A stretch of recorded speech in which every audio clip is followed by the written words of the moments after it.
Part 4. Prologue. Master Light. We have received information regarding the whereabouts of your younger sister, Yum. May informed me. I was sitting in my office in the Abyss, listening to the Forbidden Witch Ellie's post-mission report after the successful conclusion of our quest to defeat Sion the Dark Elf and the Soul Dragon, when the ever-seeking maid, May, burst through the door and delivered this piece of shocking news. I consequently put my conversation with Ellie on hold and focused my entire attention on May as she relayed the information she had received about my sister, who I hadn't seen for 3 long years. So she's being kept as a ward in the Human Kingdom's palace? I said once May had finished. Correct, May replied. Miss Yum is currently working as an apprentice maid for the royal family. By this point, Ellie was absolutely fuming. How dare those people keep the sister of our almighty blessed Lord Light as a lowly maidservant? How could anyone be so disrespectful? I don't care if they're humans. They must pay for this outrage with their lives. Ellie, I said with an air of irritation. May's not finished with her report yet. Do you mind not interrupting? Forgive me, blessed Lord Light. Ellie replied, getting all flustered before hanging her head glumly like a puppy that had been told off by its owner. Normally, I would have attempted to cheer her up, but there were bigger fish to fry, so I refocused my attention on May, who, on seeing that I was waiting, promptly continued with her report. Princess Lilith of the Human Kingdom was traveling by carriage when she spotted Miss Yum lying motionless on the ground due to some serious injuries she sustained. They were reportedly able to save her life by giving her a healing potion, said May. The princess is known for her strong moral compass, as shown by some notable acts of charity, such as personally paying for a food distribution program, which has led some citizens to refer to her as a living saint. I believe the princess is ostensibly keeping Miss Yum as an apprentice maid so that she can pay back the cost of the healing potion, but the real reason might be that your sister simply had no other place to go. I'd been on the hunt for information regarding Yum and my brother, Els, for a while, but my allies and I had spent most of our time sniffing around orphanages and slave markets for clues on their whereabouts. The idea that my sister would be serving the royal family in the Human Kingdom Palace had never entered into my mind. Not that I'm doubting you, May, but are you sure this girl is actually my sister? I asked. I am certain, May stated. The description of her physical appearance is an exact match for Miss Yum. If the princess has custody of Yum, that means she must be in the capital of the Human Kingdom, I mused. That's really far from my home village. We're talking about a months-long trip by carriage. Please forgive me, Master Light, May said. I am afraid I have not ascertained how your sister came to be so displaced from your village. To be honest, I was just glad Yum was still alive and breathing. But how in the world had she ended up in the Human Kingdom capital? What about my brother? I asked. Wasn't he with her? I regret to tell you that we have no information regarding your brother, May apologized. This intelligence concerns only your sister, Miss Yum. I had assumed that the discovery of Yum's whereabouts was a sign that both of my siblings had managed to survive the attack that had devastated my village. But since my brother was still missing, that would indicate that little Yum had become separated from him in some way. And the worst-case scenario would be that this was because my brother had died. No, there's no use lingering on thoughts like that without any kind of proof, I told myself. Anyway, I'm pretty sure Yum will fill in the blanks when I see her again. In any case, thank you for your report, May, I said. It's a huge weight off my chest knowing that Yum is alive and well in a place where we can get to her. Of course, the next step is to immediately send clandestine operatives to the palace to monitor and protect Yum for the time being, while we make the necessary preparations to bring her here to the Abyss as quickly as possible. In that case, allow me to take charge of the operation, blessed Lord Light, Ellie said, looking to redeem herself after my reprimand. I am afraid that we need you to remain at the Great Tower to govern the location and maintain quality of life for the community of humans that is formed around it, May told her. Your presence is also needed at the tower so that you can exercise your authority over the Elven Queendom.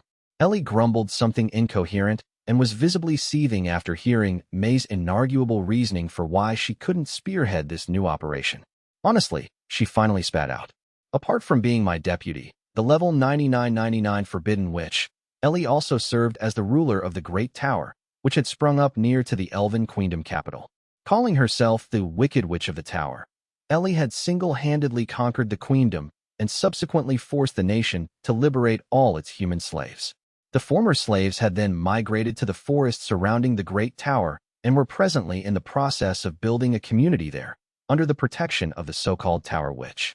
Before May had rushed into my office with news of Yum's whereabouts, Ellie and I had been discussing the possibility of her engaging in a face-to-face meeting with the authorities of the Dark Elf Islands, since it had become apparent that they knew something about Masters. In other words, Ellie had far too much on her plate already, and she couldn't be in multiple places at once even if she did have an SSR teleportation card. I believe the realistic option would be to have myself approach Yum instead, May stated. Yes, I reckon I can trust you with that job, I said. Please take care of Yum for me. I swear on my honor as a maid that I will bring your sister to you without fail, Master Light. May replied with a gentle smile. Hearing her say this gave me heart, though I still had questions about the mission. There's still the issue of how to actually get Yum to the abyss, I said. I didn't feel as if storming the Human Kingdom Palace and spiriting Yum away like a captive would really be the best approach. For one thing, the princess had saved my sister's life and taken her in as an apprentice maid, and I didn't want to repay that generosity by laying siege to the palace. And what's more, the truth of the matter was I wanted to be one of the first to see Yum, just so I could confirm for myself that it really was her. Sensing my mixed feelings, Ellie raised her hand to speak. I suggest we get the Elven Queendom to extend an invitation to the Human Kingdom to send a delegation for a tour of the Great Tower. Perhaps that might work, blessed Lord Light. In her guise as the Wicked Witch of the Tower, Ellie had declared absolute autonomy for all humans, which had led to what could only be described as a brand new nation of emancipated human slaves forming around the tower. It would therefore stand to reason from a humanitarian perspective that royals from the Human Kingdom would jump at the chance to see how members of their own race were being treated. Even though we have essentially turned the Elven Queendom into a vassal state, it still retains much of its influence up on the surface world because we didn't turn the nation into a full-fledged colony, Ellie stated. As such, we can have the Queendom use its sway for our own ends and issue an invitation to the Human Kingdom to come and inspect the tower. Given that the princess appears to care deeply about the welfare of humans, it seems unthinkable that her kingdom would turn down the offer. I mulled over the viability of this idea. We could further seal the deal by offering to cover the cost of travel, as well as by guaranteeing their safety and putting on a lavish reception for the delegation. Since Princess Lilith would be pretty much duty-bound to come, all we would really need to do is ensure that Yum accompanied the princess. Then, once Yum arrived at the Great Tower, I'd finally get to see her again face to face, allowing me the opportunity to bring her to the abyss. I greeted Ellie's cunning plan with a broad smile. You always come up with the most brilliant ideas, Ellie, I praised her. How soon can you put this plan into motion? Visibly trembling with joy, Ellie stifled a squeal before blurting out her excited reply. It will be done as soon as possible, blessed Lord. I'll travel to the Elven Queendom at once and get the process of summoning the Human Kingdom underway. And with that, Ellie practically flew out of my office to prepare for another meeting with the elf top brass. Now that we were alone, May and I started discussing how I would go about confirming Yum's identity on seeing her, plus ways in which we could immediately ferry my sister to the bottommost level of the abyss. Later that night, after that life-altering discussion with my deputies had wrapped up, I retired to my bedroom, where I slumped down on my sofa and started thinking about a whole range of things. Yum was one of them, naturally, as well as the remaining enemies I still had to get revenge on, plus what lay after that. There's little to no reason to disbelieve May's report on Yum, but I should also brace myself for the possibility that we've got the wrong girl, I thought. If I get my hopes up too much and then find out it's not her, the disappointment will absolutely break me. And if she does turn out to be the real Yum, I must keep my promise to my mom and dad and do everything in my power to protect her. When I had partially unsealed my god Requiem Gungnir to kill the soul dragon in Sion's lab-turned dungeon, the power unleashed by the Genesis-class spear had caused me to momentarily lose consciousness, and during that brief blackout, I had a vision of my long-dead parents for the last time. It's time for us to go now, Light, my dad had said in the vision. Els and Yum are counting on you. Both of them are still alive, my mom had said. So please go and find them for us, Light. I promise, I had said to my parents as they prepared to drift off into the void once more. I swear I will save them. I simply refused to dismiss what I'd seen as just some dream, or a hallucination, or a psychotic episode. To my mind, I had made a real promise to my mom and dad, even if it had been inside what had ostensibly seemed to be a dream created by my long-held desires. I will save Yum and my big brother, even if it means making powerful enemies along the way. I thought to myself, I'd managed to build up an army of overwhelming might in the 3 years since I was accidentally teleported to the bottom level of the abyss, and this was precisely one of the moments I had been waiting for to put my resources to use. This train of thought made me reflect on the years I had spent down here. Now that I think about it, I've struggled massively to even get this far, especially during those first months when it was just me and May. Yep, it all started when I summoned my first SUR warrior immediately after the Concord of the tribes had left me for dead in the abyss. Book 1, Dungeon Building. Chapter 1, Level 15. More than 3 years ago, my trusted companions in the Concord of the tribes had tried to kill me in a wicked act of betrayal. I managed to survive by the skin of my teeth by unwittingly triggering a teleportation trap that sent me much deeper into the abyss, but the next thing I knew, a giant snake-tailed monster showed up, ready to make brunch out of me. Out of desperation, I activated my gift, the Unlimited Gacha, and pressed the button a bunch of times until a burst of light gave birth to a super ultra rare card. Level 9999, Ever-Seeking Maid, May. She wasted no time in dicing up the monster, saving my life in the process. And once May had healed me, the two of us had started discussing what my plans would be from that day forward. I just want to grow stronger and take revenge on them all myself, I said to May. I also want to find out why a nation would seek out and befriend a so-called master, only to turn around and try to kill him. You should summon more allies using your Unlimited Gacha and build your very own kingdom in this dungeon, Master Light, May suggested. I couldn't wrap my head around how anyone could even think to build a kingdom in this dark, spooky place, but I listened to May's advice all the same and started pushing the Unlimited Gacha button. But after pulling just a few cards, my legs gave out from under me. What the? I breathed as my sudden dizziness sent me collapsing to the floor. Luckily for me, May reacted quickly enough to catch me before I hit the ground, and she just about managed to keep me on my feet. Are you all right, Master Light? May asked me. Due to our height difference, my face was completely buried in her substantial bosom, but I was too drained to even think about blushing from embarrassment. Please forgive me, Master Light, May continued, her brow furrowing with worry. You survived being betrayed as well as being attacked by that monster. Yet I urged you to activate your Unlimited Gacha again without taking any notice of how completely exhausted you are. May's words made me realize that an hour hadn't even passed since my former party had tried to assassinate me, and during that brief period of time, I'd also escaped being gobbled up by a level 1000 monster, thanks to my near-miraculous encounter with May. I was a level 15 adventurer, which was considered high for a human my age, but humans were still the weakest of all the 9 races, and this whole ordeal was way too much for a kid like me to withstand without feeling completely burned out. But I managed to mumble. But I can't sleep here. I wasn't entirely sure, but I was probably in the lowest level of the abyss, which was reputed to be the world's largest and deadliest dungeon, and other than May, I hadn't pulled any gacha cards that would prove even remotely useful in protecting me. So if I did flake out, how would May be able to protect herself and me from the monsters lurking around down here? As if to allay my fears, May hugged me tighter and stroked my hair lovingly. I assure you that I will make sure you stay safe. Not one scratch will blemish your skin, so I implore you to sleep peacefully. May. The last thing I had seen before darkness flooded my vision was her saintly smile as my head slowly filled with her flowery aroma and the pleasantness of her body heat. I soon surrendered to the soothing effect of the gentle strokes of her hand and fell into a deep sleep. I'd mumbled, still dozing. As I slowly regained consciousness, I became increasingly aware of a warm, fuzzy feeling I had all over, and it seemed as if I was enveloped in a soft, pleasing scent, especially around the head region. I had an overwhelming urge to bury my head deeper into that pillow and never leave that spot. Hold on. I don't remember my pillow ever smelling this good, a voice in the back of my dazed mind said. My bedroom in the lodgings I shared with the Concord of the tribes pretty much consisted of just an old wooden bed with a threadbare blanket on it, and my pillow had never felt this nice. Besides, wasn't I just betrayed by my party?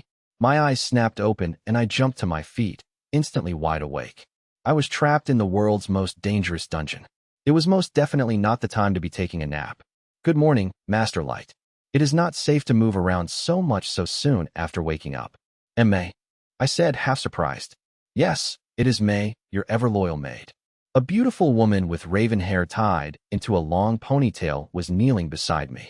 She gazed at me warmly with a smile on her face, greeting me like an actual maidservant who had just woken up her charge. I hazily replayed what had happened to me. First, I was betrayed by the Concord of the tribes. Then I'd summoned May with my Unlimited Gacha, and as a result, survived a monster attack. And finally, I'd passed out from exhaustion. Yes, the voice in my head had been right.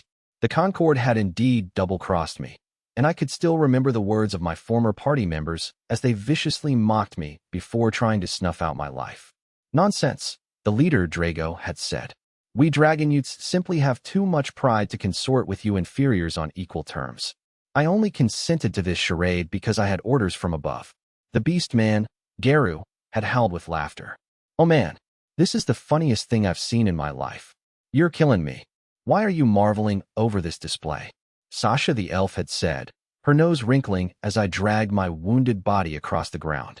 I swear, humans are vile, revolting creatures. Why don't the authorities just eradicate these inferiors once and for all?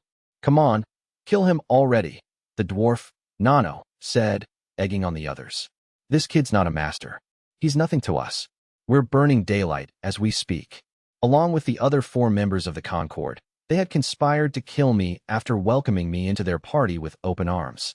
Back before they took me in, I'd been an adventurer who only got hired to perform menial, low-level jobs. But during my time with the Concord of the tribes, the other members of the party taught me skills and trained me without showing even a hint of disgust at my presence. Whenever others made fun of me for being a human inferior, they'd shout angrily at the bullies on my behalf and drive them off. They consoled me whenever I was feeling sad and laughed along with me during the good times. I groaned loudly and crouched down, cradling my head.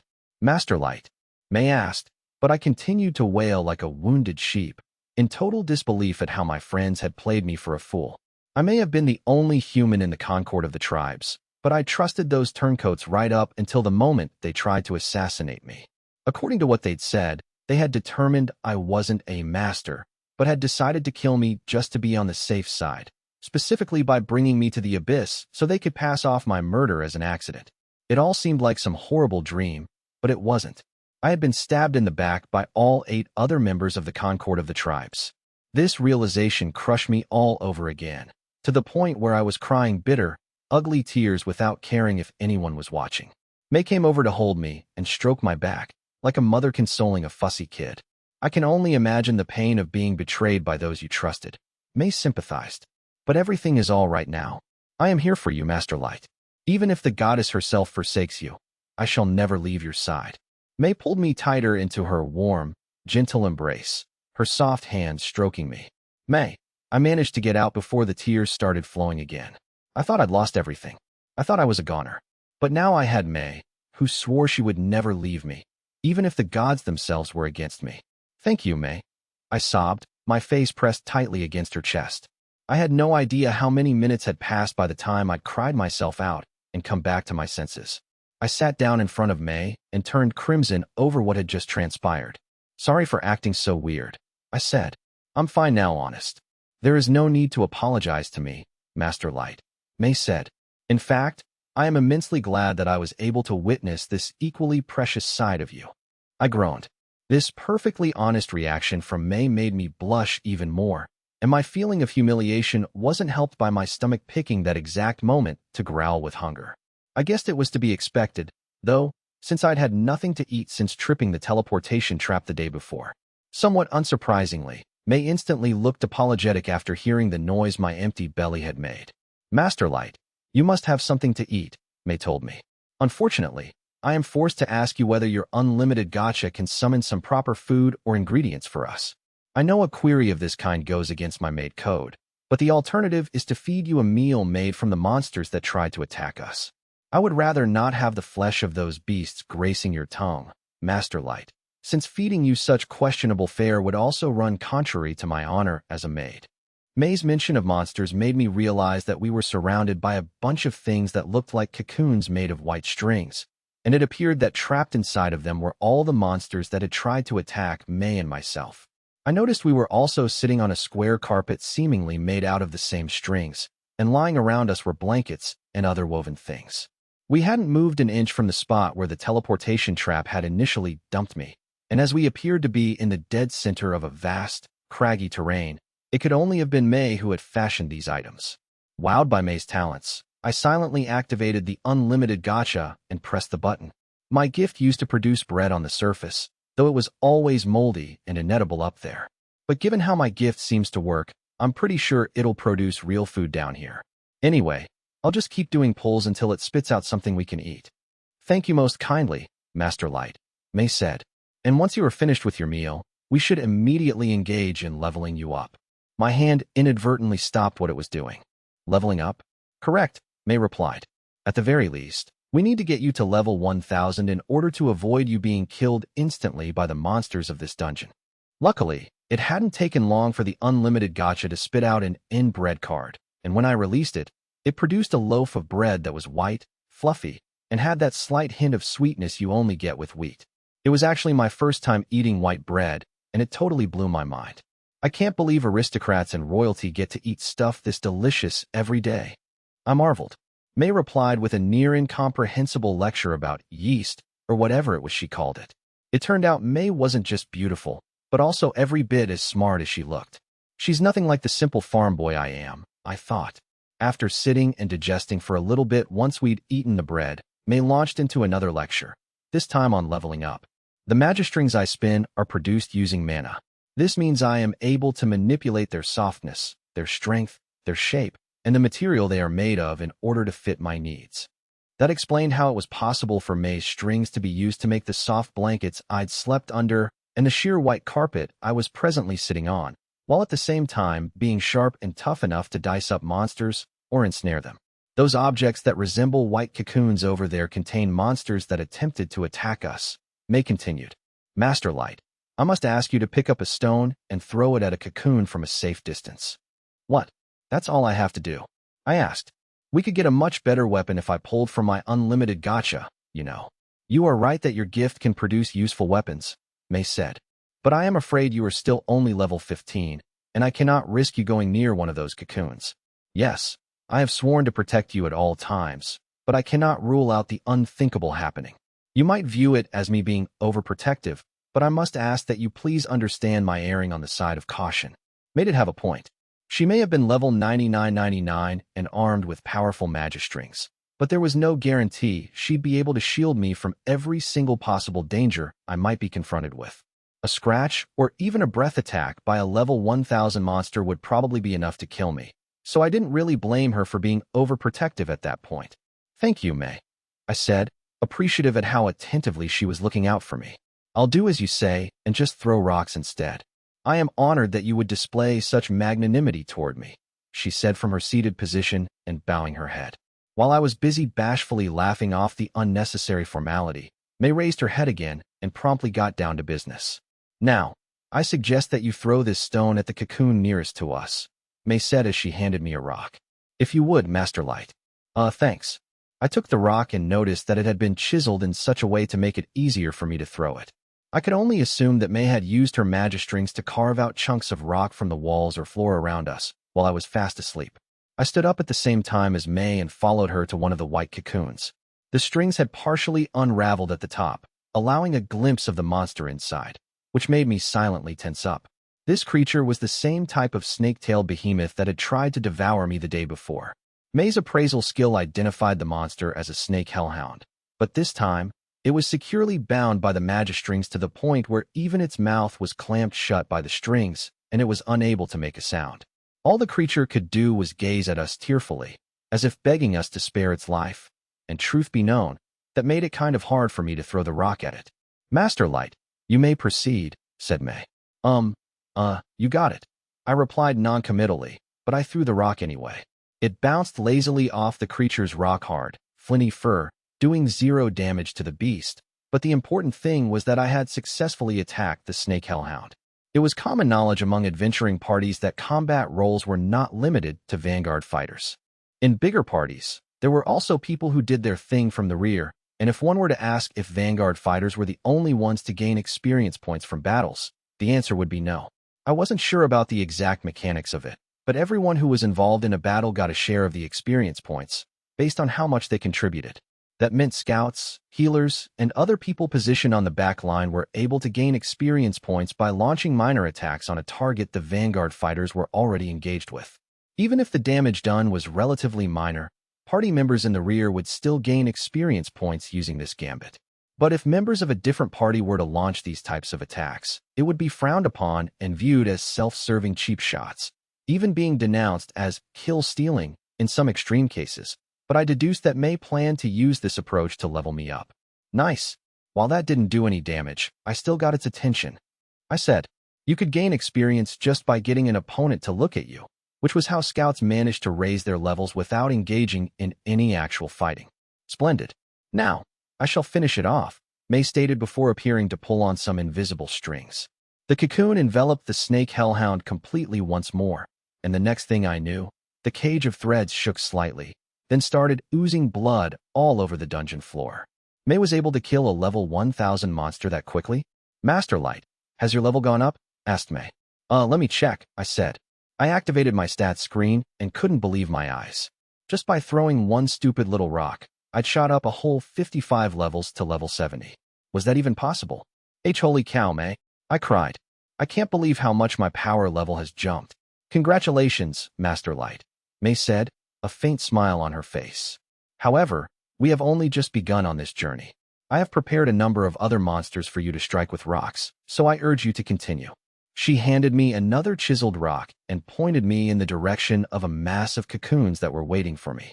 It looked as though she wasn't going to let me rest at all until I was done hitting every single one of those white chrysalises. I never thought May would be this strict, I mused. I spent the next few days throwing rocks at captured monsters, only stopping to get some sleep. I diligently level grinded my way through this routine, and eventually, I was able to do some real damage to the monsters, even if it was still minor. If I was going to survive in the abyss, my stats were everything, and even with May as my protector, a single attack could kill me if I stayed as weak as I was. I didn't want to continue being a burden to May. After all, I would never be able to forgive myself if I repaid May for saving my life by turning her into my perpetual babysitter. So I kept on throwing rocks, and in time, the minor damage became middling damage, until I finally gained the ability to do serious damage to the monsters. The abyss contained a variety of monsters, and I eventually became good enough to help May defeat creatures that would give me a lot more experience points. One day, I activated my stats screen, and I couldn't keep my voice from trembling as I read out what it said. L level 1000. I whispered, "This is incredible. I'm now every bit as powerful as a top-level Dragonuda, Demonkin, Elf, or Dark Elf. Me, a human, now at level 1000. It was only a matter of time before you achieved this feat of greatness, Master Light," May said. "In fact, I believe you have the potential to rise even further. Alas, I am unable to capture stronger monsters for you to defeat." "Oh no, don't apologize, May," I said quickly. "It's really awesome how you got me to level 1000 at all. I mean, I always thought humans had a level cap of 100, and..." I paused as a thought occurred to me. At least, that's what I got told at one of the guilds. So how come I was able to blow past level 100 like this? Back when I was still in the Concord of the tribes, I had gotten talking to an adventurer in a guild who had clued me in on the various level caps for the different races. They were also supposedly called growth limits, and humans were capped at level 100. Beastmen and centaurs could only get as high as 200 or 300, while dwarves and onofolk peaked somewhere between 500 and 700. The growth limit of Demonkin ranged anywhere from 300 to 1000, and elves, dark elves, and dragon youths could go as high as 1000. These level caps were all just commonly agreed upon estimates, however, rather than being set in stone. Even so, that didn't explain how I had managed to reach level 1000. I am not familiar with the other races, but I suspect that humans, including yourself, Master Light, do not possess growth limits in the first place, May surmised. The idea that humans cannot rise above level 100 could potentially be traced to the fact that humans require a lot more in the way of experience points to reach that power level. It was likely due to these constraints that leveling you up took much longer than I had anticipated. May paused briefly before continuing her in-depth explanation.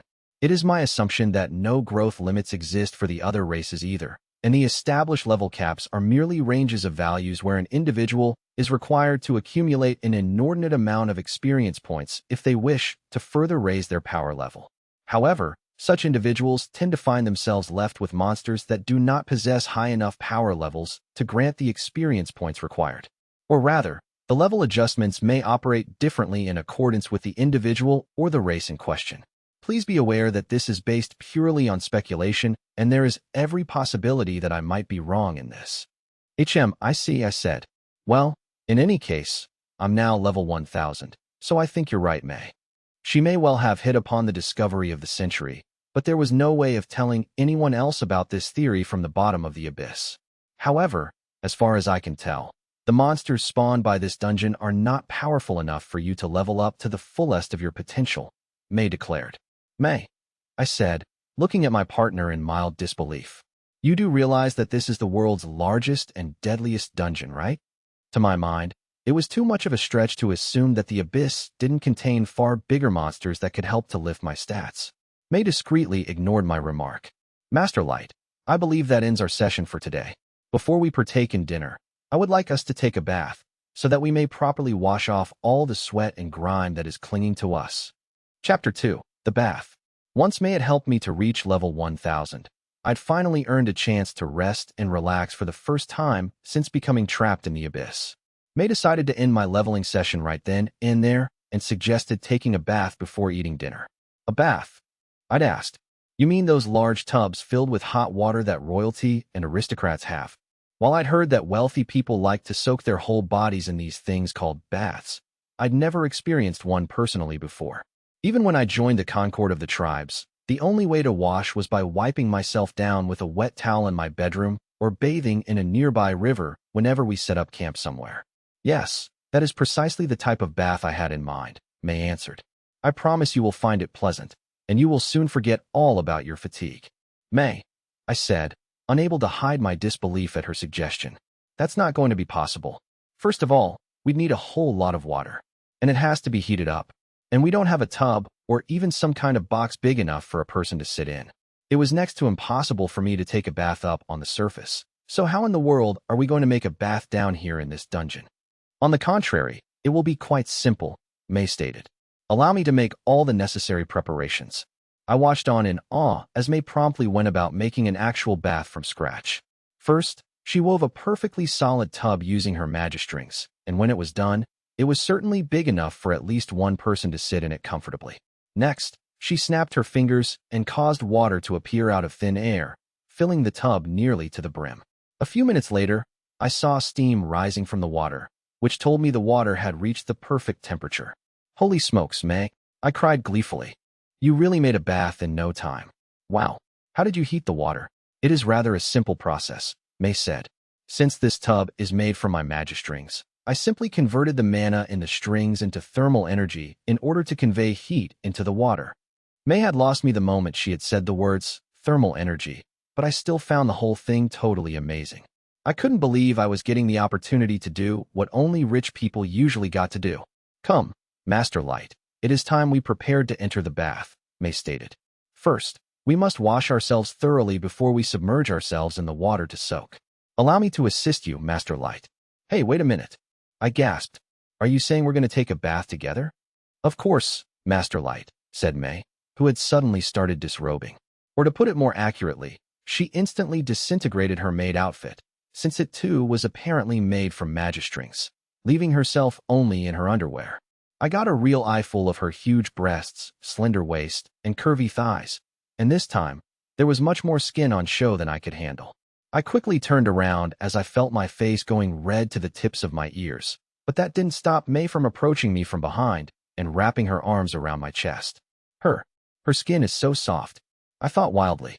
The next thing I knew, May had started moving her fingers to undress me. Master Light, May said, it is natural for a maid to wash the body of her charge and bathe with him. Because I serve you, Master Light, me entering the tub with you is simply a matter of course. What we are doing is as natural as the water in a river flowing downstream, or birds soaring through the air, so there is no need to be ashamed. I am simply doing my job as your maid. I couldn't help noticing that May was talking somewhat faster than usual through that mess of words. But I was 12 years old, had lived most of my life on a peasant farm, and had no idea how people in high society lived. Since May was the ultimate maid, maybe what she was saying was true. I said hesitantly. Are you sure this is normal? Yes, May asserted with a pointed look. I swear it on my honor as a maid. Okay, that meant we were in the clear, right? Against my better judgment, I decided to trust May's justification for taking a bath together. But May, at least let me take off my own clothes. I protested. I am afraid this is also part of my duties as your maid, May said. I do not intend to spare any effort when it comes to serving you. As she spoke, she magically dissolved her underwear and instantly covered herself with a towel made from magic strings. She helped me to remove my own clothes, and even though I had misgivings about that, I was in no position to resist since her power level was way higher than mine. At least she was gentle about it, and once she had removed my last piece of clothing, she wove me my own towel to cover my lower half. When all of that was done, she pulled me backward by my shoulders and sat me down on her lap. Since this is your first time taking a bath, allow me to explain the process as I attend to you, May said as she tenderly wrapped her arms around me. I hope you are not feeling cold at all, Master Light. My body heat should help to keep you sufficiently warm. I could definitely feel May's body heat flowing into me, and it really was pleasant, like I was covered in a layer of pure warmth. May, this feels nice and warm. Relaxing, even. I also feel at peace when I hold you like this, May told me. This way, I know that I am truly protecting you with my entire body and soul, and I could not be more content. I am truly blessed to have been summoned by a master as sweet and genuine as you, Master Light. Fate has brought us together, and you are my reason for existing. Everything I do is for what I have right here in my arms. You are my life, Master Light. May's gentle embrace tightened, allowing me a better feel of her soft, warm, supple skin, which sent a jolt coursing through me in a very obvious way, as if my heart was about to leap out through my throat. Why is this making me feel so weird? I thought. Is it because nobody's ever held me like this before, besides my own family? Master Light, have you grown accustomed to this position now? May asked. Then first, we should rinse you with hot water to remove the majority of the dirt from your body. May stretched her hand out toward the tub, then formed a bucket using her strings, scooped up some water, and poured it over my head. Oof, hot, I thought, but that actually feels pretty nice. The water had been heated to just the right temperature, and I started to feel flushed everywhere. Adding to the water's heat was May's soft skin pressing against the back of my head, not to mention the bottom of my thighs touching her own damp ones, and the warmth she was giving off felt heavenly. Please close your eyes, Master Light. I am going to pour water over you again, May said. Yes, very good. And quite adorable, I might add. May poured water over me again, but a little more slowly this time so my body could adjust to the heat a bit better. Then she stroked my shoulders and back with her dainty fingers. Ah, so warm. I could feel the heat from May's fingers tracing their way across my skin, as well as from her cheek that was pressing up against my own. She wiped my bare skin gently, as if she was handling a fragile yet valuable piece of ceramic. While my focus was primarily on May's body heat, the SUR maid continued to walk me through how to take a bath. We are all done rinsing you off now, May declared.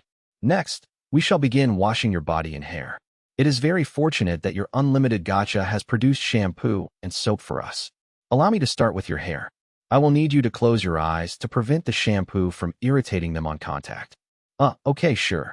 Shampoo? What's that? I thought as I shut my eyes. May's slender fingers moved expertly through my locks, and I could feel suds forming on top of my head. Her hands were tickling me, but all the same, the shampoo stuff felt good. May rinsed the suds out of my hair, then moved on to scrubbing my body.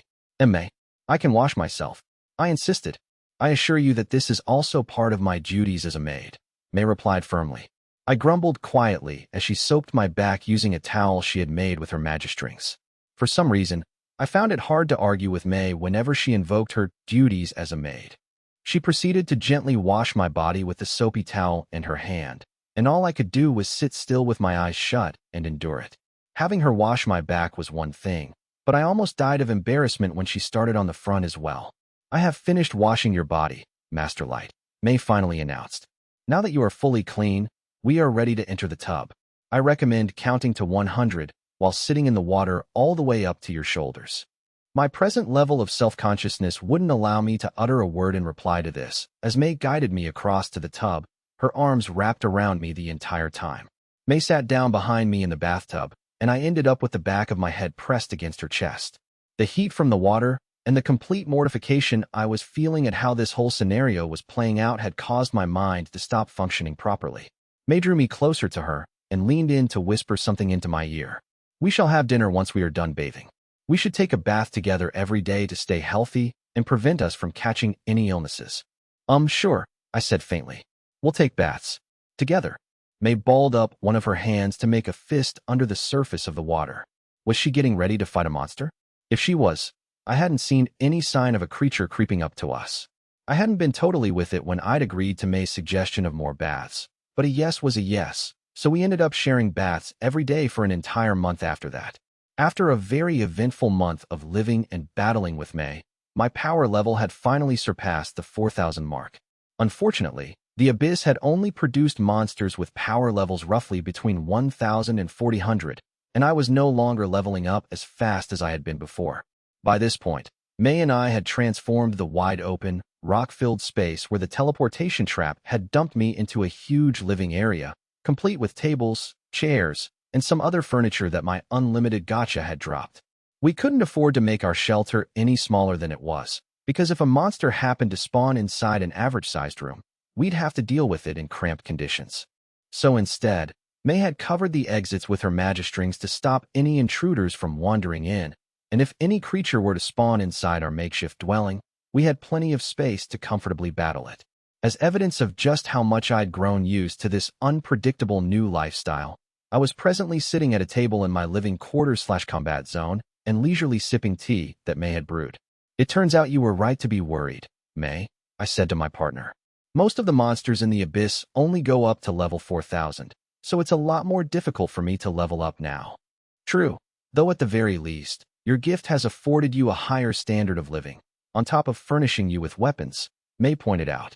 Yeah, this was supposed to be the deadliest dungeon ever discovered in the world, but I'm actually living a better life down here than I ever did on the surface world, I reflected. I never would have expected it. When I was living in the rented place the Concord of the tribes used as their base, I was given a small room with a tiny bed that had a threadbare blanket and a rock-hard pillow on it. But to me, at the time, that was practically living in the lap of luxury. When I first left the family farm for the big city, I tended to end up sleeping in back alleys, stables, or if I had a bit of money to spare, I bunked with a bunch of other people in a room at a cheap inn. But here in the Abyss, I slept in a large, soft bed, and I didn't have to worry about any monsters attacking me, thanks to May. The food I ate was nothing like what I'd had up on the surface, and all sorts of dishes were put in front of me, each as unbelievably delicious as the last, whether it was a ready-to-eat meal produced by a gacha card or some culinary delight whipped up by May. To top it off, the cards also produced snacks that were sweet, salty, and lots of other flavors I never even knew existed.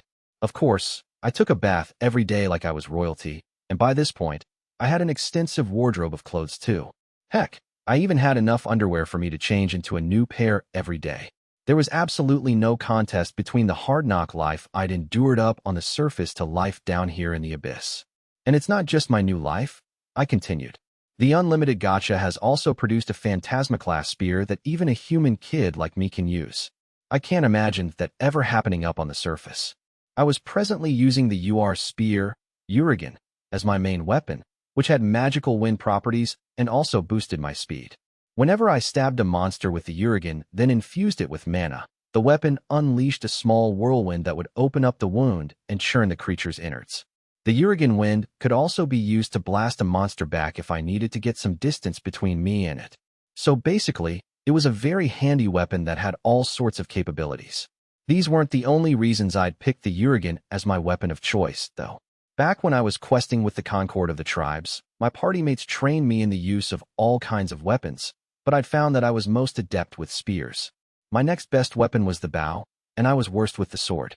Even after all the leveling up I'd done, my weapon mastery went from high to low in that same order, according to what May had told me after testing me. Like any other boy, I really wanted to be a swordsman, but I was still technically living in a deadly dungeon, and I didn't want to go risking my life unnecessarily. Plus, even if it wasn't a sword, the Urigen was still a Phantasma-class weapon, which a country would normally consider a national treasure, if the talk at the old guild the Concord used to frequent was anything to go by. I still can't believe my gift produced a weapon this awesome, I marveled. It is all thanks to your incomparable powers, Master Light. May remarked as she made us some more tea. I will forever be proud to serve you as your maid. At least we've carved out something of a decent life for ourselves here in this dungeon, I commented. We've got all the weapons, food, and luxury items we need. The only question is, how am I supposed to level up further? I want to reach level 9999 like you, May, but I don't see that happening unless we can come up with a good idea. Under different circumstances, I wouldn't be so desperate to level grind to 9999. I'd be more than psyched that I'd hit level 4000, but I'd sworn I would take revenge on my former party mates. And on top of that, I needed to find out more about these masters and why a whole load of powerful people had wanted me dead. In order to get to the bottom of these mysteries, I could foresee that I would have to take on entire nations, which was why I needed to raise my power level to 9999. Master Light, May said in a serious tone, I have a proposal for raising your power level beyond your current constraints if you would like to hear it. What? I blurted out. You're awesome, May. Of course I want to hear it. What do you propose? Though my excitement immediately dissipated when I heard May's lead in to her suggestion. I believe you are well aware that your Unlimited Gacha has produced monsters and people who are every bit as fully sentient as I am, Master Light.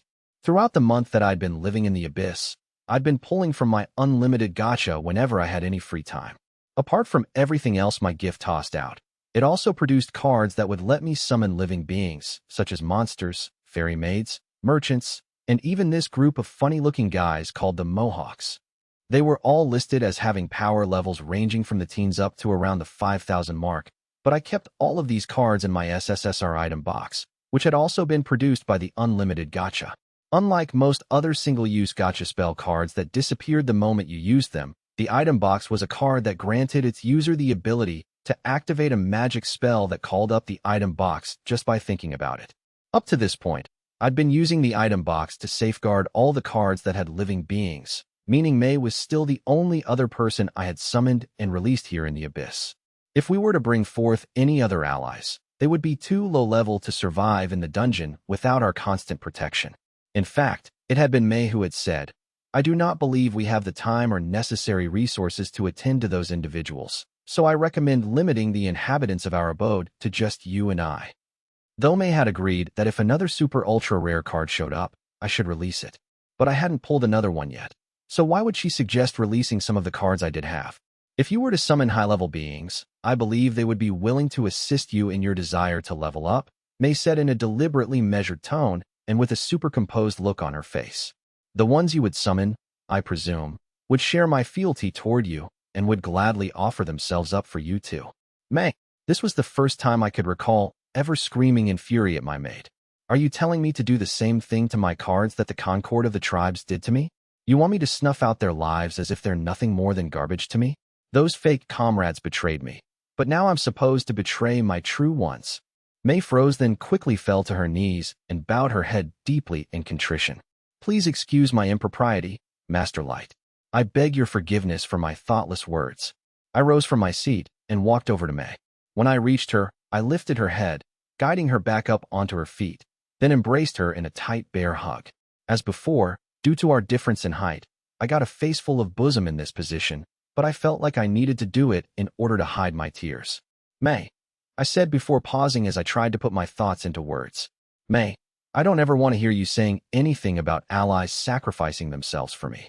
Because if I were to lose you too, I choked up. It would destroy me.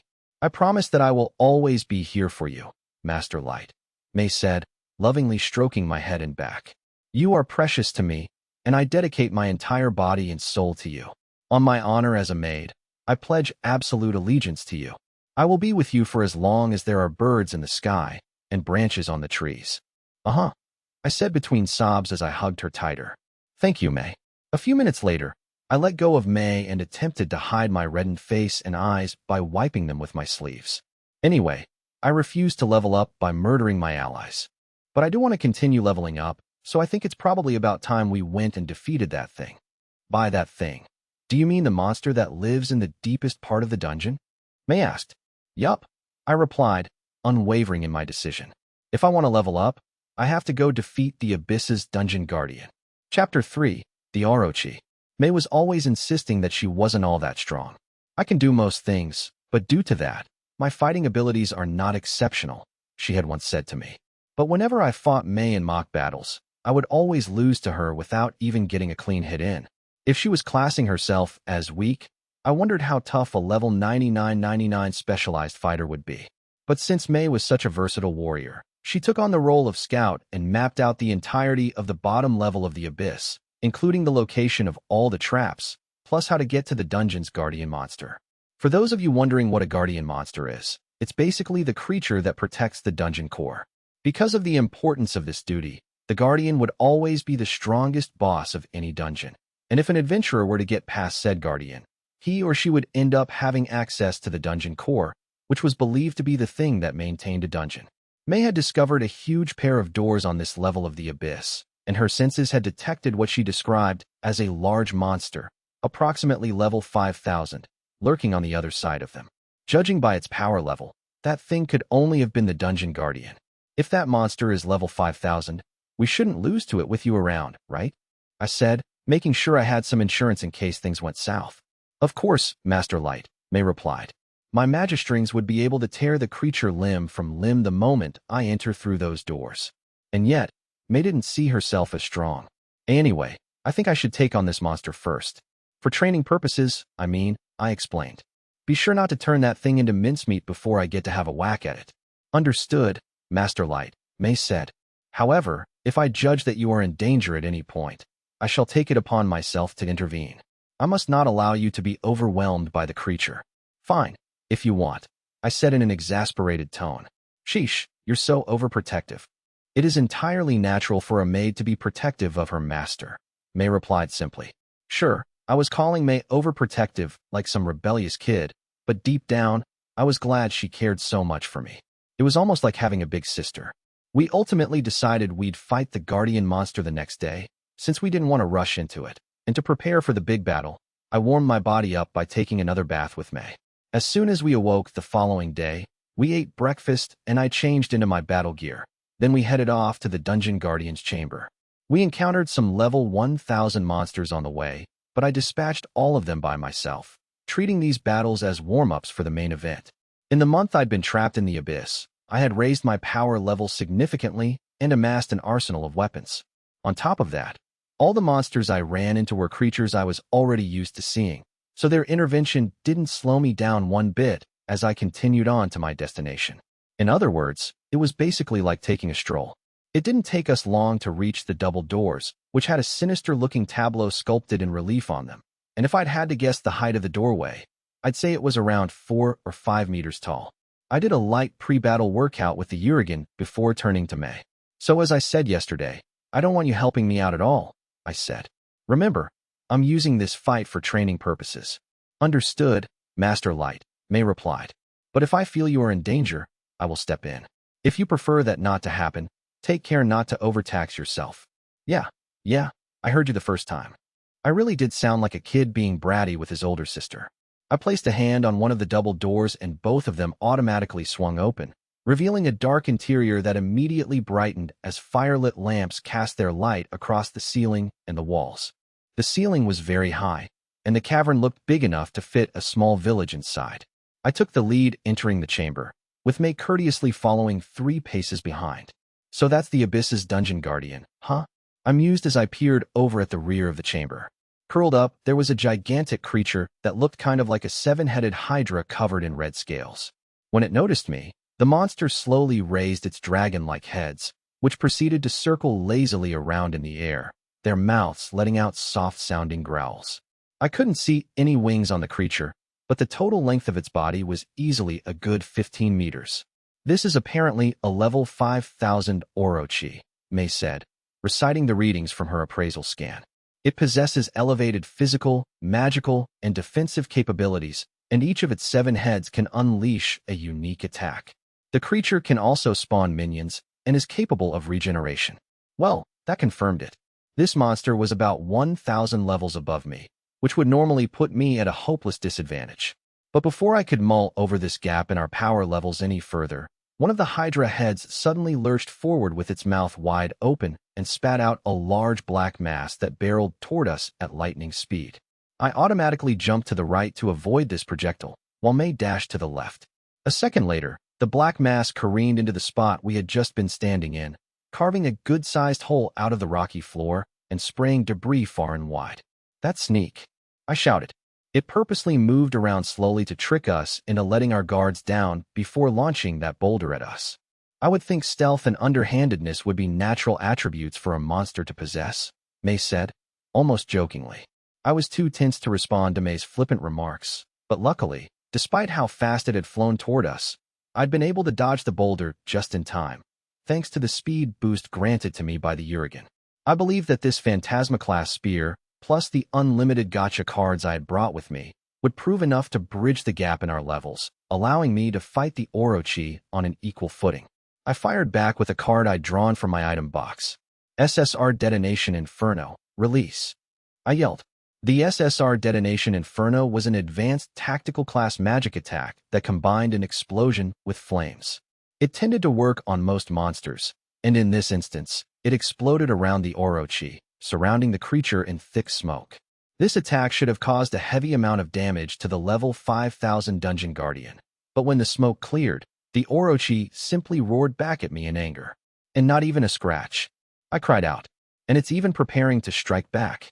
May had said that the Orochi had elevated defensive capabilities, and this was definitely apparent, because not only had my Detonation Inferno failed to injure the monster at all, it hadn't even seemed to knock it off its stride, the Orochi returning fire practically straight away.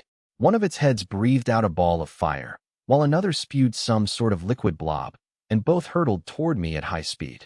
I managed to just about dodge both projectiles, though some of the flames licked at the side of my head, singing a few locks of my hair. The liquid blob, however, burned a hole in the floor, hissing like acid as it melted through the rock. If I'd taken the full force of those attacks, I would have been a goner. "And Master Light, I believe it might be best if I aided you," May called over, staring at the melted hole in the ground. "Relax. I'm just getting started," I shouted back. "Don't help me out just yet." I may only have been 12, but I considered myself a man in my own right, plus May's master to boot, so I didn't want to go crying uncle in front of her so soon. I will have to battle entire nations to get to the bottom of the assassination attempt on me, I thought. If I start running away from opponents already, I'll never achieve my goals. I gripped my Urigan once more and launched another attack. If the Detonation Inferno won't do the trick, I'll just have to hack through you myself. 3 of the monster's 7 heads were facing me, while the other 4 heads were fixated on May. I figured that meant the Dungeon Guardian instinctively knew which of the 2 of us it needed to be more watchful of. The fact it felt that way pissed me off, but it also gave me a good opening. The 3 heads fired off a black boulder, a fireball, and another acid blob all at once, but I dodged all 3 and closed the gap to the Orochi. The creature spun around, whipping its tail toward me at a speed that belied its lumbering frame, but I'd anticipated this move and was ready to use it against my adversary. I leaped up to avoid the tail, and with both hands, I plunged my Urigan into one of the Orochi's massive necks while its back was turned. Since the Urigan was a Phantasma-class spear, it buried itself deep into the monster even though its scales were tougher than steel. "Urigan, full power," I yelled as I infused the weapon with mana. A whirlwind erupted from the spear into the wound, blasting a large part of the monster's neck, plus the head connected to it, away from its body. The monster howled in pain and confusion because it never imagined I would be able to rob it of one of its heads. I quickly retreated to a safe distance and pointed the Urigan at the creature once more. "Sweet. I'm able to fight a level 5000 monster with this baby," I rejoiced. "Now I don't need May's help to beat this, huh?" Before I could finish bragging, the Orochi started regenerating its severed head, and it took roughly 10 seconds for a brand new one to appear in its place. As if that wasn't enough, the chunks of flesh and the pool of blood on the ground transformed into a horde of large insect monsters, while the giant decapitated head also seemed to rapidly decay into a similar mass of gross-looking superbugs. "How the heck can this thing instantly regrow a head?" I shouted. "That regenerating ability is insane. And it can turn its flesh and blood into bug monsters. Are those meant to be the minions May mentioned?" Spiders and centipedes that were a good 2 meters long skittered across the ground, while huge wasps zoomed toward me, their buzzing wings creating an ominous drone. Those weren't the only bugs, though. There were plenty of other monsters in the heaving swarm that resembled jumbo-sized versions of real-world insects, and they were all rushing at me as if they'd just discovered their next meal. Master Light, please allow me to help you, May said, sounding clearly very worried by this point. I told you I've got this. I called back, my male pride taking over once more. I'm nowhere near down and out yet.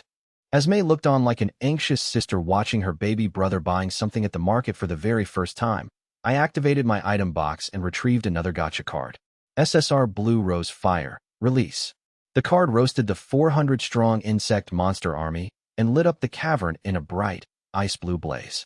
The SSR Blue Rose Fire card had unleashed an energy blast of such intensity that the flames looked blue instead of the usual red, and true to its name, the resultant fire formed the shape of a single giant rose around its targets.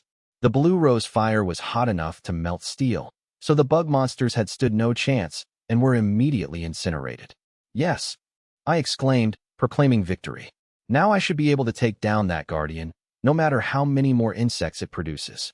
I'd had a hunch that those bug monsters were weak to fire attacks, and with that now confirmed, these spawning minions no longer worried me, because I could just fry those pesky giant insects again if they ever got in the way of me attacking the Orochi. There was one slight problem, though. The Blue Rose Fire had also engulfed the Orochi itself, but the monster had emerged from the flames completely unscathed, and 3 of its heads were now collectively roaring in anger at me. And it was still only those 3 heads that were paying attention to me. Looks like those other 4 heads still view May as the real threat here, I thought to myself. May hadn't moved a single muscle to try to help me, yet the Orochi was taking more notice of what the warrior maid was doing than of what I was getting up to. I was holding my own against the Orochi despite the 1,000-point gap in our respective power levels, but that was likely because the monster was using less than half of its strength to take me on, if the number of heads facing in my direction was anything to go by. If all 7 heads had attacked me from the very start, would I still be standing? While I was racked with self-doubt, the 3 Orochi heads spat another fireball and acid glop at me. I dodged both of them, but the 3rd head had waited before spewing its high-speed boulder at me, aiming it directly at where I was going to land. Damn it, I cursed, before materializing another card from my item box. Ice Sword, Release. Fly. The ice sword zoomed skyward and intercepted the boulder in midair. However, a sword made of ice was never likely to destroy a large, heavy rock, and the blade shattered into hundreds of icy pieces on contact. But I hadn't been looking to destroy the boulder. I simply wanted to deflect it off course so that it wouldn't land where I was planning to. Once I'd touched down again, having successfully dodged the 3 deadly spheres, I ran toward the Orochi once more, preparing to hit it with another attack. The 3 heads fired off yet more boulders, fireballs, and liquid blobs at me in an attempt to get me to stay back, and in all honesty, it was working. While I was able to evade every single attack that came my way, I was never going to get anywhere near the Orochi at this rate. If you're going to keep firing long-distance attacks at me, then I've got a card for that, I said, activating my item box once more. It's time I cut you down a size.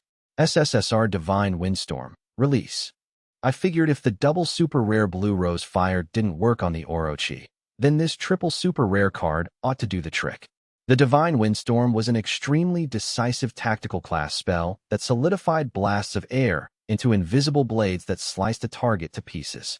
The Orochi roared in anguish as the wind blades slashed at its scaly body, drawing blood all over, with additional gusts of wind opening the wounds up yet further. Even with its high resistance stats, the Orochi wasn't able to withstand this assault. And if this had been any other monster, the Divine Windstorm would have ended the battle right then and there.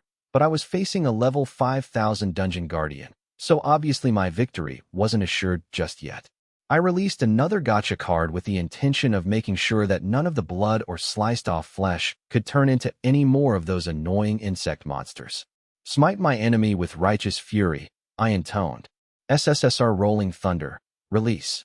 My field of vision filled with blinding light the moment I activated this SSSR card, and a deafening thunderclap that practically shook the walls around me followed soon after. Several lightning bolts struck the already wounded Orochi, barbecuing the monster into something resembling a hunk of roast beef that had been left in the oven too long. Despite being charred to embers, its heads and necks were still recognizably intact, though every drop of its blood had been vaporized, and the chunks of flesh the Divine Windstorm had lopped off had all been burned to a crisp. Despite covering my eyes and ears, My vision had become temporarily blurry due to the blinding flash of light, and my ears were still ringing from the thunderclap. That SSSR rolling thunder packs quite a punch. But maybe I shouldn't use it in an underground dungeon next time. That tactical class spell had almost made me drop to my knees. Such was its overwhelming power. If I were ever to use that card again, I told myself I'd better make sure I was outdoors in a wide open space. But luckily, it had succeeded in incinerating the Orochi. So that chapter finally closed on this particular monster. But then, out of nowhere, I heard a weak, gurgling noise from the charred-up pile. What? You're not dead? I bawled. Are level 5000 guardian monsters seriously this resilient? I'd only noticed the stirring because I'd kept my eyes and ears fixed on the not-quite-dead beast and a firm grip on the Urigan. The burbling from the burned husk turned into a low growl, and then all of a sudden, the Orochi started shedding the carbonized debris as it regenerated itself. The monster rapidly grew a new set of scales until it was fully formed again and good as new. In fact, it was better than new, because the Orochi now had 2 more heads. And if that wasn't enough, the charred debris from all of my previous attacks still metamorphosed into giant insect monsters, and this time, there were several hundred of them. The 2 new heads turned toward me and let out an ear-splitting screech that echoed around the chamber. To my utter shock, one of the new heads spat out black lightning bolts, while the other breathed out wind swords that barreled toward me at breakneck speed. I managed to dodge and parry these attacks using the power of the Urigan, but all around me, the lightning bolts and wind cutters were gouging chunks out of the terrain as far as the eye could see. Did that thing seriously learn to copy the attacks that almost killed it? I asked no one in particular, and it sprouted more heads just so it could use those attacks? This thing's a real piece of work, but I was soon about to learn that its state of near immortality and its ability to copy attacks weren't the only tricks the Orochi had up its sleeves. So an adventurer has to travel deep into the abyss just for the chance to fight a monster that's almost completely resistant to physical, magical, and air attacks, I thought aloud. Now I'm starting to understand how hard conquering a dungeon really is. I pulled another card out of my item box. Well, anyway, I'll just fry all these bugs again so I can focus my attention on attacking that slow-moving snake pit. SSR Blue Rose Fire, release. The blue flames flared up around the superbugs once more, but this time when the blaze subsided, I was in for a shock. Wait, why didn't it toast any of the insects? The same bugs that had been instantly fricasseed by the Blue Rose Fire the first time around seemed completely immune to the attack on the second attempt. Master Light. May called over to me as she activated her appraisal skill again. It appears these insects have acquired resistance to fire, wind, and lightning properties. It would seem that the Orochi has granted its minions these resistances based on your initial attacks. What? This giant 9-headed worm is able to give its army of insects resistance stats. I used my Urigan to beat back the critters as I tried to duck and dodge out of the way of the swarm that was bearing down on me until I felt one of my legs give out. Master Light. May yelled, and I could tell she was very close to swooping in to save me. Urigan. Full power. I bellowed. Blast my enemies to the great beyond. On bent knee, I imbued the Urigan with mana and unleashed an almighty surge of wind from the spear that blew away all the bugs coming toward me. I immediately pulled another gacha card out of my item box to protect myself. Close this being off from the outside world. I yelled, SSR Ice Prison, release. Normally, the ice prison would be used to ensnare an enemy for a limited period of time, but the spell could also be used on the caster themselves as a way of shielding against attacks. I opted for this latter approach to shelter me from the bugs, and I thankfully managed to escape from what could have been a very bad situation without a scratch. Though speaking of injuries, I was still feeling so weak that I was unable to rise, my knee refusing to unbend itself, and it was then that I suddenly figured out what the problem was. Have I been poisoned? I muttered. So the Orochi's blood doesn't just produce a bunch of bugs, it also gives off a poison that can be breathed in when vaporized? Is that why I'm feeling so weak? If it were the case, this would all make sense. It would mean vaporizing the blood with the rolling thunder had produced the poisonous gas that was currently nearly paralyzing me. In fact, I reckoned if my power level had been any lower, I'd probably already be dead from it. Master Light, will you please allow me to assist you? May asked. Can I show these insects and this multi-headed lizard who it is they are trying to harm? I said slowly. I'm fine. I can still fight. Don't even think about lending me a hand. May looked like she couldn't endure watching what I was going through any longer. and she was having to fight back her own anger at the Orochi and its minions who were trying to hurt her precious charge. The entire horde, including the guardian monster itself, wouldn't stand a shadow of a chance against May.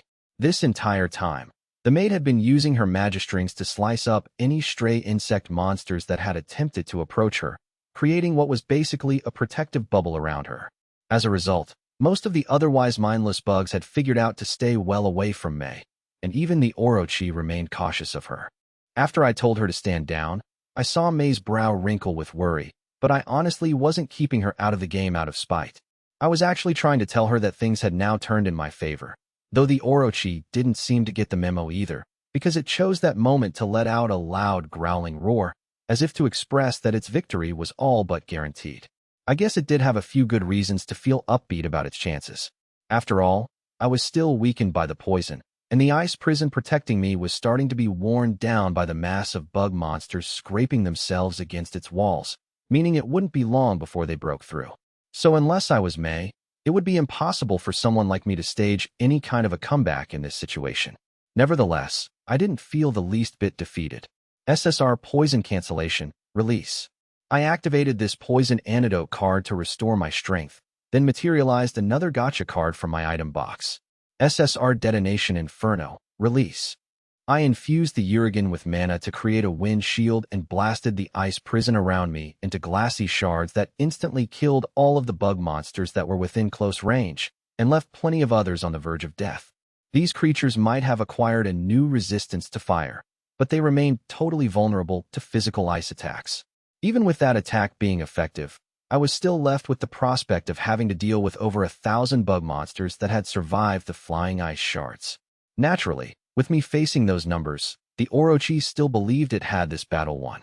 Or at least it did, right up until it caught sight of the brand new card I'd taken from the item box. In shock, the monster finally ignored May's presence and turned all 9 of its heads toward me, each one of its 18 eyes latching onto my card. I smiled smugly and waved the card at the guardian monster so it could get a better look at it. You thought you had me beat, but now, the tables have turned, I boasted.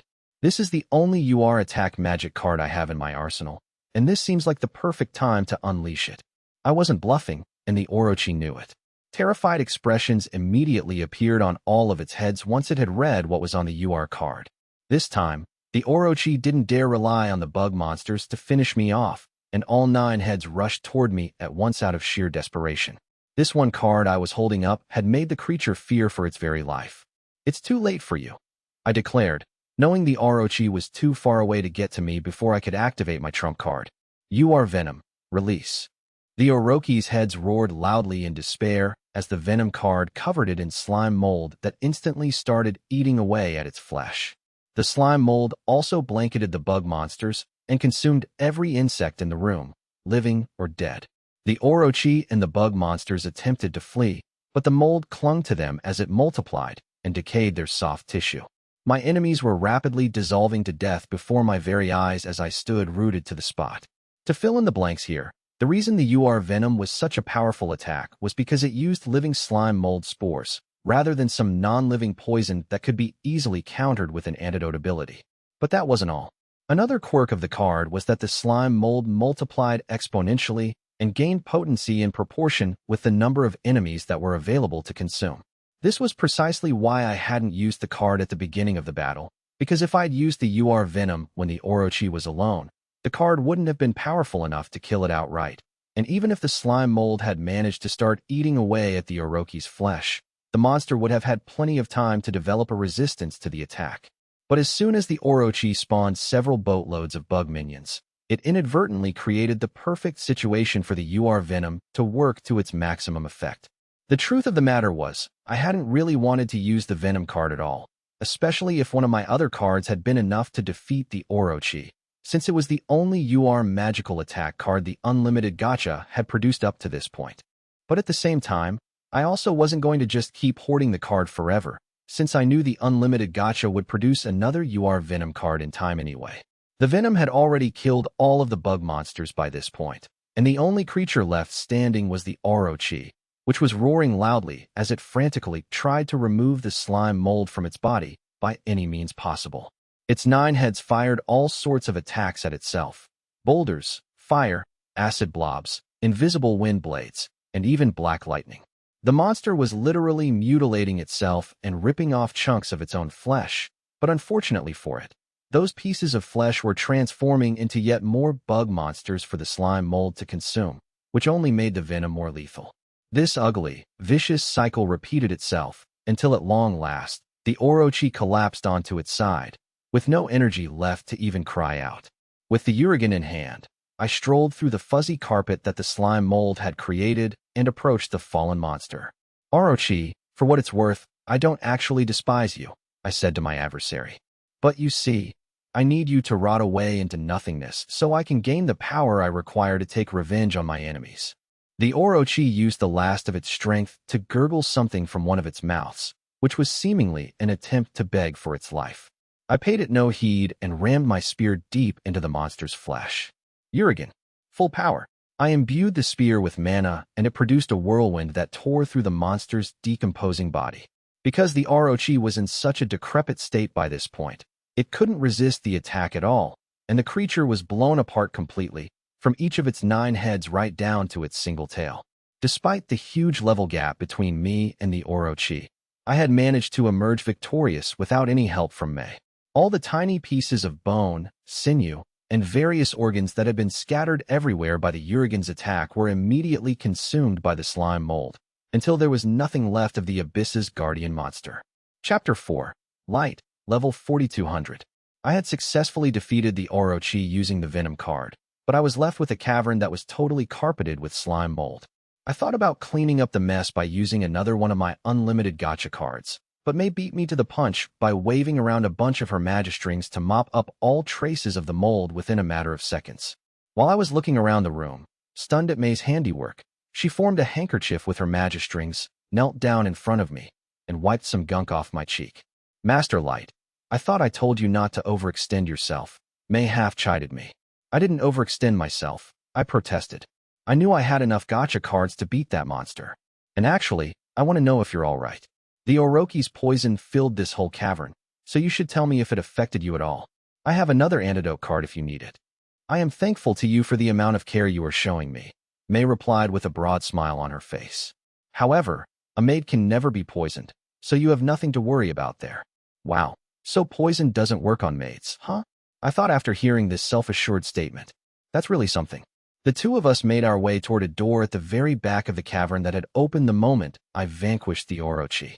When we crossed the threshold, we found ourselves in yet another space that was large enough to fit a mansion in, and looking up, I saw that there was a gently curved domed ceiling above us.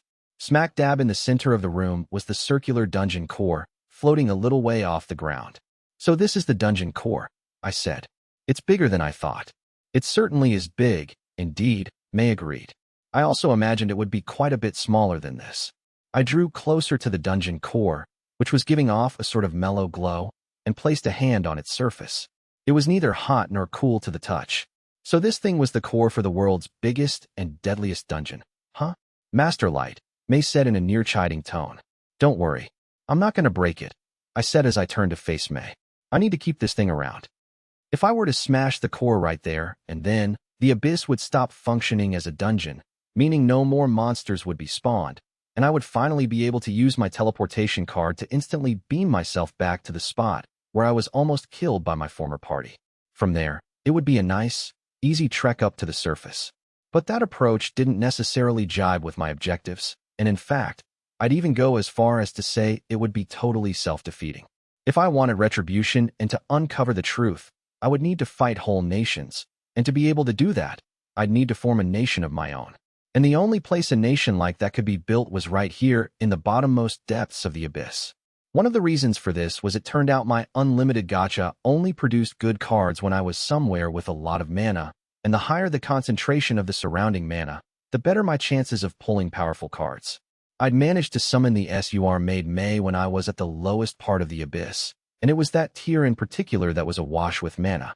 I was definitely already strong enough to take revenge on all 8 of my enemies. But if I were to impatiently destroy the dungeon core, the source of all the mana in the abyss, I'd just be sabotaging myself in the long run. Another point in favor of staying in a fully functioning abyss was that I'd be able to build my kingdom down here without ever having to worry about any enemies from the surface coming to attack me. There's no place better than the abyss for me to use my gift, I explained to May. Which means I can't smash the dungeon core before I've built up an army. But I also can't leave the dungeon core the way it is now. I couldn't destroy the core, but I couldn't leave it entirely alone either. For one thing, it would continue to spawn monsters, making my burgeoning kingdom practically uninhabitable. So I needed to find a way to control the dungeon core and make it work in my favor. May walked up beside me and inspected the core. I am capable of performing practically any task you ask of me, but unfortunately, I am unable to analyze or control a dungeon core. She then turned to me. However, I believe it would be possible to control the dungeon core sufficiently if your Unlimited Gacha were to summon a level 9999 expert in sorcery. I nodded at this, acknowledging May's assessment that there was no way she or I could manipulate the dungeon core with our current powers. But I still had my Unlimited Gacha, and all I had to do was continue pulling until it spat out an ally who would be able to solve this dungeon core puzzle. Well, anyway, I guess all we can do now is wait for a summon who can control this thing to land in our laps, I said. I wholly concur, Master Light, May said. Oh, and I had another thought. We should move from our current living space into this chamber, I said. From what I can tell, the dungeon core doesn't spawn monsters anywhere near itself, for obvious reasons. I couldn't see a single claw mark in the room housing the dungeon core, which was highly unusual, since everywhere else in the dungeon, the monsters left scratches on the floor or other signs that showed they had been there. Sure, I was perfectly used to life in the area we presently called home, despite the fact monsters regularly spawned in that space. But at the end of the day, I would have much rather relaxed and bedded down in a place where I didn't have to worry about creatures popping up out of nowhere. May immediately agreed to my suggestion. There is more than enough room in this chamber, and the fact that monsters apparently do not spawn here confers a significant advantage over our present dwelling. In this chamber, I shall have peace of mind as I educate you in every subject. Huh? What does a room with no monsters in it have anything to do with you educating me? I asked. With our present living arrangement, I believed having you sit at a desk to concentrate on your studies would be infeasible due to the frequent appearances of monsters, May replied. However, since I do not expect us to be interrupted by monsters spawning in this dungeon core chamber, I will set about urging you to educate yourself for the sake of your future endeavors. I winced and pouted at May's plans. I may not be as smart as you, May, but I've done some studying on my own, thank you very much. Because of that, I know how to write my name, and I can count change.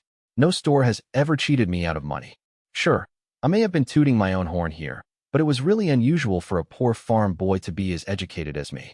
Normally, kids on peasant farms weren't able to read or write their own names, and they certainly weren't able to do the math required to make sure they were given the correct change after buying something at market. Honestly, I thought of myself as pretty smart for a second son of a peasant farmer. On hearing me bragging about my intellect, May brought a hand up to the side of her face, gently rested her fingers on her forehead, and gave me a look. Master Light. She paused for a moment, as if she was choosing her next words carefully. I do understand how you feel about yourself, truly, but I implore you to believe me when I tell you this. You need to build up a vast wealth of knowledge if you wish to wreak vengeance upon your enemies, as well as to uncover the truth you seek. I promise that you will not regret taking my lessons, though if you do find that you regret my instructions, I shall answer for the transgression with my life. May looked me dead in the eye, and I could immediately tell how serious she was about this. Okay, I said. I don't like the idea of doing book learning sitting at a desk, but if you're that sure about it, I'll study under you. I looked up hesitantly at May. Just be gentle with me, please. The usually poker-faced May suddenly reacted like I'd said something incredibly shocking, before quickly turning her head away from me with a hand clamped over her nose for some reason. It took her several seconds to recover and face me again. Of course I'll be gentle, May said in her usual even-keeled tone. I swear on my honor as a maid that I will personally instruct you in all of your scholarly pursuits. So to sum up everything that had happened, I had slain the Orochi after a hard-fought battle, which in turn revealed the huge chamber that held the dungeon core, and for all of that trouble, I had officially enrolled myself in May's private tutoring sessions. Chapter 5. Year 1 in the Abyss. And so, May and I made the dungeon core chamber our permanent residence, since we didn't have to worry about monsters spawning in there, and this change of location allowed us enough peace and quiet for May to teach me stuff about every subject imaginable. Every time I learned something new, it made me realize how stupid and oblivious I'd been before. I thought I was such a genius just because I could do a bit of simple arithmetic, I thought to myself in those moments. Man, I so want to punch my past self in the face. Sure, having that rudimentary knowledge had made me a lot smarter than most other 12-year-old farm kids, which was how old I'd been a year ago, but that wasn't much of an excuse, and I found it hard to live down just how cringeworthy I used to be. But anyway, back to the story. A lot of things happened over the course of my first year in the Abyss, and perhaps the most notable events were the times I summoned other allies with the same power level as May. The second SUR card was spat out by my gift 2 months after we'd moved our base of operations to the dungeon core chamber. SUR level 9999, Genius Monster Tamer, Oyuki, release. As soon as I activated the card, giant magical runes shone brightly around me, just like they had when I summoned May. When the light show eventually died down, a cute, delicate-looking girl who couldn't have been all that much older than Yum was standing before me. She was wearing a hood with cat ears sewn onto it, and her chin-length hair that framed her baby face was an unreal blue. True to her short stature, the girl had willowy legs, a petite frame, and a chest to match. The first time we locked eyes, it felt as if her gaze was penetrating deep into my soul. The two of us continued to stare at each other for a good 10 seconds until Aoyuki finally broke the ice. Muro. As Aoyuki approached me, I saw that the ears on her hood were twitching as if they were really part of her head, and once she was close enough, she rubbed her head against my chest like a real cat. This affectionate act reminded me of my little sister, who used to adore me and always wanted my attention. A smile crept across my face as I scratched Aoyuki under the chin, and she responded by closing her eyes with a delighted look on her face, like a true feline would. "I'm really glad you're here, Aoyuki," I said. "I know it's asking a lot, but we're going to be needing your help with everything." "Muro," Aoyuki replied enthusiastically. The next thing I did was ask her if she knew how to control the dungeon core. I figured that, since the dungeon core could spawn monsters, it might be a kind of monster itself, and if that were the case, perhaps the Genius Monster Tamer would be able to bring this living, breathing orb to heal. "No," Aoyuki said, shaking her head and basically telling me that the dungeon core wasn't a monster at all, and controlling it was outside of her expertise. Well, it was worth a shot. 3 months later, I pulled my third SUR card, level 9999, Forbidden Witch, Ellie. And this time, when I asked her the same question, the summon told me she knew how to control the dungeon core. "I am a master of all magic, sorcery, witchcraft, dark arts, and mystical charms," Ellie declared with a vainglorious flick of her golden locks. "Controlling a dungeon core will be mere child's play." "Wow, thank you, Ellie," I said in response. "I'll be counting on you then." Ellie's face immediately flushed, and her body quivered on receiving this compliment from me. She also appeared to stifle a squeal. "Of course, blessed Lord Light," she eventually replied with a beaming smile. "Leave everything to me."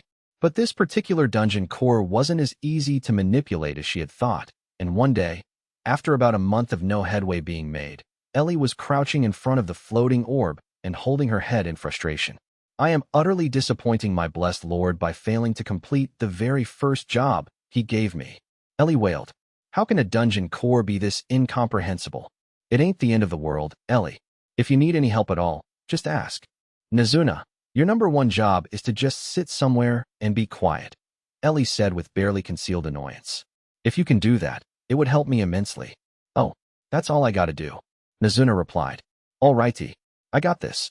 While we were busy struggling in vain to get the dungeon core to do what we wanted, I'd pulled the last of the SUR cards, level 9999, Ancestral Vampire Knight, Nazuna, about a month after I'd summoned Ellie.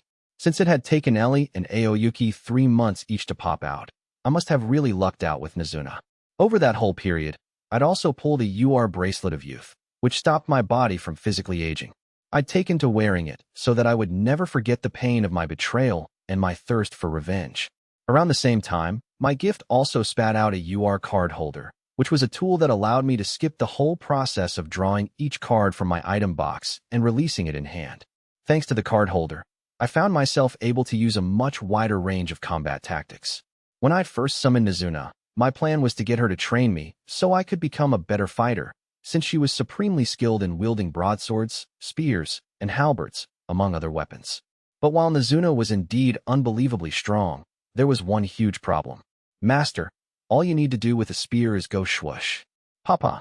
Then, add a little GMPH to it. Nazuna said partway through our first training session. Okay. I replied, utterly confused. Nazuna was a veritable prodigy when it came to her skill with weapons, but because of that, she was the type who did everything from the gut, which made her unable to word her instructions in a way that I could understand.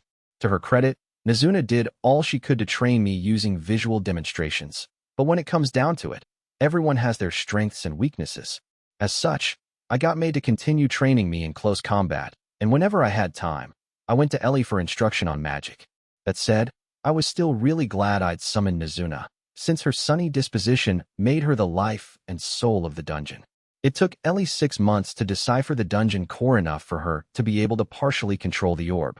Blessed Lord Light. Ellie squealed. I can finally control when and where the monsters are spawned, as well as the magical traps. Way to go, Ellie. I replied. Now we can start redeveloping the abyss. Congratulations, Ellie, May said. I always believed you would solve this conundrum.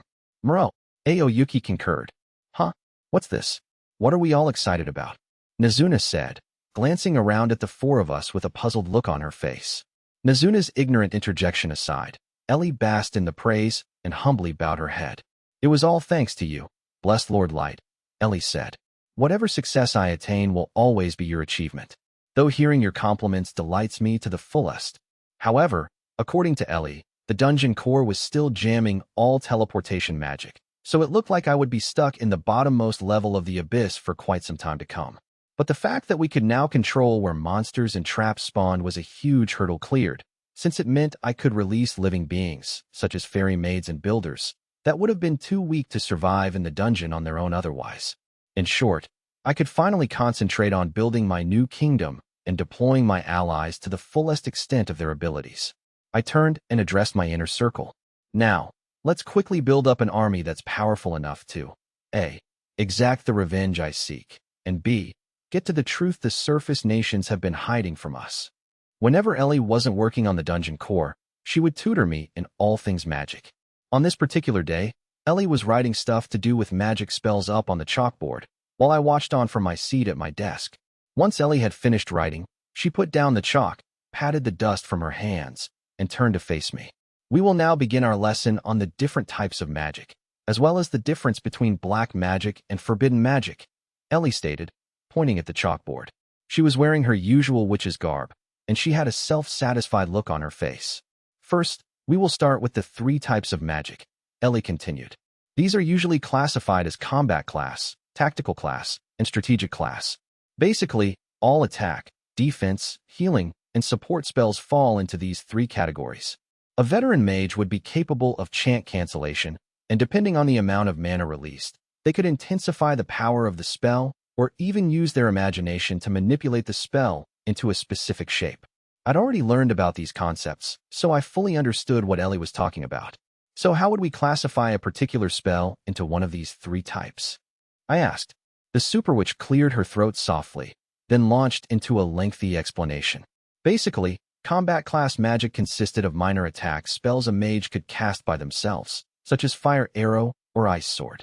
A mage could be biased towards certain types of attacks within this class, and while that did narrow down the range of spells in the mage's toolkit, it was generally believed that a spellcaster who specialized in a particular kind of magic was more successful than a jack of all trades. Tactical class magic referred to spells with a wide area of effect. If a mage were capable of even one tactical class spell, they would be considered the cream of the crop. Back when I was still in the Concord of the tribes, someone at one of the guilds told me no human could ever attain that level. I said, though I heard dragon youths, elves, dark elves, and demonkin are perfectly capable of that kind of magic. I believe a human adventurer would be too low-level to have the mana needed for casting those spells, Ellie agreed. Though, of course, if they were able to raise their power level, it would probably be a different story. Strategic class magic was far more potent and impactful than tactical class magic, and spells from this category could come in the form of a meteor falling from the sky, a tidal wave, or a ground-splitting quake. Because strategic class spells required a lot of mana to cast, they were rarely used, though a caster like Ellie could perform strategic class spells without even breaking a sweat. So those are the 3 basic classes of spells, Ellie said, continuing the lesson. However, there are also ultimate class spells, which are even more powerful than strategic class spells. Ultimate class spells are largely unknown to the wider population. Ultimate class magic had the ability to change the weather, open portals to other worlds, raise the dead under certain conditions, and summon angels, thought to be servants of the goddess, though in truth, it wasn't entirely clear what these beings really were. Even I would need to vocalize an incantation to perform ultimate class magic, Ellie informed me. Plus, a number of ultimate class spells can only be used once a day. Now, moving along, I will give you a rundown on the types of witchcraft that are largely unknown even to mages. Witchcraft was the general term given to spells that hadn't yet been categorized into the other four classes, such as new magic or local wizardry developed in isolated communities. This grouping included black magic, sorcery, forbidden witchcraft, and other spells that fell outside of the bounds of rigorous analysis. These spells often ended up being placed into the existing four classes based on their potency and area of effect. The Koshmer Summon, which I plan to perform to level you up further, is an ultimate class spell, Ellie said, wrapping up her lesson. It can summon a sentient monster from another world, though there is absolutely no guarantee this monster will become your ally. But we'd still be the ones summoning this monster, wouldn't we? I said. It doesn't feel right killing a creature we've brought over to this world through no choice of its own. My questions about the Koshmer Summon were precisely why I'd wanted Ellie to give this lesson.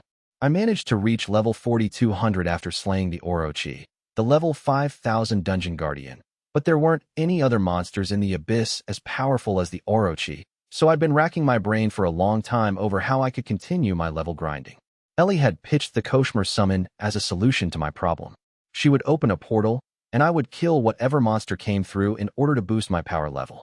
The monsters summoned could even be over level 9000 if she managed to open a portal to the right dimension. Since these creatures would likely be a lot more powerful than the Orochi, I would need to fight alongside May and the other SUR warriors to slay them. However, I still had reservations about killing a monster that we had dragged into this world unwillingly, and I felt I had to relate my concerns to Ellie. On top of that, even if the monster did end up being the kind that attacked people indiscriminately in its own dimension, there was a chance the creature might become our ally simply because we'd summoned it. After almost meeting my end when the Concord of the tribes turned on me, I didn't want to then go and slay any potential allies, since that would, in a very real sense, make me no better than my former party. After listening to my qualms surrounding her proposed course of action, Ellie had decided to put some time aside to answer all of my questions as thoroughly as she could in this classroom setting, and it was here that she allayed my fears by launching into another free-flowing explanation. As you have alluded to, blessed Lord Light, a monster that is summoned usually abides by the orders of its summoner and becomes their ally, Ellie said. However, the Koshmer Summon is an exception to this rule. An exception? I queried. Yes, indeed, Ellie confirmed. The Koshmer Summon can bring forth hostile monsters from other worlds, but perhaps the word summon is something of a misnomer. More accurately, the Koshmer Summon creates a portal that the monsters can pass through of their own volition. Due to that aspect of the spell, any monsters that do come through will not necessarily become allied to us. In fact, I would venture to say that most of them will choose to enter our world hoping to prey on the very summoner that opened the portal. This explanation sounded utterly bonkers to me. So what you're telling me is that the Koshmer Summon isn't really a summon per se, but a spell that brings an enemy right to your doorstep? A normal summon involves a contract between the summoner and the summoned, but I guess this spell basically just creates an interdimensional bridge, and that's it? Very good, blessed Lord. You are completely correct, Ellie said with a smile. Well, thanks for the compliment, but I still have to wonder why a spell that summons hostile monsters even exists. Sure, it might be useful to me for what I want it for, but other than this one rather specific situation, I don't see much use for this spell. For example, if I were to use the spell as a way of getting out of some kind of jam I'd found myself in, the high-level monster I ushered into the battle would end up assaulting friend and foe alike. It might be quite handy for the narrow use of level grinding, but the risks would laughably outweigh the benefits for any adventurer up on the surface world. The only other practical purpose I could see for the Koshmer Summon was if the summoner was fully prepared to die and wanted to take their enemies with them. Naturally, the Koshmer Summon is a forbidden spell because it is much too dangerous, Ellie informed me, beaming from ear to ear. But as to the question of why such an evil spell even exists, well, because there are many different applications, studies, and techniques related to the summon, of course. It appeared Ellie identified strongly with the mage that had originally come up with the Koshmer summon. I guessed it wasn't exactly rare for experts to break certain taboos in the pursuit of improving their skills or furthering their research, and Ellie had managed to convince me that the Koshmer summon would be a fairly reliable way to boost my power level, so I couldn't exactly dismiss the spell as totally useless or pointless. In any case, the important thing to remember is the monsters brought here by the Koshmer summon will never become your allies, Ellie said. They will be enemies out to destroy you, so you shouldn't feel any misgivings about slaying them. For the time being, I decided to simply nod along to what Ellie was saying. Chapter 6, Year 2 in the Abyss. In the end, I did agree to use Ellie's Koshmer summon to level up, and the ultimate class spell brought forth level 9,000 plus monsters that I slew with the help of Mei, Oyuki, Ellie, and Nazuna. Thanks to those battles, I finally reached level 9999, the same level as my 4 SUR deputies, and right after that, I received some good news from Ellie, who came to see me in my office, all smiles. I've finally figured out how to get around the dungeon core's jamming effect on teleportation magic, the forbidden, which informed me. I'm now able to control everything. Nice job, Ellie. You're really amazing, I said. Congratulations, Ellie, said Mei, who was also in the room, helping me with paperwork. By this point, it had been over 2 years since I'd become trapped in the abyss. Ellie had spent the past year looking for a way to cancel the teleportation jamming effect that was keeping me in the lowest tier of the dungeon. But with this news, she finally had total control over the dungeon core. Of course, the rest of us hadn't spent the year just messing around. I'd grinded my way up to level 9999, and collectively, my allies and I had remodeled the bottom level of the abyss into a sprawling stronghold that was as habitable as one could hope for. I'd also developed ways to organize the cards my Unlimited Gacha spat out, assembled my army, and laid out plans for future operations to carry out on the surface world. Elsewhere, I had assigned Nimyamu, Gold, and a number of other level 5,000 plus warriors to engage in what amounted to a reverse subjugation of the abyss. In other words, they were basically a mop-up team sent to kill all the remaining hostile monsters in the abyss and disable the rest of the traps. We had already either eliminated or tamed the most powerful monsters that resided down in the bottom level of the abyss, so it was just the weaker beasts farther up the dungeon that needed taking care of. Since Ellie had shut down the dungeon's ability to respawn monsters and traps, I naturally assumed clearing the rest of the dungeon would be a relatively simple job. However, to be frank, this operation hadn't been going as well as I'd planned, and it was down to the simple fact that the abyss was the biggest dungeon in the world, meaning just clearing a single level of it took a frustrating amount of time. We also found out that the middle layer, where the Concord of the tribes had attempted to bump me off, was actually a whole lot closer to the surface than I'd realized. But after Ellie's latest breakthrough with the dungeon core, the calculus had changed. Now I can use the SSR teleportation card to materialize at the exact spot where the Concord of the tribes betrayed me, I said, responding to Ellie's news in my office. From there, I know how to find my way to the surface. Bless Lord Light, Ellie said with a solemn look on her face, probably as a reaction to the mention of my betrayal. As for myself, I'd gotten over feeling sad about what had happened to me, though whenever I remembered that day, that same feeling of rage bubbled up inside me. In my first few months in the abyss, however, I regularly woke up at night screaming, jolting out of nightmares where I was forced to relive that horrible experience. Thankfully, on those occasions, Mei would immediately come over to me to calm me down and console me. But that was all in the past, and as of this very moment, my allies and I could easily depart from the abyss. We're finally able to begin our operations up on the surface, I said. I concur, Master Light, Mei said. We can now send merchants and other human allies of ours to the surface to gather intelligence. There was a very real possibility that I would have to go to war with entire nations if I wished to settle the score with my sworn enemies, plus solve the mystery behind Masters as well as find the truth about my attempted murder. To achieve these objectives, I would need intelligence gathered by humans who were to go and register as merchants and adventurers up on the surface world. Under Mei's direction, a skilled artisan was tasked with crafting counterfeit coins using the gold and silver bullion the Unlimited Gacha had spat out. And because we were using genuine precious metals, there was no way of telling the fake coins apart from the real ones. My plan was to release the human operatives from the relevant cards, give them this fake money so they could function up on the surface world, then send them all over the place to gather as much information as possible. When I was an adventurer, I heard that intelligence had value, but I didn't really buy into it at the time, I thought to myself. Back then, I'd been too busy trying to earn some money and find food to fill my belly to worry all that much about intelligence. But thanks to May's tutoring sessions, I was finally able to wrap my head around exactly why information equaled power. However, my mind at that particular moment in time was focused on something else entirely.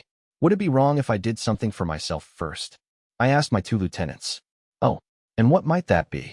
May asked. Ellie also had a puzzled look on her face. I still want to get my revenge and find out the truth, I assured them with a hint of shyness in my voice. But now that I'm able to go up to the surface world, I want to go and see my old home again. I want to see how my mom, dad, big brother, and Yum are doing. Master Light, there is absolutely nothing wrong with what you are requesting, May told me. It is perfectly natural to wish to reunite with your family, and it would be a very meaningful event if you were to do so. What you desire, Master Light, is what we desire for you as well. I insist that we go and see your family. Ellie piped up. In fact, we have to go because I need to properly introduce myself to your dear mother and father, as well as to your dear brother and sister. I wasn't entirely sure what Ellie meant by properly introduce, but regardless of what she was trying to imply, I quickly waved away her suggestion. No, I don't want to see my family face to face. I want to see how they're doing, but I want to do so in secret, I said. If I see them in person, they might try to convince me to give up on my quest to get my revenge. My plan was to use the SSR conceal card so that I could see my family and the rest of the village without being seen myself. Both May and Ellie agreed that this was a good idea. In that case, I believe that seeing your family while remaining concealed should present no issues, May concluded. I volunteered to accompany you as your escort, just in case. It's a shame that I won't get the chance to make a good impression on your parents, but I would still love to see your birth home, bless Lord Light, Ellie added. Thank you both for being so understanding, I said, happy that my trip was a done deal. All right, let's get everything ready so we can hit the surface and visit my home. I also asked Aoyuki and Nizuna to accompany me on my visit to see my old village. A bunch of fairy maids and some of my other allies wanted to come too, but I didn't want this to turn into some kind of pilgrimage, so I limited the numbers to just the 5 of us.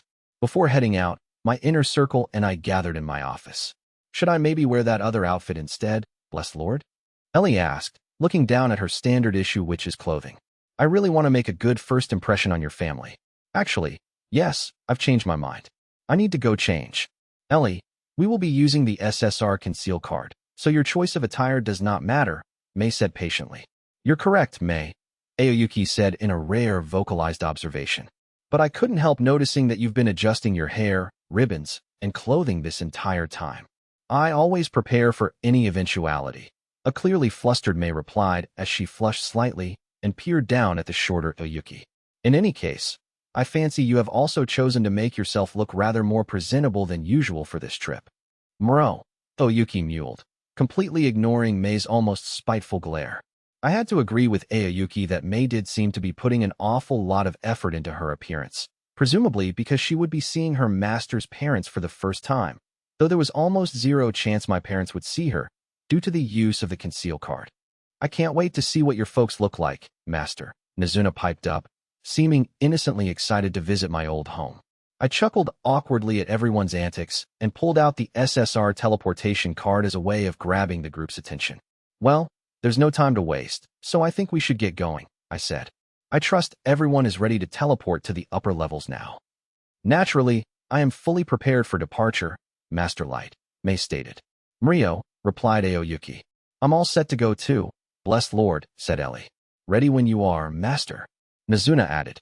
SSR teleportation, release. I shouted, while in my mind, I visualized the exact spot where I was nearly killed. In the next moment, my team and I found ourselves in the wide-open cavern in the part of the abyss adventurers used as a rest area. I looked around the cavern in silence, lost in thought. Master Light, May ventured. It's okay, May, I said.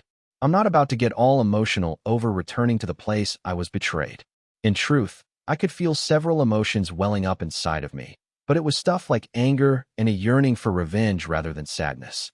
I knew I needed to keep those feelings bottled up, though, so I forced a broad smile onto my face and turned to my troops.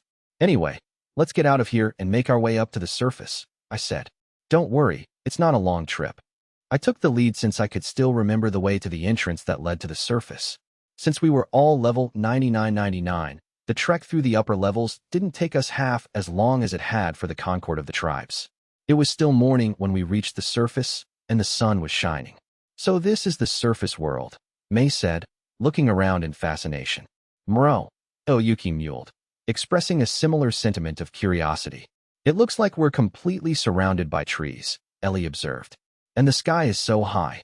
I ain't seeing a whole lot of powerful monsters around, Nizuna noted. The monsters in the abyss were way tougher. As the four maidens checked out their new surroundings, I allowed myself a moment to bask in the sunshine for the first time in 2 years. The abyss was nice and all, but nothing compared to actual sunlight. I finally made it back above ground, I thought. Even though all of this was a familiar sight to me, for the others, it was their first time seeing the surface world. All right, time to head out, I told my crew. First, I'll use the SSR conceal on us. The conceal card was a very handy tool, but it had one drawback. The use of the teleportation card seemed to cancel out the conceal card's power. That was why I wasn't using the teleportation card to take us all the way to my village, due to the very real chance that someone might see us suddenly appear out of thin air. The alternative we'd come up with was to find a secure location near the dungeon where we could use the conceal card without being seen, then use the SR flight card to soar through the sky all the way to my village, as the card granted the power of flight for 24 hours. SR flight release. I yelled. From the abyss, we flew west, crossing a wild forest and a huge river that emptied into the ocean, in the direction of my village, which was a little frontier community situated in the northernmost region of the human kingdom. Life was hard for everyone there, but the villagers looked out for each other like one big, happy family. After a few hours of flying, I finally caught a glimpse of my village. Since I was now level 9999, my eyesight had improved immensely, meaning I was able to clearly make out my village even though we were still miles away from it. But instead of feeling excited about seeing my home again, I stared at the settlement in silence, checking and double-checking that my eyes weren't deceiving me. Why are the fields so barren? I finally uttered. Why have all the buildings been torn down? Were we in the wrong village? No, that couldn't be it. We had flown all the way here with an eagle-eye view of the terrain, so it was impossible for us to lose our way. But from every angle, this looked more like a ghost town than the living, breathing community I'd left only a few short years before. No, even the term ghost town didn't fully capture what I was seeing. It wasn't as if the village had been abandoned to the elements. Someone or something had completely destroyed my village, and they had done it intentionally, from the looks of it. All the fields were ruined, the barns and farmhouses had been razed to the ground, and I could see signs of arson everywhere. The well had been smashed into rubble, and all the fences had been demolished. What is this? I mumbled. What the hell happened here? There wasn't a single house left standing, and as I got nearer to the ruins, I could see dead bodies strewn about in the wreckage. Years of decomposition and scavenging by small monsters and carrion-feeding creatures had turned the corpses to skeletons, but judging by their sizes and the clothes still draped around their bones, many of the dead had been children. I recognized one of the skeletons as belonging to Mima, a friend of Yum's. Another corpse was all that remained of the stern-looking old man who had been kind to us kids. I also recognized the bodies of the old women who used to bake delicious bread in the village's communal oven for us to eat. Feeling completely numb, I touched down and started sprinting along the village's roads, my muscle memory guiding me to my family home. But when I finally got there, I could only sob weakly at what I saw. My house was gone too, with not a single splinter left standing. It was as if a giant foot had stomped my home into the ground and left 2 skeletons beside it. One of the corpses was draped in a dress, while the other had a man's work clothes hugging its bones. I recognized these outfits instantly as they belonged to the people who'd worn them every day before I left home. Mom, I said, my voice trembling. Dad? It didn't seem real that both of my parents were dead. I could hear May calling out my name, but her voice barely reached me through the fog that had descended on me. Had I come to the wrong place? Was this all a dream? Was I still asleep? Master Light.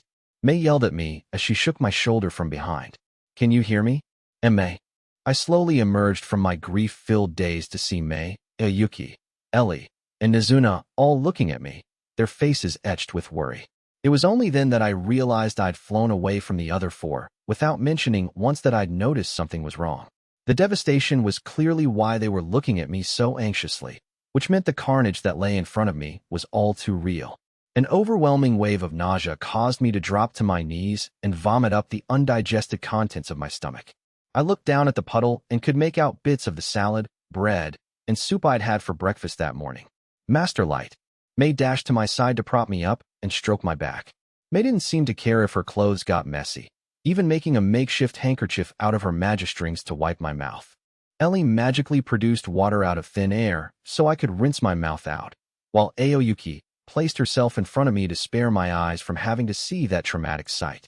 Nizuna, who had absolutely no idea what to do, simply stood where she was, looking frantic. Assholes, I finally said, coughing up my emotions after coughing up my food. I stood up like a listless zombie and started hurling a stream of invective at the air around me. You assholes, I yelled. Why did you bastards destroy my village? Why in holy hell did you kill my mom, dad, and everyone I knew? Why?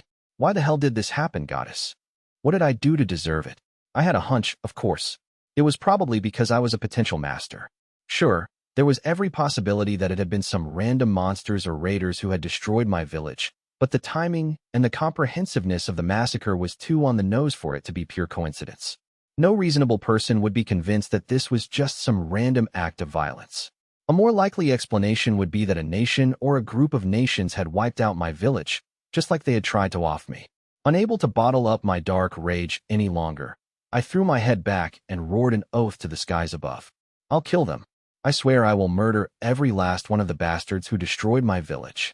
I'll kill those wretches who slaughtered my family. They'll never get away with this. I'll search high and low for those murderers and execute them on the spot. They'll pay for what they did here 1,000 times over. Because of my power level, the dark energy I was exuding caused my 4 deputies to stand stock still out of fear, while all the birds and monsters in the nearby woods bolted, trying to get as far away from me as possible. Thanks to my heightened senses, I could tell that all of this was happening around me, but it was of small comfort to me right at that moment. All I could do was keep yelling and cursing the world until my throat got sore. At some point, I came to the conclusion that there was no use continuing to yell at everything in a blind rage, so I activated the teleportation card and whisked us all back to the bottom level of the abyss. Once there, I assembled a team of investigators who would search for clues that would hopefully lead me to the killers. Much to my embarrassment, after giving out these orders, I found myself laid up in bed for the next few days due to developing a fever from the psychological shock of seeing the wretched state of my former village. Thanks to the care provided by May and the others, I recovered just as the team I'd sent out came back with the results of their investigation.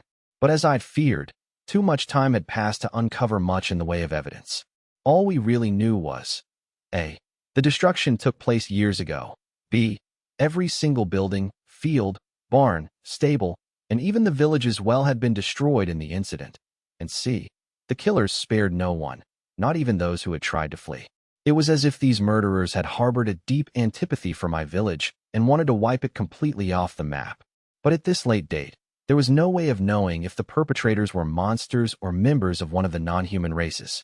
The investigation team did bring back some good news. However, they had been unable to locate the remains of Els or Yum. The team knew this wasn't just some oversight, because after wrapping up their probe, they had placed every single dead villager they could find into proper graves. They'd used the SSR teleportation card to bring fairy maids along to assist with the task, and none of the bodies they interred had any clothing or physical characteristics that were a match for Els or Yum. My allies searched far and wide, even scouring the neighboring forest for my siblings, but they came up empty-handed. Of course, my brother and sister could have escaped into the woods, only to be attacked and eaten by monsters, leaving no trace of them behind. But the fact that their dead bodies hadn't actually been found allowed me to hope, however faintly, that Els and Yum had survived this horrific incident and were out there somewhere, alive and well. On hearing this news about my brother and sister, I rushed to my office and started dishing out orders to May. Tell the merchants and adventurers operating up on the surface world to find out any information they can regarding the whereabouts of Els and Yum. I told her. What order of priority should this directive fall under? May asked. Let's see. While we were blessed with a lot of resources, we didn't have an infinite amount. The surface world operatives were already gathering info on my enemies and on masters, and I didn't want to stretch them so thin. They ended up producing low-quality intelligence. I dearly wanted to avenge the death of my parents and the rest of the villagers, but not at the expense of the first oath I'd pledged of getting vengeance on my betrayers and uncovering the truth behind my near assassination. I want our intelligence-gathering efforts to focus primarily on the Concord of the tribes, masters, and any information we can get our hands on regarding the non-human nations, I said without flinching. As you wish, Master Light, May said, bowing elegantly. I shall communicate these priorities to our operatives immediately. My gut was still telling me that being labeled as a potential master had something to do with the obliteration of my village, so I figured if we made my original objectives our first priority, we'd probably turn up clues regarding the massacre along the way. Though, of course, that was only a hunch. May left the office, and I settled back into my chair. I closed my eyes, and images of the charred buildings, piles of bodies, and my dead parents floated up onto the back of my eyelids. I gritted my teeth so hard, I could hear them grinding. Mom, Dad, I said to the empty room, I swear I will avenge you and all the other villagers. About half a year later, I made Garu my first target in my revenge campaign. Judging by the Wolfman's reaction to my army, it was seemingly powerful enough to wage war against the world, and I finally felt ready to exact revenge on the rest of my enemies. It was at that point that I started sending my all-powerful warriors up to the surface. Extra Story 1, Silica. The girl who had been rescued by the Mohawks near the great tower that had appeared next to the Elven Queendom went by the name of Silica. Born to a husband and wife team of traveling merchants, Silica and her parents used to spend their days crisscrossing the human kingdom selling their wares, until one day, tragedy struck. A monster killed Silica's mother and father, and although she survived, she soon found herself sold into slavery because she was too young to fend for herself. After a number of twists and turns, a party of elf adventurers bought Silica and forced her to serve as their forward scout/bait, as some kind of early warning monster system, in their quest to perform recon on the Great Tower. But partway through the woods, a gigantic canine monster with a live snake for a tail attacked the party and devoured all three of the elf adventurers. Silica believed the snake-tailed creature would eat her too, but the monster just ignored her and disappeared off into the forest again. Immediately after this, a party of Mohawks took custody of Silica and escorted her out of the forest, whereupon they sold her to a merchant in a camp town that bordered the woods. As a daughter of merchants herself, Silica quickly realized her new owner maintained a sound business that ensured it stayed out of debt, even if it wasn't making all that much in the way of profit. Sure, he lucked out with all these adventurers and soldiers coming here because of the Great Mystery Tower, but it is a well-run operation, Silica thought to herself. The merchant also owned a few other human slave girls, but he made sure they were all well taken care of, and since Silica had learned how to do math from her parents, the merchant let her help out around the shop. Silica was also fully aware that she was cute and charming enough to attract attention. I hope the merchant will make me his mistress someday, she thought to herself. After all, she reasoned, she was able to present herself as a decent-looking slave girl who could be useful to his shopkeeping business. Of course, even though the merchant was unmarried, he was much older than Silica, but she was willing to overlook the age gap between them because she believed it was a much better option than being sold to another owner who might end up using her as monster bait again. Shortly after being sold to the merchant, Silica's life was turned upside down once more. A human woman calling herself the Wicked Witch of the Tower attacked the Elven Queendom with a swarm of dragons and forced the Queen of the Elves to pronounce absolute autonomy for all humans. The Queendom subsequently ratified this tenet into law, officially freeing all enslaved humans in the realm. The law applied to Silica and the other slave girls owned by the merchant, which meant they were all suddenly emancipated. Strictly speaking, however, the merchant sold the girls to an incredibly beautiful woman wearing a maid uniform, who was accompanied by a dragon. What was more, this woman had a pair of practically transparent wings sprouting from her back, and she floated a few inches off the ground while she carried out the transaction. So I'm, responsible for picking up the slaves in this area? Yeah, the winged maid said. So, how much do you want for these girls? Let's see, the merchant said before holding up a few fingers. Perhaps this much would be fair? Sure, okay, the woman replied as she handed the merchant a large sum of money. I added, a little something extra for your trouble? Hope you have a good one, yeah? Thank you very much, miss, the merchant said, The transaction completed. As part of the Emancipation Edict, all of the slave owners were being compensated for the release of their human property, presumably because this approach was likely to minimize any conflicts that would have otherwise resulted from forced seizures. The woman who took custody of Silica and the other girls seemed somewhat lackadaisical, as well as having a conspicuous habit of phrasing everything like a question. But in spite of that, the woman was still a busted beauty whose radiant smile could make anyone, even Silica, look past whatever flaws she had. The maid uniform she wore was immaculate, and at first glance, the fabric it was made of seemed to be expensive. That uniform must be worth over 100 times what I cost, thought Silica. Because the maid was so extravagantly beautiful, she unsurprisingly caught the eyes of all the roughneck adventurers in the camp town. Some of the questers even stepped forward and attempted to hit on the woman, but the dragon growled a deep, menacing growl to make them think again. The woman ignored the growling and turned to the slave girls. Anyways, I think it's time for the dragon to, give us a ride? The trip to the tower won't take us all that long, but if you could, can you maybe just not freak out and let go during the flight? If you do, you'll sort of fall to the ground and die, yeah? Silica and the 3 other girls stiffened at this thought, but since they were slaves and didn't have a choice in the matter, they hesitantly climbed up onto the dragon's back all the same. The woman floated up and took a seat on the dragon's back as well. Okay, so you can go now, yeah? The maid said to the dragon, which responded with a hearty snarl before spreading its wings and taking flight. The girls briefly screamed on takeoff, but they all did what the maid had told them to and stayed completely still while clinging to the dragon's back for dear life. It took less than 5 minutes for them to reach the great tower, but to the slave girls, it felt like much longer. Once the dragon had landed, the little girls hurriedly disembarked from the beast and sank to the ground, thankful to be on terra firma once more. Good job hanging on during the flight and all, the woman said to them.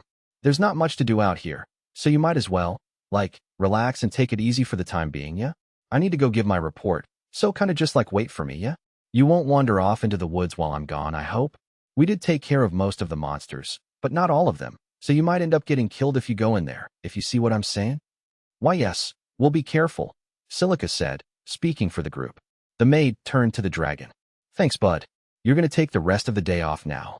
The creature nodded and took off once more. After the woman had seen the dragon off, she headed for the tower entrance, leaving the 4 slave girls sitting in a huddle by themselves. After Silica had stopped shaking from the dragon flight, she looked up at the white superstructure with renewed fascination. So this is the great tower I've heard so much about, huh? She thought to herself. The enormous tower stood in the middle of a large, round clearing carved out of the untamed forest and seemed to stretch up beyond the clouds. The clearing itself had a radius of 1 kilometer, and the forest border appeared to be being guarded by 3-meter-tall golems standing equidistant from each other. Aside from the 4 slave girls, there were a good 200 or 300 humans in the clearing, all of whom appeared to be former slaves like themselves, which led Silica to a sinking realization. We're all going to die out here, aren't we? She thought to herself, a supposition that was backed up by the fact that there were no farms, houses, or even a single tent or blanket they could sleep in out here. Because the tower was located deep in the forest, it'd be next to impossible to go buy supplies at a market, or for a traveling merchant to somehow make their way to this clearing. Furthermore, the closest shops where they could buy food would be located in the Queendom, a nation filled with extremely prideful elves. And while the people from the tower could of course use their dragons to force the elves to part with their food under duress, it would be logistically impossible to feed everyone through that sort of strong-arming, because the area around the tower would eventually be housing all of the human slaves in the Queendom. I heard it was the Wicked Witch of the tower who freed all the slaves. Yes, she made this huge tower in the middle of nowhere, and yes, she controls a whole army of dragons. But nobody that powerful is going to care what happens to all the people trapped at the base of the tower, thought Silica. That means we have to carve a life out for ourselves on our own down here. But I can't take care of myself. I'm just a kid. They could have made a start by building a farm there and then, but it would still be months before any of the crops were ready to harvest and eat. If Silica and the other girls were forced to fend for themselves, there was no way they'd be able to survive. Unless a wizard happens to come along and magic us up some food like in a fairy tale, we're done for, Silica thought sadly. Mages in fairy tales were certainly capable of creating food out of nothing, but here in the real world, making food by magical means was practically unheard of. The way things stood, death was the only fate awaiting Silica and the other girls. As the 4 slave girls gloomily contemplated their dire situation, the beautiful woman, who was actually a fairy maid, returned from the tower, having seemingly completed her errand. "Sorry, did I make you wait?" the winged maiden said. "If you don't mind, could you, give me some space so I can set up your temporary shelter?" "Huh? A temporary what?" Silica asked. "All right, so budge up, okay? This'll only take, a second," the maid said. Then she held up a card. "Prefab release." In the next moment, a 1-story building made of a metal that looked a lot like iron appeared in front of them. "What?" Silica blurted out. The other 3 slave girls looked just as surprised as she was, but the fairy maid paid no attention to their reactions and went inside this so-called prefab building. A few seconds later, the maid wafted out again and approached the girls. "So inside, you'll find, the bare minimum supplies for you to live here comfortably and stuff," the maid told them. "If you need anything else, you can come to me or any of the other maids, yeah? Just, be careful what you ask for, because some things might take a while to get to you, and that's if we don't just outright refuse the request and junk. So yeah, go check out your new digs, but don't wear your shoes inside, if you don't mind." Thank you," Silica said uncertainly. "We'll go on inside then." The 4 girls did as they were told and took off their footwear before entering the prefab, with the maid following them inside, though she didn't need to take off her shoes because she was still serenely floating just above the ground. The girls walked into a single room that was about 14 square meters big and had 2 sets of bunk beds in it with a dresser placed between them. In the middle of the carpeted room was a table with low legs that had a plate of cookies and a pot of tea on it. "This looks just like an average dorm room," Silica thought, but there's no way she could have made this in a matter of seconds. While the girls looked around the room in shock, the maid continued giving them a casual rundown of their new living arrangements. "I think you're, able to decide between yourselves who gets the top and bottom bunks. The dresser has enough clothes and underwear for everyone, but I'll sort of just leave it to you guys to figure out who gets what outfit, yeah? If you need to use the bathroom, I think there are latrines nearby you can run to. As for drinking water, you can recognize a well if you see one, I'm sure. Supper will be ready in a few hours, so till then, you're free to have those butter cookies and tea on the table if you like."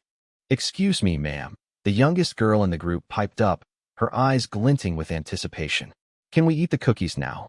The maid patted the little girl on the head and gave her a somewhat nonchalant smile. "Of course you can, babes. It's totally cool to eat them right this second if that's what you want to do.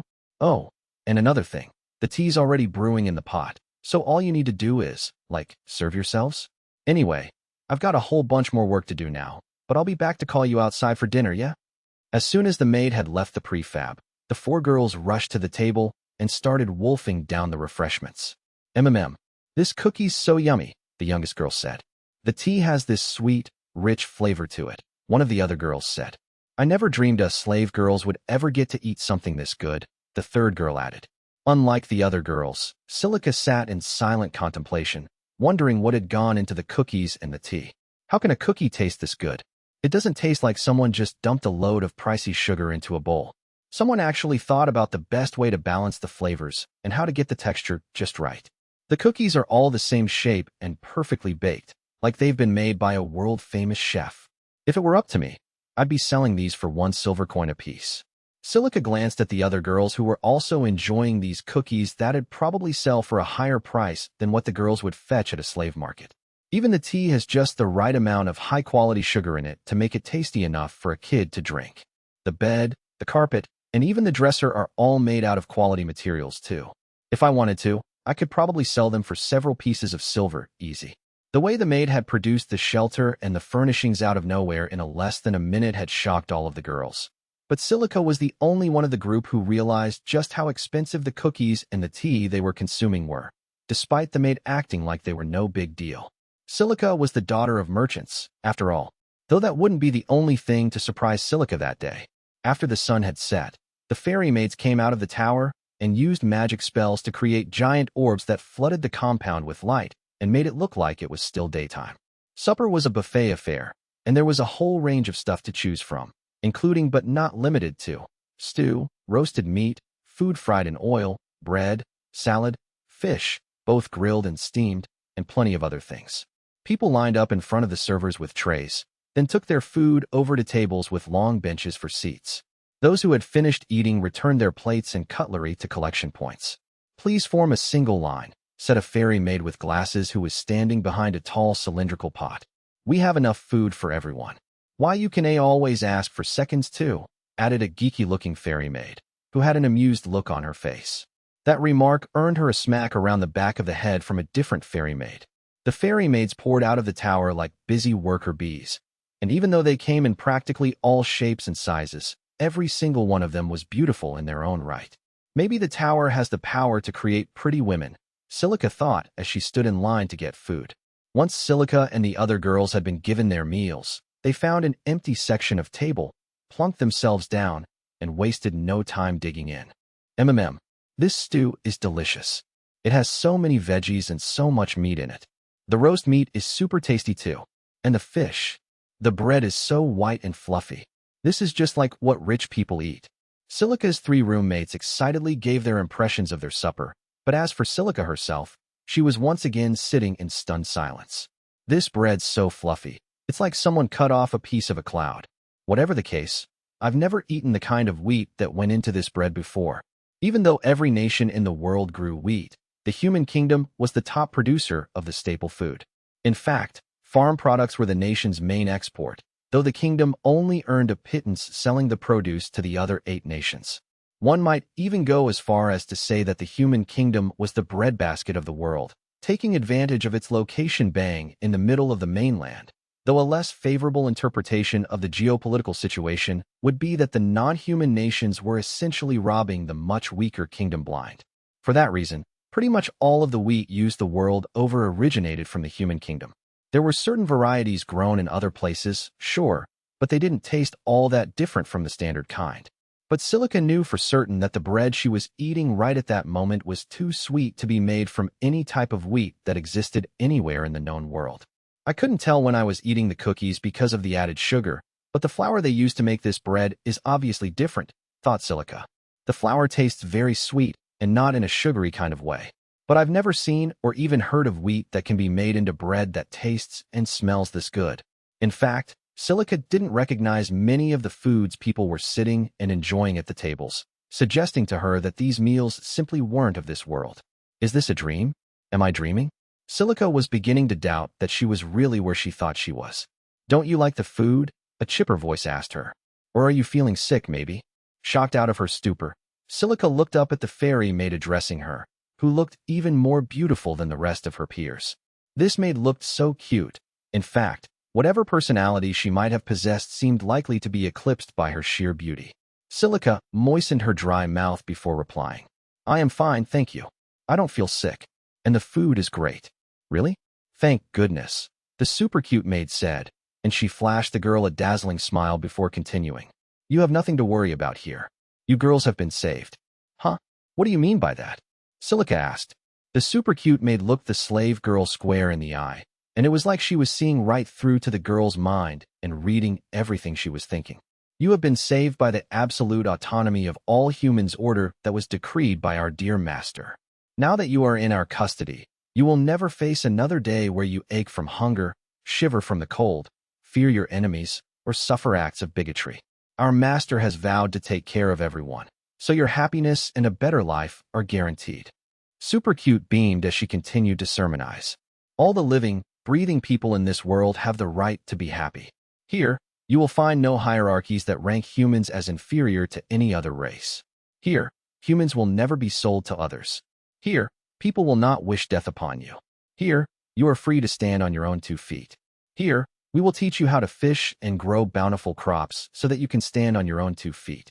You girls are even free to leave this place altogether if you so choose, for we unconditionally believe that the only way to find true happiness is by seeking it out by your own free will. Silica looked at the maid in silence, entranced by her infinitely beautiful eyes. Instead of sounding fanatical and cult-like, what the cute maid was saying made complete sense to Silica. The meanings of the words tumbling from her mouth were clearer than any cloudless sky, and the message swept through her soul like a stiff breeze in the summer heat. Silica wholly believed the maid when she told her she and the other girls were completely free to find their own happiness. So like I say, there's nothing to worry about, okay? The super cute maid reiterated.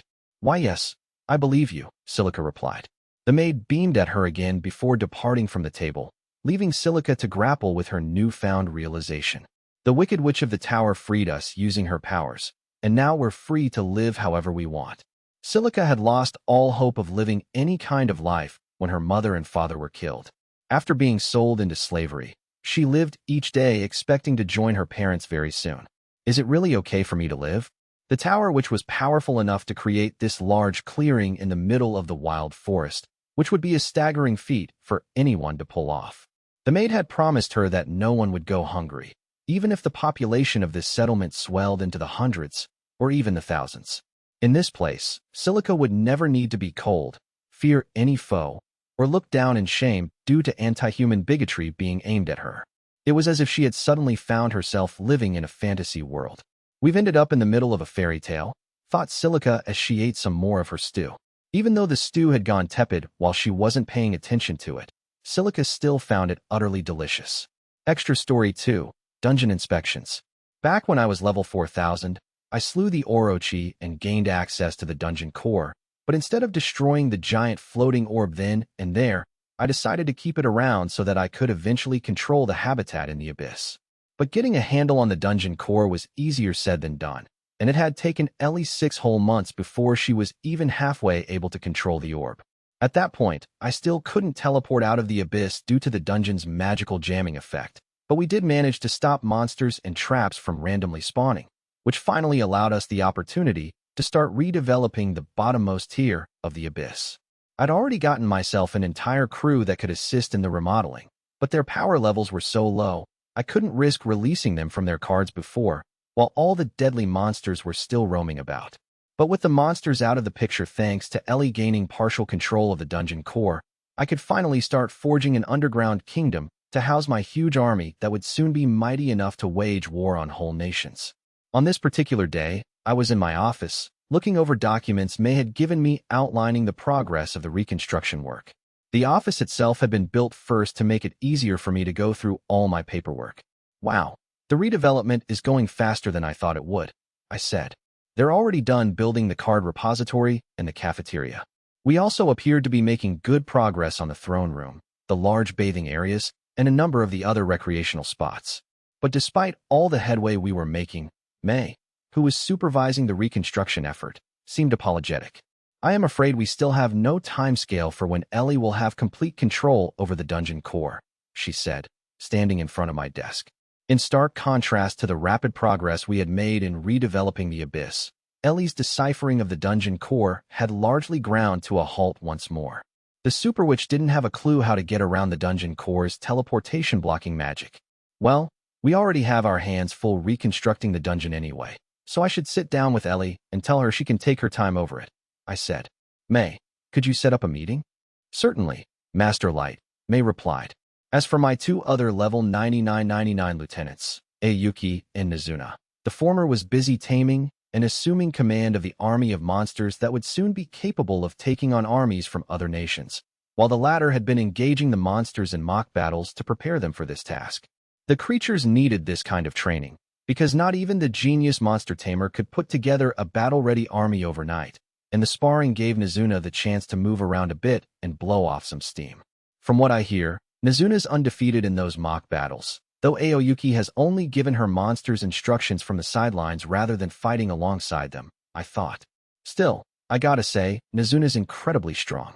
As these thoughts swirled around in my head, May and I decided we would go inspect the locations listed in the report and see how things were progressing for ourselves. The first stop on our itinerary was the card repository. My Unlimited Gacha provided all the food, consumables, magic items, and other things that were needed to keep Abyss life running smoothly. But because it would be nigh impossible for me to keep pulling supplies at the volumes needed, we used a hack that would keep my gift-producing cards around the clock. Before this card repository was built, I used to just stuff all of the gacha cards into my item box in one big disorganized mess and pull out whichever card I needed at the time. That system had worked up to this point, but I knew there would come a time when we would need a much more efficient approach for retrieving cards if we wanted the dungeon to be habitable for all of its new residents. So we came up with the idea of adding a card repository, where my gacha cards would be neatly sorted out and tracked, and which would become one of the most critical sections of the Abyss. And now that this repository was finished, May and I decided we'd check it out. So this is the card repository, huh? I said on arrival. It's much bigger than I thought it'd be. The repository was designed to hold an untold number of gacha cards, which is why there were rows and rows of shelves as far as the eye could see, as well as the ceiling being so high, it was barely visible. Before we strolled in, fairy maids had been placing gacha cards on his shelves according to their type, but as soon as they saw me, they stopped what they were doing and lined up to greet me. At the head of the line was the brother-sister administration team, who oversaw the card repository. We had informed them in advance that we would be coming to take a look around. I'm so glad you came to see us, sweeties. Anelia said happily. Welcome to your new card repository, Lord Light, Alf added.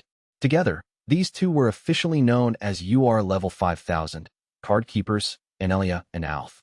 The head administrator, Anelia, was short of stature and had silver hair, while Alf worked alongside his older sister as the deputy administrator of the repository. Thanks for all you're doing, guys, I said, smiling and waving back at them. I heard they'd finished building this place, so I came to check it out. How's things running so far? They did such a super job with this place. Anelia gushed. They built it exactly to our specifications. Thank you so much, kiddo. Dear sister? Alf intervened gingerly. Perhaps you should think twice before referring to our Lord and Creator by that particular term of endearment. I'm glad to hear this place is set up how you need it, I replied.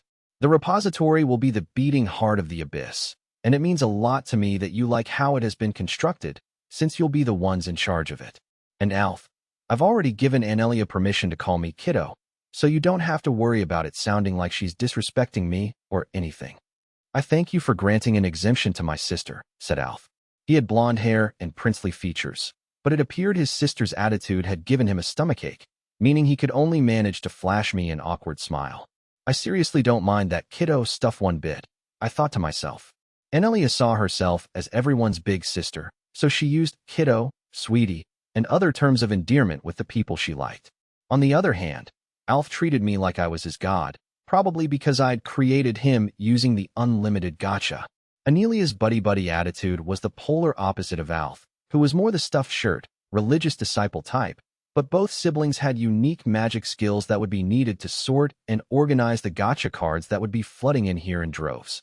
Anelia and Alf, the card repository will be the central pillar of the abyss, May said.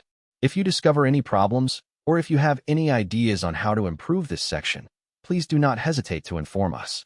We will make any concerns our top priority. Why? Thank you, honey, Anelia replied. In fact, there is one eensy-teensy little thing I'd like to address.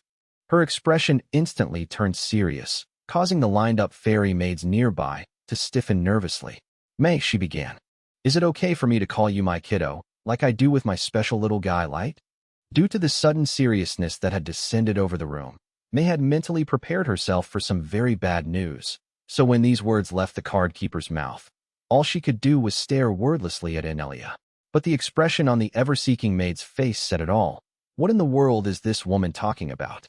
Meanwhile, Alpha's stomachache seemed to have upgraded to a full-blown ulcer. Dear sister, you cannot say such things to Miss May. Her power level is far higher than yours, and she was the first to be summoned by Lord Light. Plus, she is a heroine who rescued our creator from certain death. So you must not take that attitude with her. It's all good, buddy, Anelia assured Alf, who was tightly clutching his belly. She turned to May again and beamed at her, almost triumphantly. I know your power level's higher, and you were summoned before me, but my big sisterly love knows no bounds. So from now on, I'm going to call you my darling little kiddo, and if there's anything you need, just come and ask, okay? May was still at a total loss for words, but this time, she felt the need to press her palm firmly to her forehead, an effect Anelia's stubbornness often had on people. The fairy maids were all looking at Anelia like she'd gone nuts, but she didn't seem to be paying them any mind. Standing between the two of them, I simply chuckled awkwardly, until May finally broke the silence. I am afraid, Master Light, and I must leave now to inspect the other construction projects, May declared, giving her an excuse to cut the conversation short. Master Light, shall we? Sure thing, I said. You guys take care, okay? I suppose I can't hog all your time and keep you two from your work, Anelia said, looking rather peeved about May not being very receptive to the whole kiddo thing. But by all means, come and see us again, sweeties. I chuckled awkwardly again as May nodded at me to signal that it was time to head to the next destination on our tour, the cafeteria. Or to be more precise, we were going to the new cafeteria. The dungeon already had a mess hall with a kitchen adjoined to it. But that was something we'd slapped together by throwing a bunch of kitchen utensils, some furniture, and a heap of other appliances produced by the Unlimited Gacha into a room. It was a real patchwork affair and not what you'd call a proper cafeteria. At least, not one that could comfortably feed a huge army of people. So we'd set about constructing a new cafeteria and kitchen that was entirely separate from the mess hall. When May and I showed up there, the construction crew had just finished putting the final touches to the place. Ice Heat, am very glad to welcome you here, Master Light and Miss May. The maid, whose hair was red on the right side and blue on the left, curtsied to greet us, all smiles. When Ice Heat was summoned, we immediately gave her the job of being the site manager for this and some of the other redevelopment projects. May also appointed Ice Heat as her deputy head housekeeper, likely because she manifested wearing her own maid outfit. You've done good work here, Ice Heat, I said to her. I heard the cafeteria was all finished now, so I thought I'd wander down to have a look. It's an honor that you have come all this way to see what we've accomplished here, Ice Heat said. Per your specifications, we designed this place to be as well equipped as possible. At the outset, I had said the cooking staff summoned by my Unlimited Gacha should have the most say in how the cafeteria would be constructed, with the added caveat that I wanted the place to look as spectacular as it could with the materials we had on hand. To make sure my instructions were followed to the letter, we had put May's second-in-command, Ice Heat, in direct charge of refurbishing the space into a cafeteria. Ice Heat proceeded to give me a tour of the new cafeteria, showing me all the tables and chairs where people would sit to eat, as well as the kitchen in the back. Everything I saw was perfectly manufactured and elegantly arranged, and it was obvious just by looking at the room that everyone involved had really put their heart and soul into this project. With a little help from the gacha cards we'd had stored away and a sprinkling of magic that certain summons were capable of. Nice work as ever, Ice Heat, I said. Even I can tell this kitchen will be a great place to work. The cooking staff should have no trouble rustling up meals for the whole dungeon in here. Thank you very much, Master Light, Ice Heat replied. Your compliments brighten my very soul, and the same goes for all those who helped to design and build this kitchen. My compliments surely aren't that big a deal, I said skeptically. But this really is a nice kitchen. I used to live on a poor farm, you see, and the only time I ever managed to actually properly fill my stomach was the one day a year when my village held a festival. I wanted my domain to have a kitchen that allows everyone to eat as much as they want, and I can see that what we have here definitely fits the bill.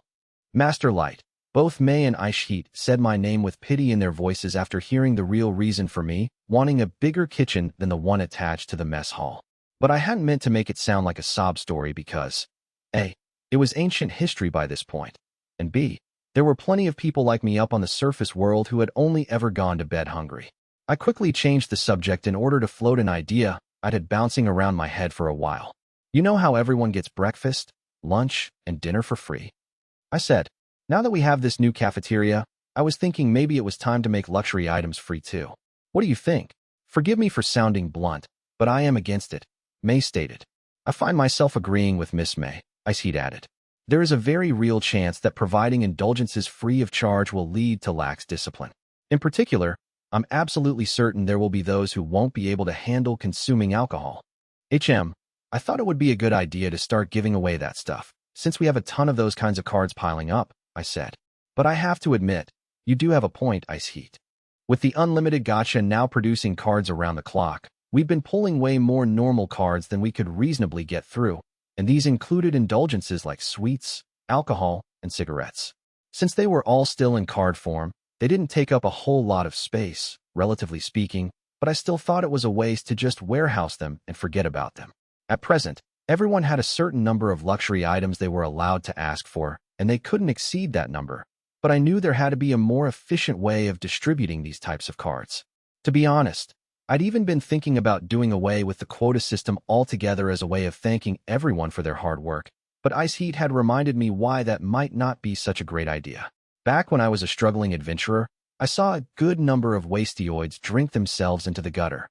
I was fairly sure none of my allies down here would turn into alcoholics, but there was no way to be 100% certain.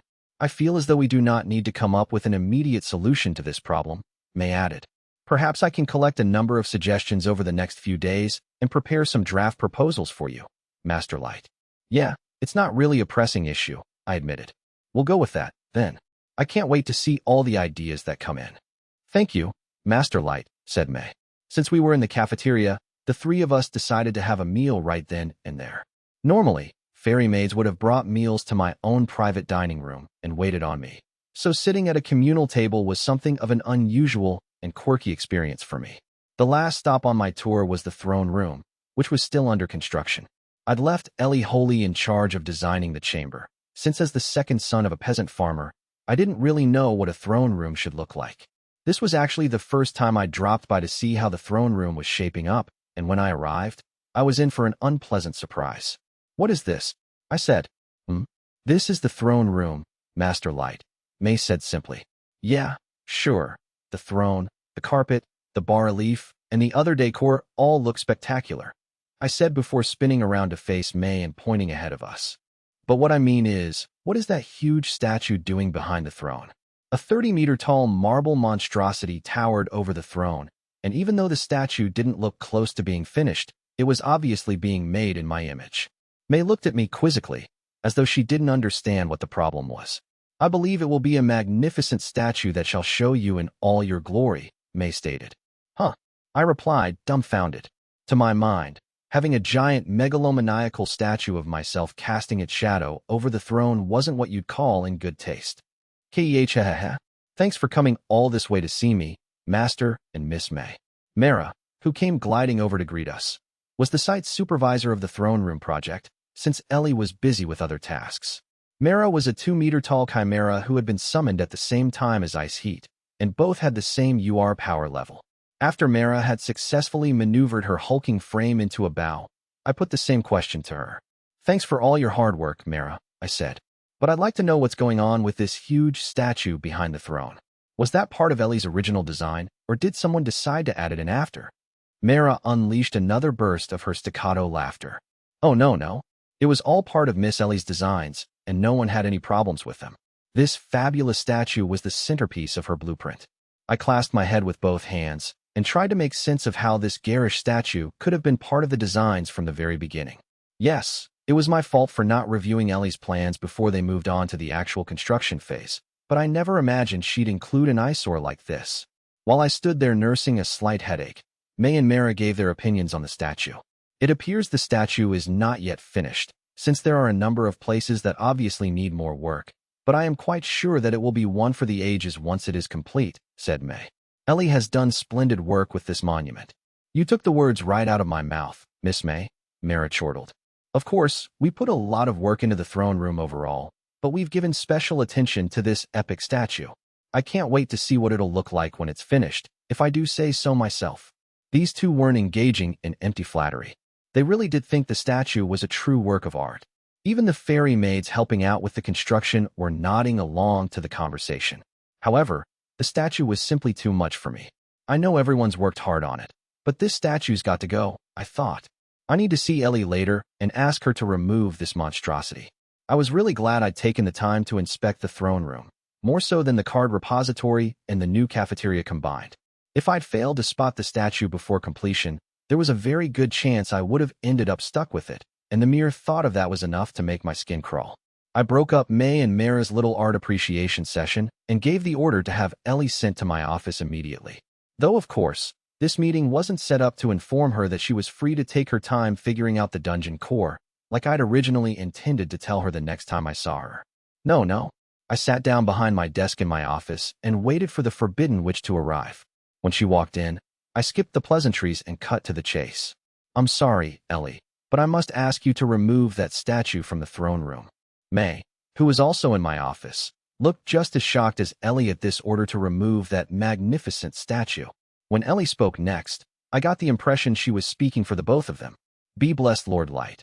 I'm very much aware that the statue doesn't capture even a billionth of your true heavenly beauty at present, but if you would just give me a little more time, I swear on my life that you will be pleased with the final result. I throw myself upon your mercy and beg you to please hold off on making a decision until later. No, it has nothing to do with how the statue looks, I said, waving away Ellie's frantic but mistaken rebuttal. I have a problem with any statue of me being made. It'd be one thing if it was a small, simple doll that resembled me, but we're talking about an absolutely humongous statue at the rear of the throne room. That thing makes me look like I have an ego the size of a small planet. So can we please just get rid of it? I said all of this in the least jokey tone I could manage. A doll was something I could easily laugh off, but a 30-meter-tall statue was a total deal-breaker. Not to mention, I couldn't have that colossal idol looming over me while I was sitting on my throne. My psyche just wouldn't be able to take it. Yes, I knew Ellie and everyone else had made the statue because they loved and worshipped me, and while I was tickled by their adoration, the statue was simply a step too far. Master Light, it behooves me to say that not a single one of your allies will think you have an ego problem simply for displaying one or two giant statues, May said. If it does turn out that even one of us harbors such an outrageous opinion, I will personally see to it that their viewpoint is corrected, so I implore you to authorize the construction of the throne room as originally planned. I have said what I have said, and I'm not going to budge on this, no matter what you say to me, May, I replied. But instead of having the statue destroyed, we ended up compromising by storing it away somewhere I, or anybody else, for that matter, wouldn't be able to see it. May and Ellie flashed sad looks in my direction, but my mind was made up. I did throw them another bone, however, by allowing them to hang a huge banner behind the throne instead. It was certainly a heck of a lot better than sitting between the legs of a huge marble idol that looked like me. Book 2, The Human Kingdom. Chapter 1, The Naive Activist. Father, you must reconsider. Princess Lilith protested in a raised voice as she discussed a matter with her father, the ruler of the Human Kingdom, in his executive office inside their castle. Though truth be told, to call their residence a castle was a bit of a stretch, since it was really more of an oversized mansion. Still a teenager, Lilith was nearly 160 centimeters tall with skin the color of ivory and a long mane of wavy blonde hair. She was the very definition of a fair maiden, and she wore a colorful dress fit for a princess, though her attire couldn't really be described as extravagant. But what was most distinctive about Lilith were her large, defiant eyes that were presently trained on the king with needle-like focus. Please grant me permission to visit the great tower that's rumored to have triumphed over the elves, the princess pleaded. Lilith, my answer remains the same as all the other times you have asked me that. It is simply out of the question, the king said with an exhausted sigh. If you, a princess from the Human Kingdom, were to be seen approaching this great tower, the other races may assume you are somehow involved with whoever built it. What do you plan to do if that happens? As princess, you must do everything in your power not to give the other races the wrong impression. The old, graying king sat down heavily in his chair, even though he was quite slender. Or to be more accurate, he was gaunt, and the monarch's sunken cheeks and scrawny wrists made it seem as though stress was the main reason for his withered state. Lilith's outrage at this made her eyes grow even wider. Why is there this constant need for us to be so circumspect in all of our activities? Yes, it's true that we humans are weaker than the other races, but that is no justification for the kind of unfair treatment we receive. If we wish to upset the status quo, we need a show of force that will make the other races sit up and take notice, and for that, we will need to establish relations with this great tower. After all, it was the people in there who flew a swarm of powerful dragons to the heart of the elves' domain and declared absolute autonomy for all humans, freeing the slaves and forcing the elven queendom to end slavery for good. If we collaborate with the great tower, we will be able to project that awesome power all across the world. But if we fail to seize this opportunity, we humans will forever be exploited by the other races and treated like cattle. We need to stand and fight in order to restore our dignity and pride, and I'm fully prepared to lay down my life to achieve that end, if that's what it takes. So please, Father, nay, Your Majesty, I beg you to stand up and take action. After listening to his daughter's rather lengthy rebuttal, the king sat motionless in his chair for several unresponsive seconds before breathing out another heavy sigh. Lilith, it is folly to place so much faith in this great tower that you speak of. What you have told me is little more than rumor, and I do not want you to go starting a needless war over some unconfirmed hearsay. I'm asking for your permission to visit the great tower so that I can verify this hearsay. Lilith argued. But suppose you discover all these stories are nothing more than tall tales or even outright lies, the king reasoned. All you would have accomplished by going there would be to agitate the other races unnecessarily and further damage the standing of your fellow humans. Is that what you want, Lilith? No, I don't, Lilith admitted. But we still need to look into all those reports about Lilith. The king stopped his daughter mid-sentence and breathed another sigh that translated to "don't be so naive," before finally putting his foot down. Humans are too weak to square up to any of the other races. Our only option is to keep our heads down and do what we can to survive. The king raised his hand to dismiss Lilith, which was the signal that the conversation was over. Knowing there was no point arguing her case any further, the princess silently padded out of the office and set off in the direction of her private chambers with the attendant that had been waiting outside for her this whole time. But after only a few steps, she caught sight of her older brother, who was walking down the hallway in the opposite direction. The prince was 170 centimeters tall, had blonde hair like his sister, and had the kind of physical proportions and facial features that meant he was considered a handsome youth by many. But even though he was still only 18, his hairline had already started to recede, and the fatigue and lack of spirit etched on his face resembled his father's own weary look. The prince also had an attendant with a set of documents under one arm following him, and it was clear they were heading for the king's executive office, where Lilith had left her wounded pride moments before. "Dear brother, do you have a moment you can spare?" Lilith asked, giving him a pointed look. "You know very well that I don't," the prince replied. "But I can't say no to my little sister, so make it quick." The two siblings walked a little farther down the hall, leaving their attendants behind so they could converse in private.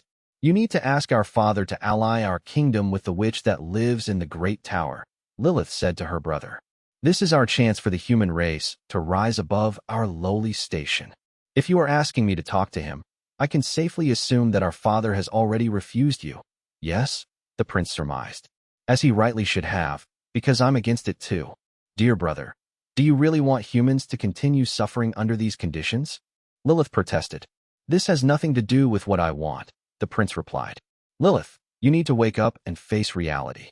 In a bid to talk some sense into his sister, the prince invoked a bit of realpolitik. "Yes, I've heard the rumors about how people from the Great Tower were able to menace the Elven Queendom with a swarm of trained dragons. But look at it this way. If they were to send some of those dragons to our kingdom, that might present the elves with an opening and encourage them to lay siege to the tower. There is too much at stake for the people of the Great Tower to even dream of redeploying any of their dragons to provide our nation with protection." Lilith realized her brother had a point, but she wasn't ready to back down just yet. But from what I heard, the tower controls a multitude of dragons, and there were enough of them to blot out the sky over the capital of the Elven Queendom. I'm sure they must be able to spare a dragon or two without too much trouble. First of all, there aren't nearly enough dragons in the whole world to blot out the entire sky, and even if there were, it'd be impossible to maintain a swarm that size, the prince reasoned. And even assuming they're willing to part with some of their dragons, it opens up the risk of us losing our supply of salt. Salt was a very valuable commodity, and due to the human kingdom being landlocked, surrounded as it was by 6 other nations, it was also hard to come by here. We are the only nation in the world that has no access to seawater, so we must buy salt from other nations if we want to survive, the prince said. What do you think will happen if all those other nations decide to stop exporting salt to us? We have no salt mines, and people can't live without salt in their diet, so we will all waste away and die without any of the other races even needing to take up arms against us. Thanks to our geography, the other races already have a noose wrapped tightly around our necks. That's no reason to give up, Lilith cried. I mean, do you like this situation we're in, dear brother? The princess knew logic and reason weren't her friends in this argument, so she tried appealing to her brother's emotions instead. The other races don't allow us to charge tariffs on any exports or imports. We even sell our own people as slaves to the other nations whenever they order us to do so. Is that the kind of kingdom you want to rule over? Is this what you call an independent nation? Right now, we're a de facto puppet state, a chattel nation, if you will. Lilith, for what it's worth, I empathize with what you're saying, the prince admitted. But the truth of the matter is we are completely under the heels of the other 8 races. I loathe the fact that we sell some of our citizens into slavery, but in this case, we must sacrifice an unlucky few in order to protect a much greater number of people. I know that logic sounds callous, but as the rulers of this kingdom, it is our duty to make these kinds of hard decisions. Unable to come up with a counterargument to this, Lilith simply seethed in silence. The prince was well aware that his sister was still young and idealistic, and he patted her on the shoulder a few times out of pity before resuming on his way to the king's executive office. Lilith stood rooted to the spot, unable to fire off a parting shot as she watched her brother disappear through the door with his attendant. Lilith had lost the battle of rhetoric with both her father and her brother, yet she still couldn't help feeling dismayed about the future of the human race. Lilith eventually made it back to her private chambers, and when her attendant opened the door, she found a maid waiting on the other side with a young apprentice maid beside her. "We welcome your return, Your Highness," the maid said. "No, please serve me some tea," Lilith said, feeling the need to imbibe something to take her mind off everything that had happened. "Certainly, Your Highness," No said with a bow, before hurrying off to brew a fresh pot of tea.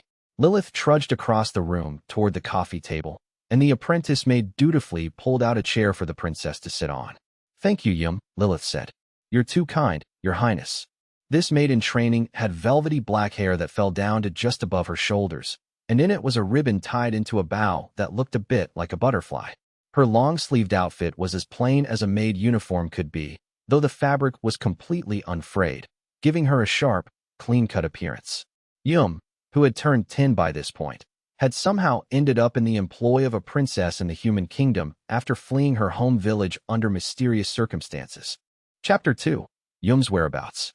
After May had informed me that Yum had been found working as an apprentice maid for Princess Lilith of the human kingdom, Ellie proposed we should invite the princess, with Yum in tow, to visit the Great Tower. That way, I could reunite with my sister and whisk her away to the safety of the abyss. With this plan in place, Ellie had gone to the Elven Queendom as the Wicked Witch of the Tower to order the authorities there to broker a deal for the visit to go ahead, while I'd asked May to visit the human kingdom to make sure the delegation brought Yum with them, so that I could see her with my own eyes on her arrival at the Great Tower.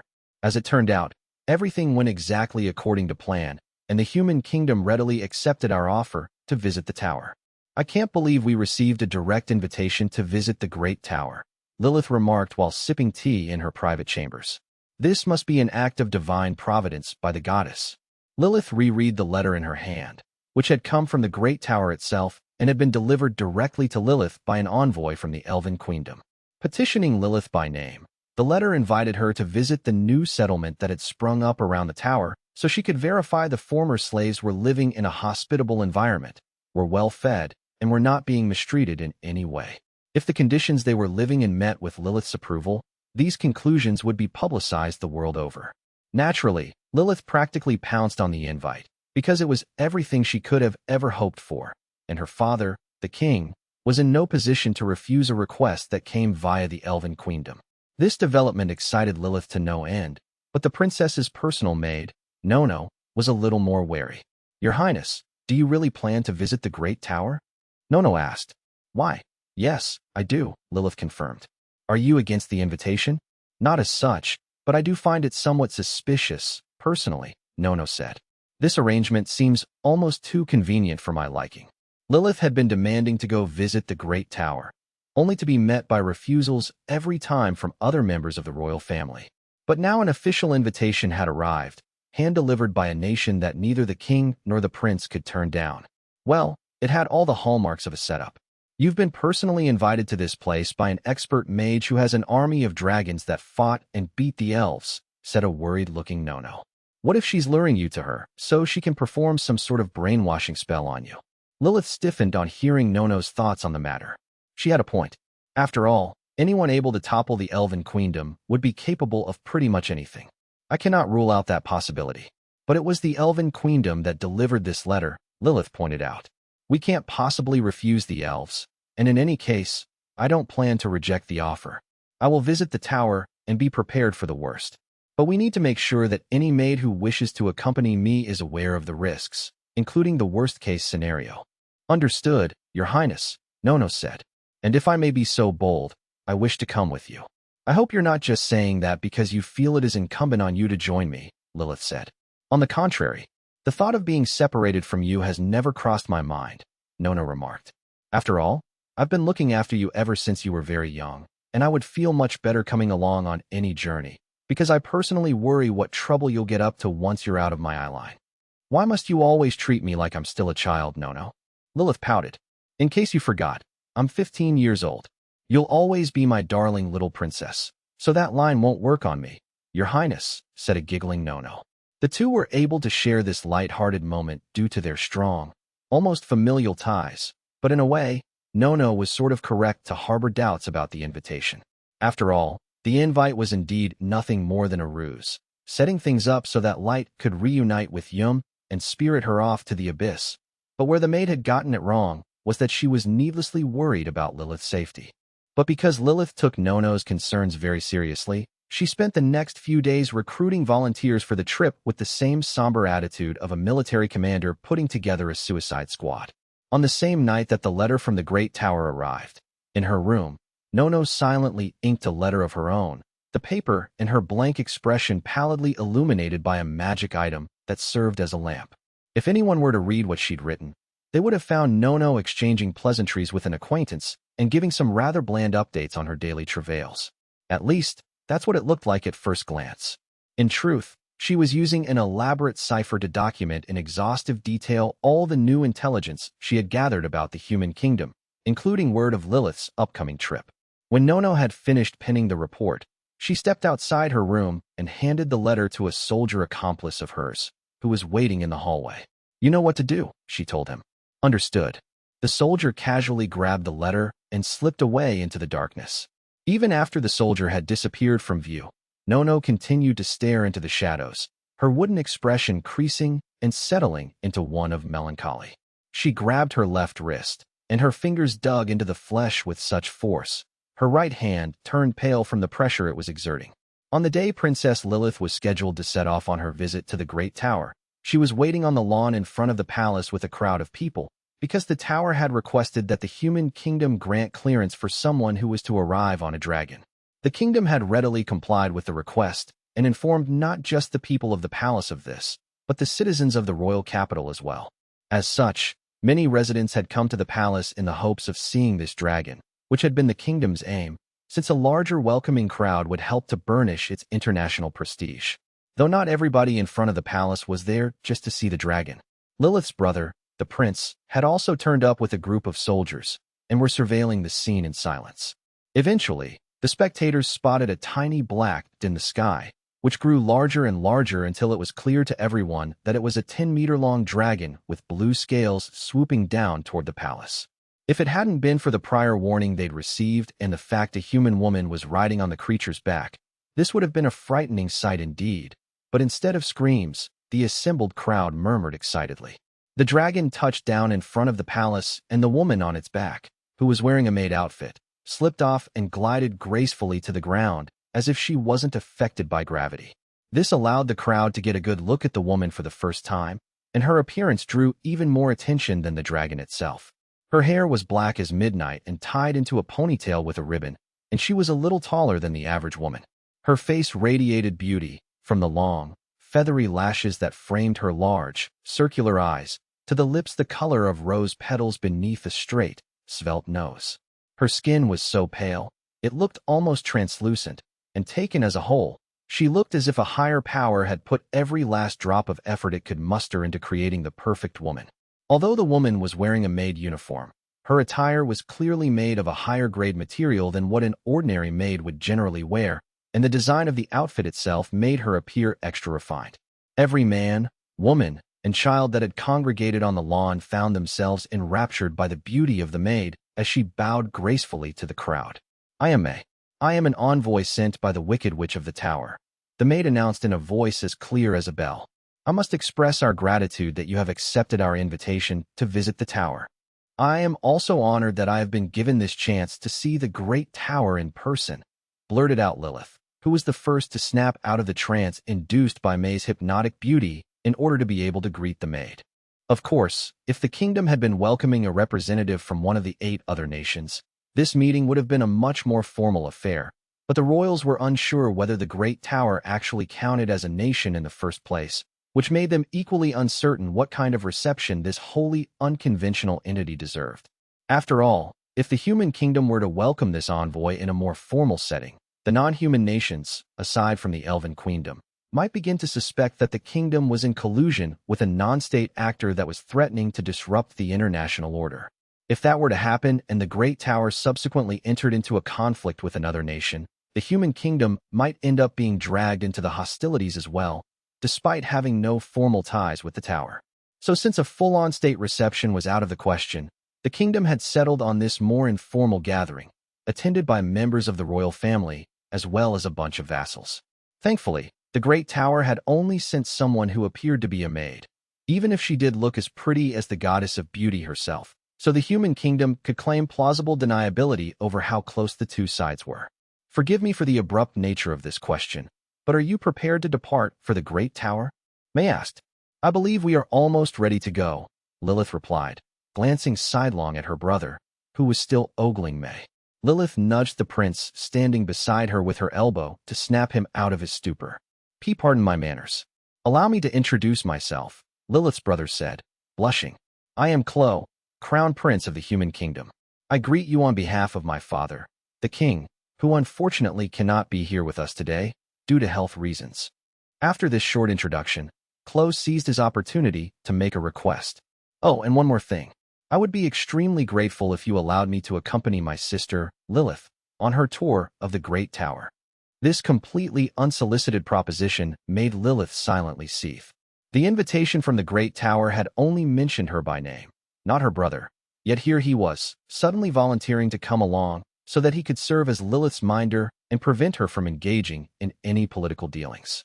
And truth be known, the king wasn't actually suffering from any medical episodes at that time.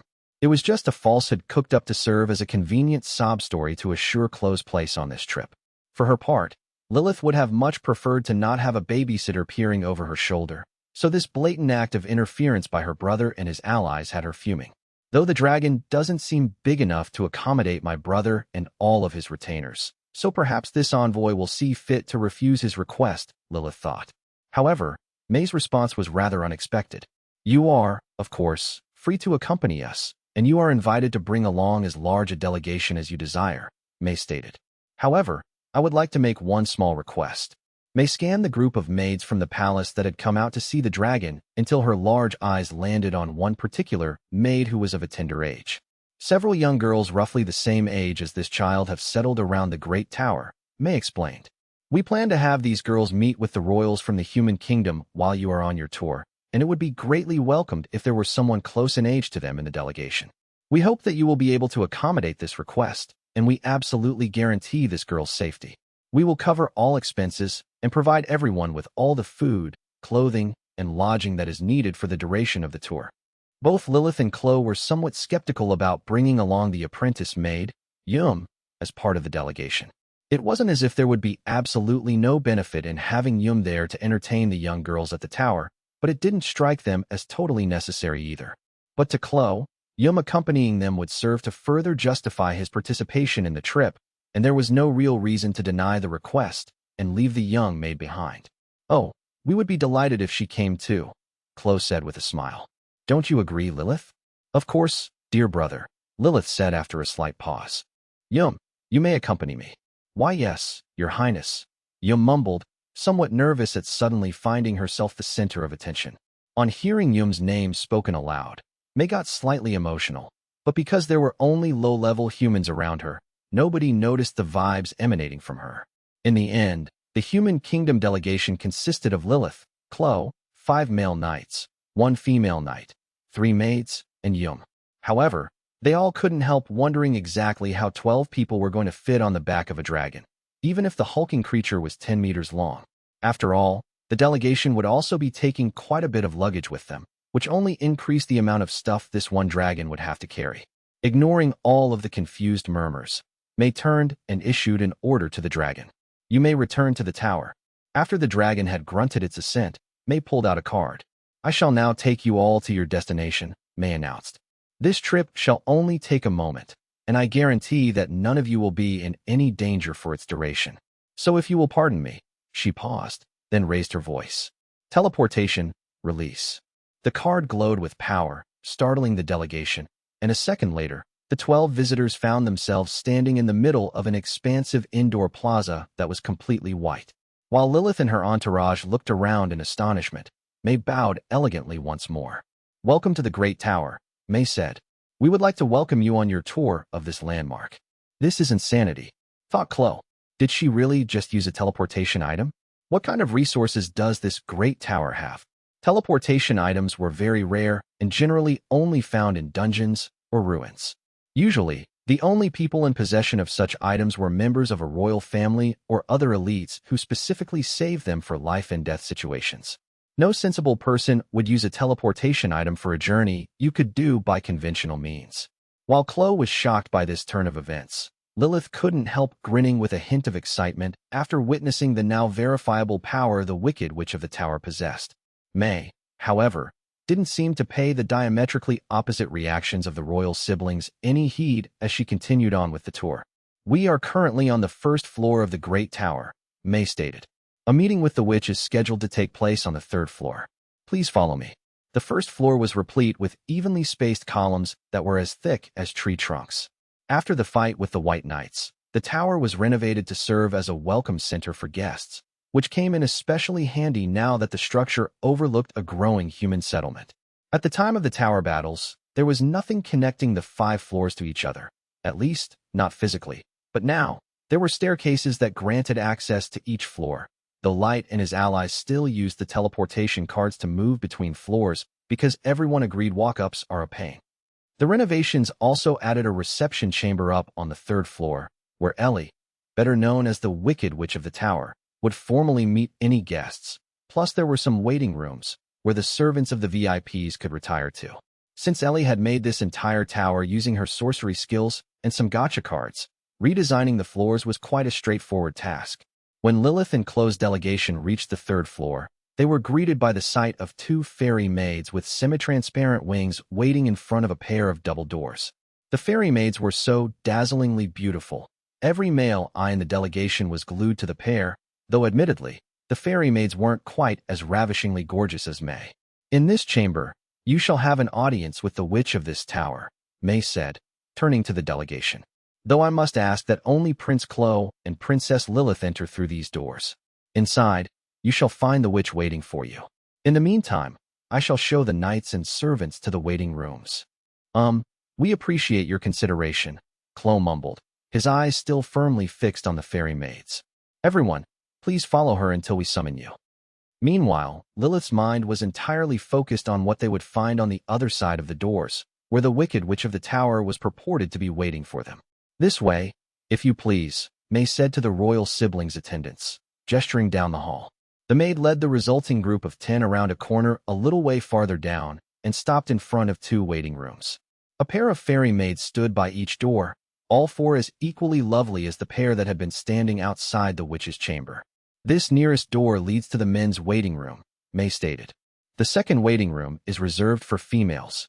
"Excuse me, ma'am," said the sole female knight who had been assigned to escort Lilith.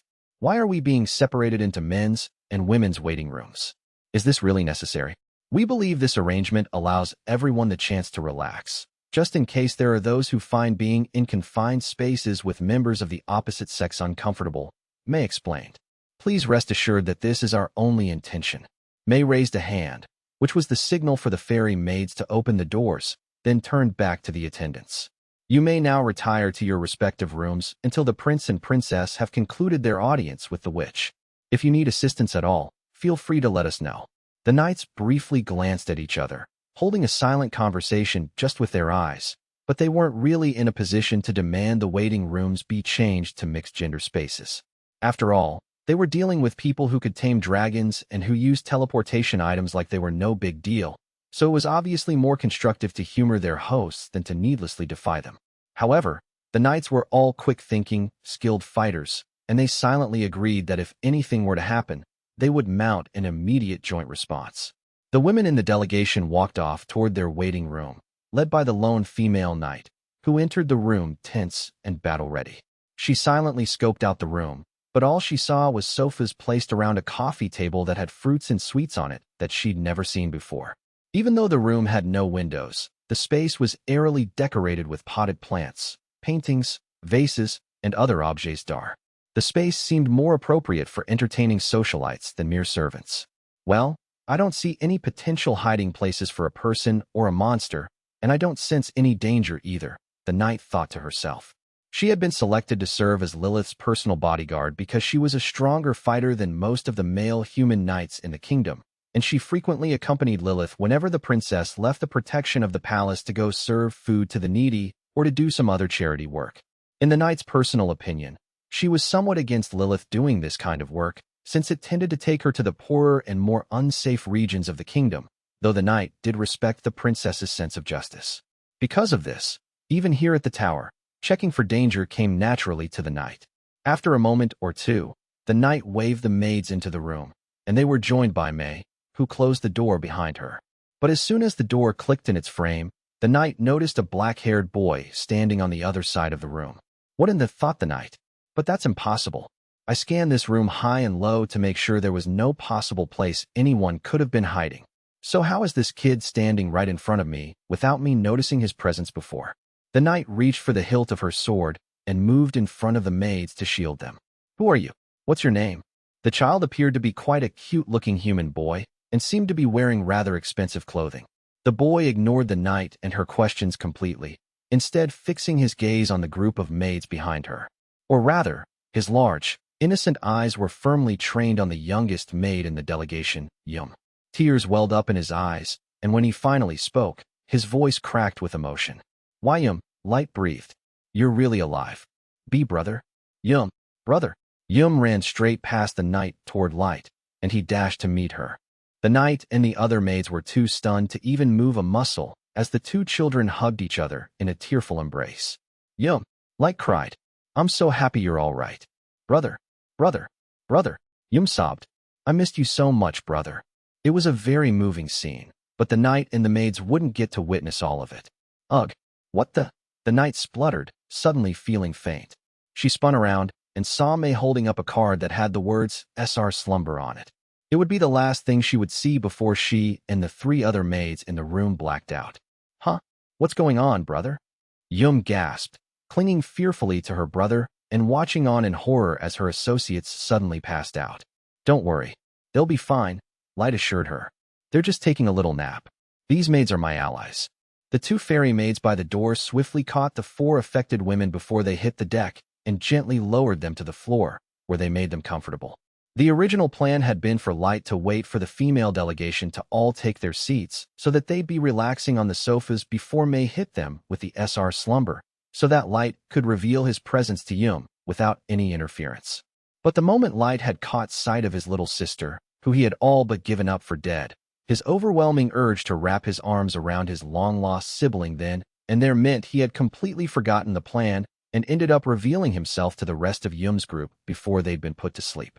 Because it had been a surprise attack, and because the targets were humans with low power levels, this ad-libbed plan had still gone surprisingly well. May kneeled before Light and Yum, and the two fairy maids followed suit, their heads bowed. Miss Yum, forgive me for waiting this long to formally introduce myself to you, May said. I am one of Master Light's retainers, the SUR level 9999, ever-seeking maid, May.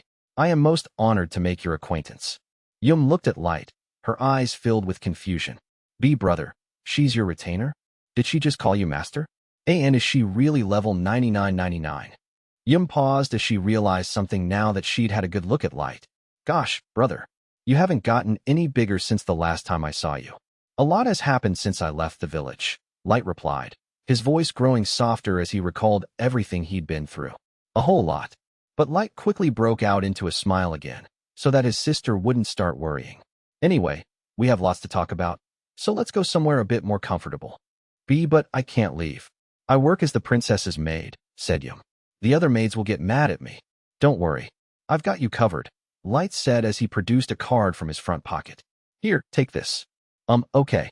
Yum took the card from him and held it in her hand. Now hold it up and say the word release, instructed Light. Release.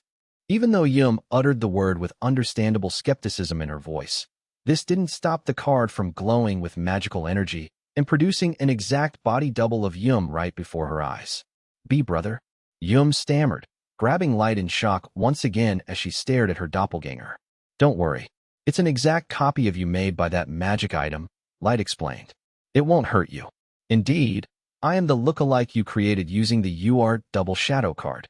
Miss Yum, said the copy. You may proceed to give me commands as you so desire. The double shadow card had the ability to produce an exact physical duplicate of the user that nobody could tell apart from the real deal. The card faithfully reproduced the anatomy, attire, words, actions, quirks, and even the gifts of the user. In fact, the whole reason Light was able to have the Unlimited Gacha producing gacha cards around the clock was entirely down to the double shadow card. Whenever this particular card got pulled, Light would immediately release a body double of himself and order it to pull cards all day and all night. Even as this scene in the tower was unfolding, these double shadows were hard at work, bashing the Unlimited Gacha buttons down in the mana-filled dungeon core room of the Abyss. This hack wasn't foolproof, however, for the Unlimited Gachas possessed by Light's clones weren't perfect copies of his own gift, meaning his replicas pulled high-rarity cards at a lower rate than Light would himself. But given the volume of resources needed to keep the Abyss running smoothly, Light needed a way to generate as many cards as he could, even while he was busy with other things up on the surface world. This copy will behave exactly the same as you, so no one will ever find out it's a fake, Light said. All you have to say is, take care of everything, and you're good to go. Okay, said Yum. Take care of everything. As you command, Yum's copy said, bowing to acknowledge that the order had been received and understood. I shall serve under the human kingdom's princess as Yum. Light turned to May and the two fairy maids. May, I need you to make absolutely sure these sleeping beauties are dealt with before they wake up. Understood, Master Light, May replied.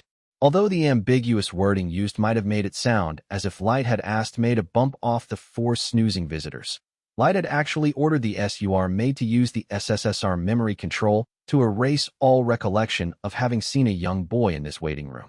It should be noted that the card in question wasn't quite as useful as its rarity suggested, since it could only manipulate a person's short-term memory, and it wasn't all that effective against high-level targets. But with that said, the SSSR memory control card was certainly good enough to use on a group of humans who had briefly caught sight of Light only a few minutes before. Light pulled out the SSR teleportation card and gripped his sister by the shoulder. It's time for us to go, Yum. Make sure you don't let go. Okay. I won't, said a still flustered Yum as she tightly wrapped her arms around Light. In his mind, Light called up images of the bottom tier of the Abyss.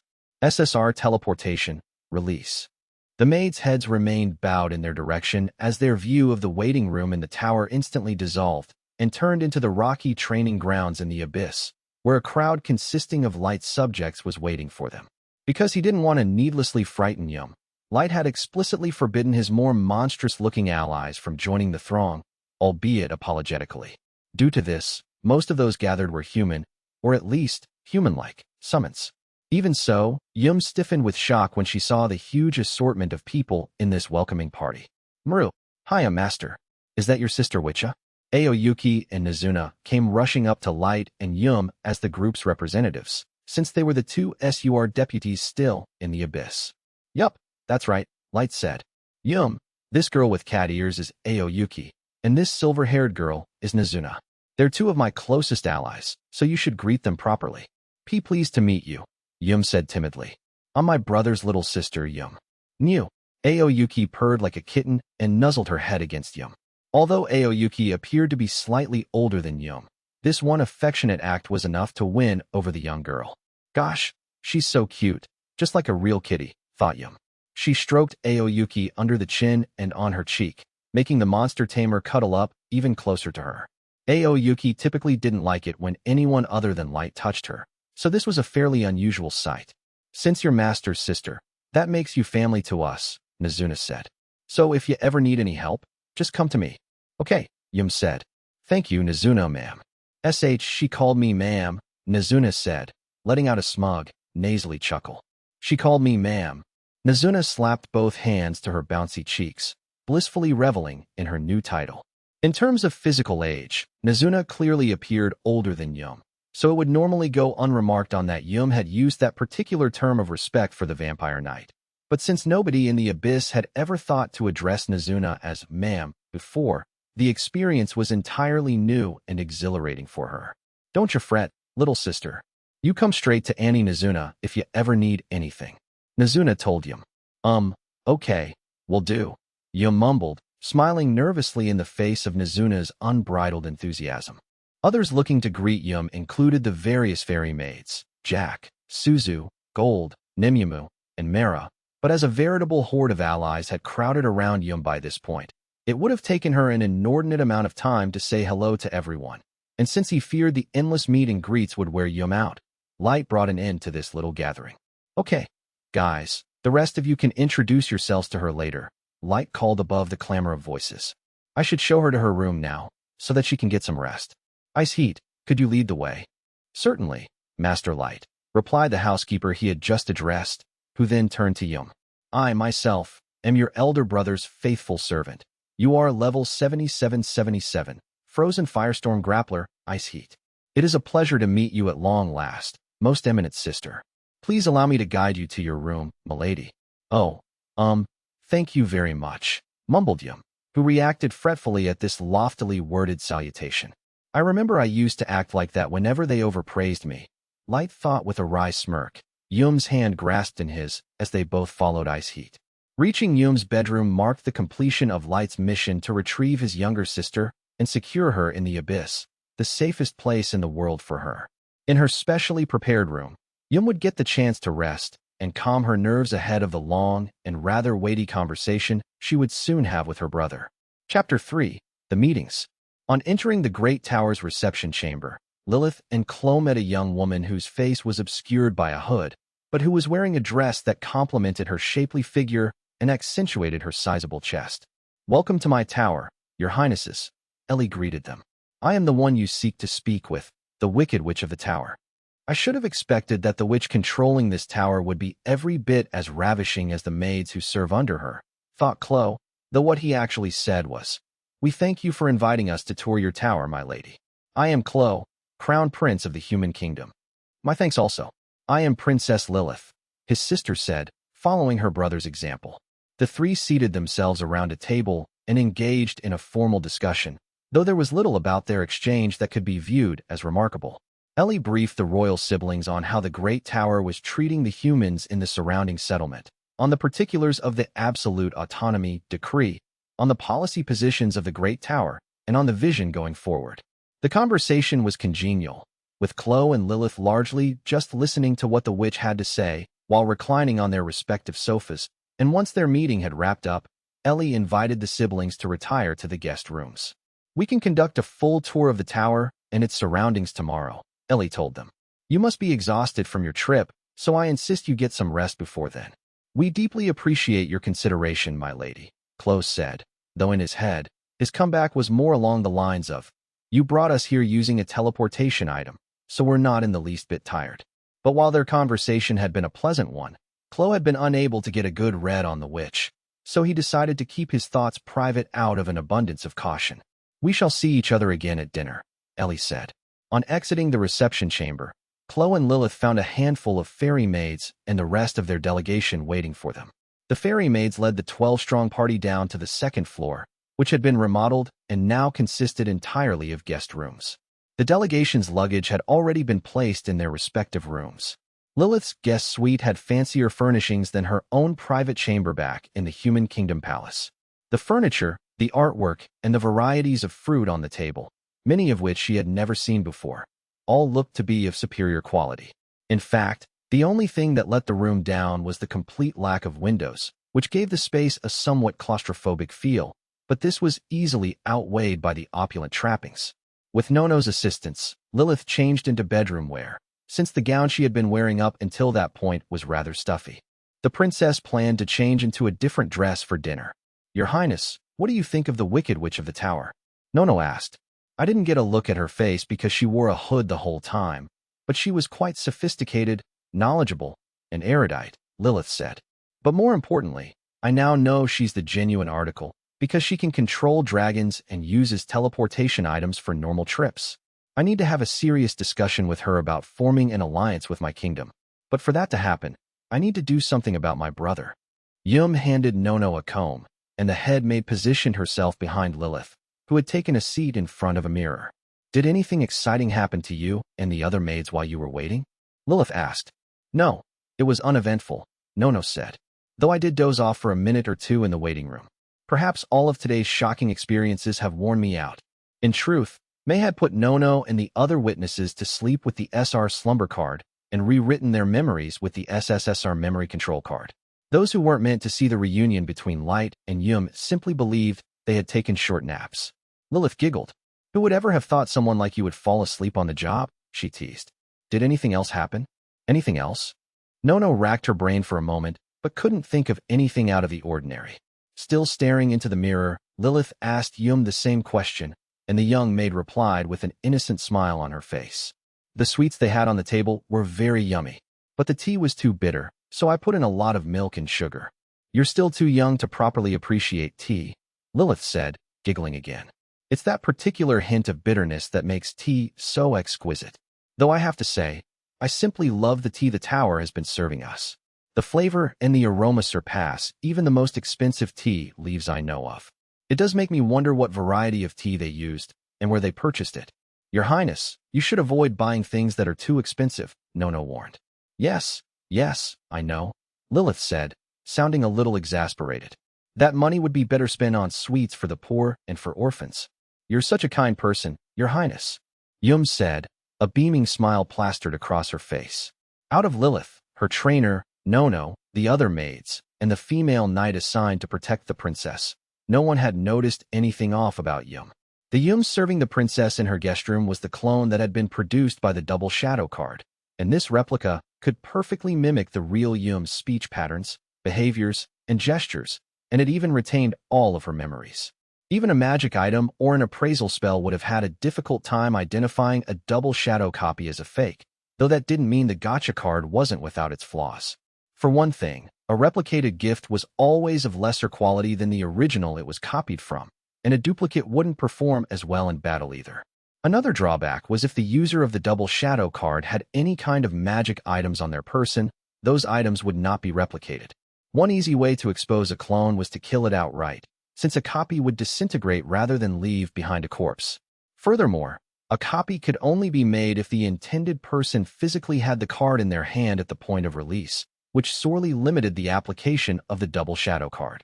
In other words, this card exemplified the rule of thumb that there was no such thing as a perfect magic item. After Nono had finished combing Lilith's hair, the princess stood up and went to find a sofa to recline on while waiting for one of her maids to prepare some fresh tea. Nono, since we have a few hours until dinner, we should use this time to plan our next step.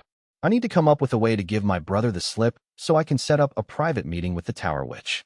Now more than ever, we need to extract a commitment from her that she will join forces with our kingdom. Certainly, Your Highness, Nono said. Yum, you may wait in the other room until we call for you again. Yes, Miss Nono, Yum's impostor replied, bowing to the older woman. I'll take my leave now. The replica left the princess's bedroom and waited in the suite's living room for when she would be needed again. Once the two of them were alone, Lilith and Nono discussed ways the princess could converse with the Wicked Witch of the Tower without the watchful eyes of Chloe and his men being on them, though neither woman was aware at this point that this weighty conversation would turn out to be all for nothing. After the royal siblings had dined with the Tower Witch and engaged in a little bit more informal conversation, Lilith retired to her guest's suite again to sleep. The princess tossed and turned in her bed, while in her mind, she went over the food she had been served. All throughout the full-course meal, the witch had displayed table manners that were even more impeccable than Lilith's. But what had surprised the princess the most were the dishes themselves. None of the vegetables tasted bitter at all, and the seafood and the various meats were even slightly sweet, thought Lilith. And I can't believe you can bake a cake using cheese, much less that it would taste that good. I mean, it was so absolutely divine. I couldn't stop myself from going back for a second piece. Perhaps I should have been a bit more modest? Cheese was Lilith's least favorite food, largely because she couldn't stand the smell of it, and she always tried to avoid any dishes containing it. But the Tower Witch had introduced her to this strange dessert called a cheesecake. And after just one bite, Lilith swore that this cake must have come from the heavens, for nothing so tasty could possibly exist in the mortal world. Lilith made very short work of her piece of cheesecake, and without even considering how it would look, she asked her host for another piece. Her brother, Chloe, was wide-eyed with shock at seeing his little sister enjoying a dish with cheese in it, of all things, and this astonishment surpassed even his own surprise at how delectable the food was. I was unable to show restraint in front of the witch, and now she might think I'm unworthy of joining forces with her, Lilith lamented. It would be awful if my gluttony has ruined any hope for the human race. Lilith curled up on the mattress in self-pity, but her doleful thoughts were soon interrupted by a familiar voice. How are we faring tonight, Princess Lilith? Lilith sat bolt upright and caught a glimpse of a woman through the gap in the bed curtains. Madam Witch, forgive me for disturbing your slumber, Ellie said.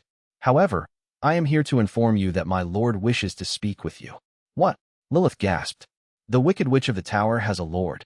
The princess got out of bed and faced Ellie as a show of respect, though she was slightly taken aback by the sorceress's present appearance.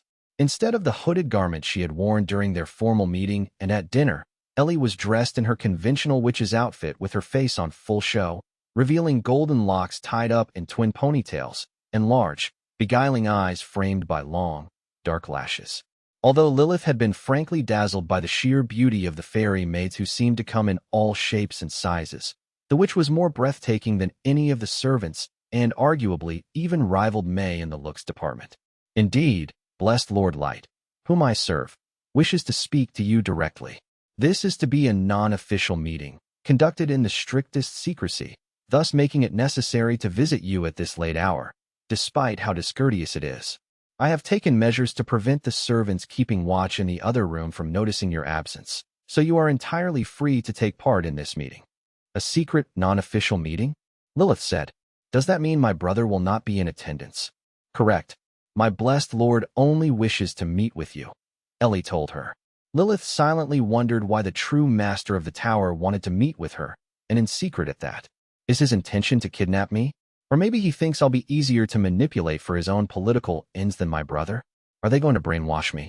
Ellie smiled gently at Lilith, as if she could read her like an open book. Please do not worry so much, Princess Lilith. My blessed lord does not wish you any harm. In fact, he wants to thank you for everything you've done. What? Thank me. Lilith couldn't recall any favor she might have done for this mystery lord who held sway over the Tower Witch, who herself was powerful enough to subjugate the Elven Queendom. In her mind, it was still far more plausible that she was being taken for brainwashing. I don't blame you for doubting me, since this must all be very confusing for you, Ellie said, still smiling. But my blessed lord really does want to thank you for saving Miss Yum. You see, the girl you took on as a maid is his younger sister by blood. Yum is his younger sister? Lilith said. Yes, indeed, Ellie confirmed. A series of unfortunate events led my blessed lord to become separated from his younger sister and elder brother for several years. But after a long search for his siblings, my blessed lord discovered the whereabouts of Yum and found out that you had sheltered her in your palace after healing her injuries. I do remember Yum saying she had 2 older brothers, Lilith said. Her eldest brother carried her out of the village while it was under attack, and she hadn't seen her middle brother since he left the family home to start a new life. It seemed completely far-fetched to Lilith that one of Yum's brothers could in fact be the true lord of the Great Tower. I thought Yum's parents were peasant farmers? So how could the son of a peasant farmer hold authority over this powerful witch?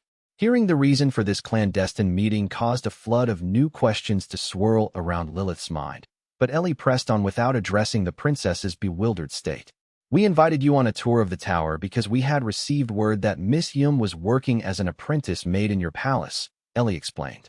Blessed Lord Light wanted to see for himself that his dear sister was alive and well, so we sent you an invitation and asked you to bring Miss Yum along as part of your delegation. Yet again, Lilith looked stunned by this. So that's the reason I'm here? Yes, and we hope you will forgive us for this ruse, said Ellie. But thanks to your cooperation, blessed Lord Light was able to reunite with his long-lost sister.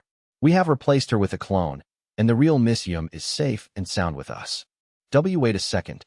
A clone? Lilith gasped. So the Yum that has been serving me all day today was a clone?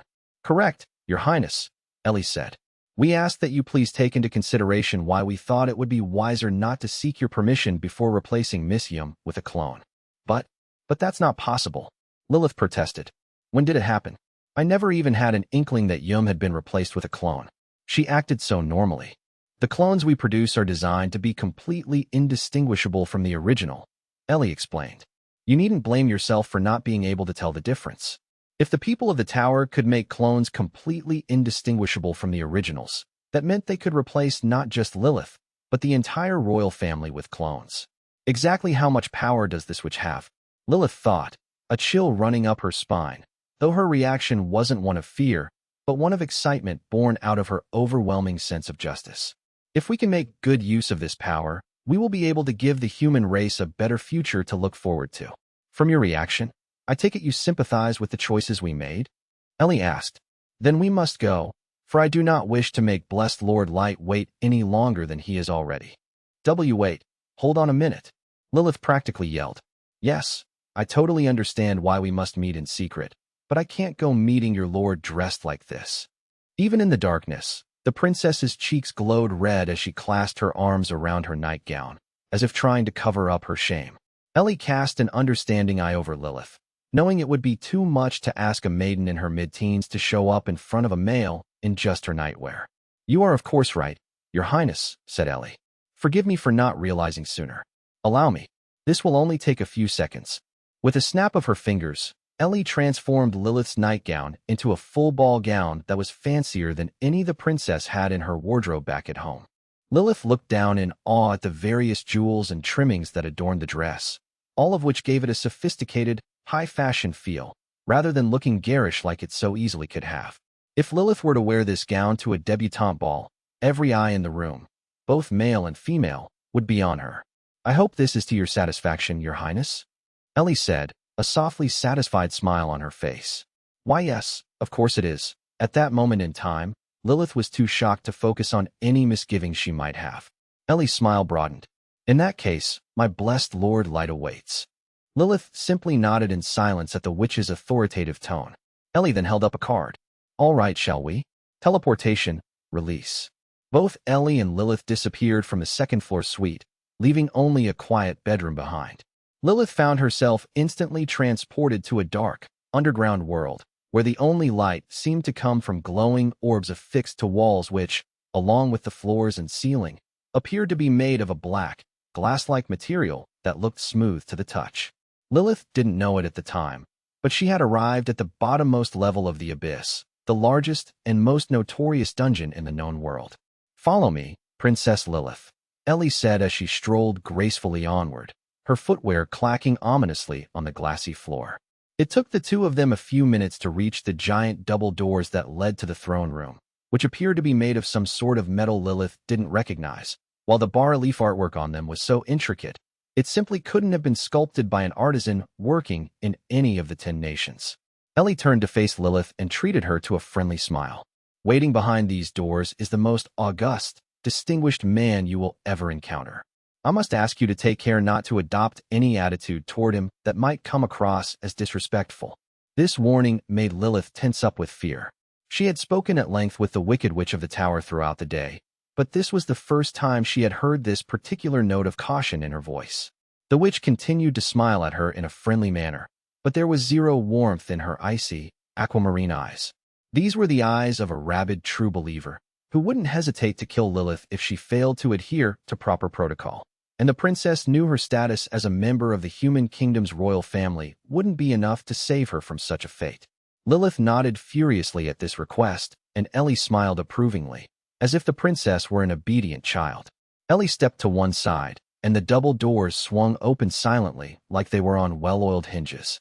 Lilith gasped at the fairy tale-like scene beyond the doors, and her thoughts and breathing ceased just long enough that you could have medically pronounced her dead on the spot, though it was only for a moment.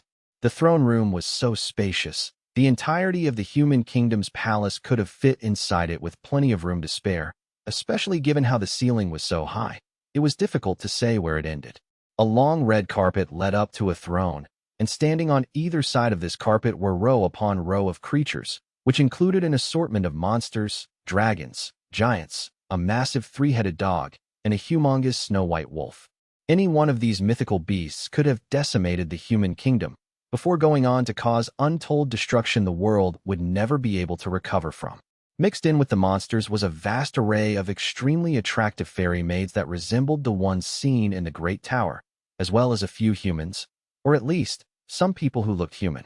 There was an unusually tall woman standing next to a statuesque maid whose hair was red on one side and blue the other. An extremely cute-looking girl carrying a weapon that looked sort of like a hollow spear. A trim, muscular man who was wearing a coat like a cape, a short, busty, platinum-haired beauty who was standing next to a tall, blonde, princely-looking Adonis, and a knight in armor with a blindingly golden sheen to it, who was standing alongside a tanned bombshell whose mouth was hidden behind a scarf. This whole motley crew of humans and non-humans were standing to attention in orderly columns as if they were palace guards, and all of them were giving off the same ultra-zealous vibes as the tower which beside Lilith. If ordered to, any one of these individuals would gouge out their own beating heart and serve it up on a platter to their lord and master. Lilith felt deep down in her soul that if she didn't express the same radical devotion as this mass of disciples in front of her, she would likely pay dearly for the affront.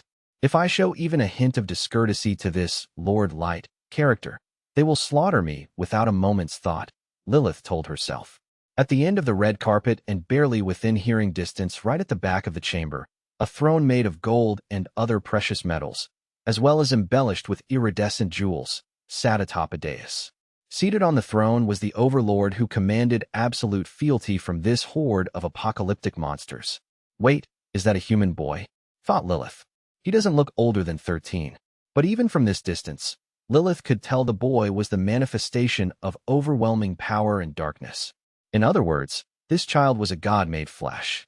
The tower which was right to call him her blessed lord, she thought. This boy is a god. There's simply no other word to describe him. If you told me this was the lovelorn undergod of evil, as described in the legend, I'd believe it. The sheer intensity given off by the young lord on his throne completely overwhelmed Lilith, to the point where she found herself trembling from head to toe. It was only when Ellie spoke that the princess was able to snap out of her fearful stupor. You may proceed, Your Highness, Ellie said. Blessed Lord Light is waiting for you. Lilith glanced at the witch and her completely uncovered face. Earlier in the day, the wicked witch of the tower had worn a hood which obscured her whole face from view aside from her mouth. But even so, the sorceress smiled the entire time.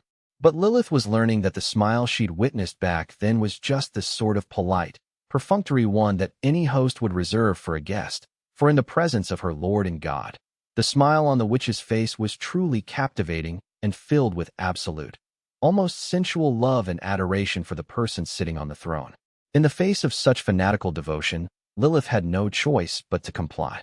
To settle her nerves, Lilith quietly reminded herself that she was a princess who must maintain her dignity and poise even in a situation like this, before setting off down the carpet at a gentle stroll, taking care not to stumble despite the tension in the room. She walked silently between the rows of monsters who stared at her curiously from both sides, their gazes bringing sweat to her forehead and armpits. Now that she was seeing the monsters up close, she could tell that a single sneeze from any one of them would probably be enough to kill her, let alone a regular strike with a fist. No one would blame her for being fearful in this situation.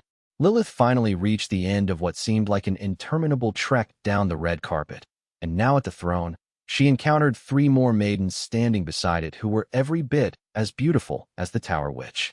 Lilith instinctively stopped a few paces away from the maidens, one of whom she recognized as May, the envoy/maid who had transported her royal delegation to the tower. Standing next to May was a blue-haired girl wearing a hood with cat ears sewn onto them. The Tower Witch walked past Lilith and took her place beside the 3rd maiden, a pretty silver-haired girl with blood-red eyes, who was clad in armor. Perhaps I should kneel, thought Lilith.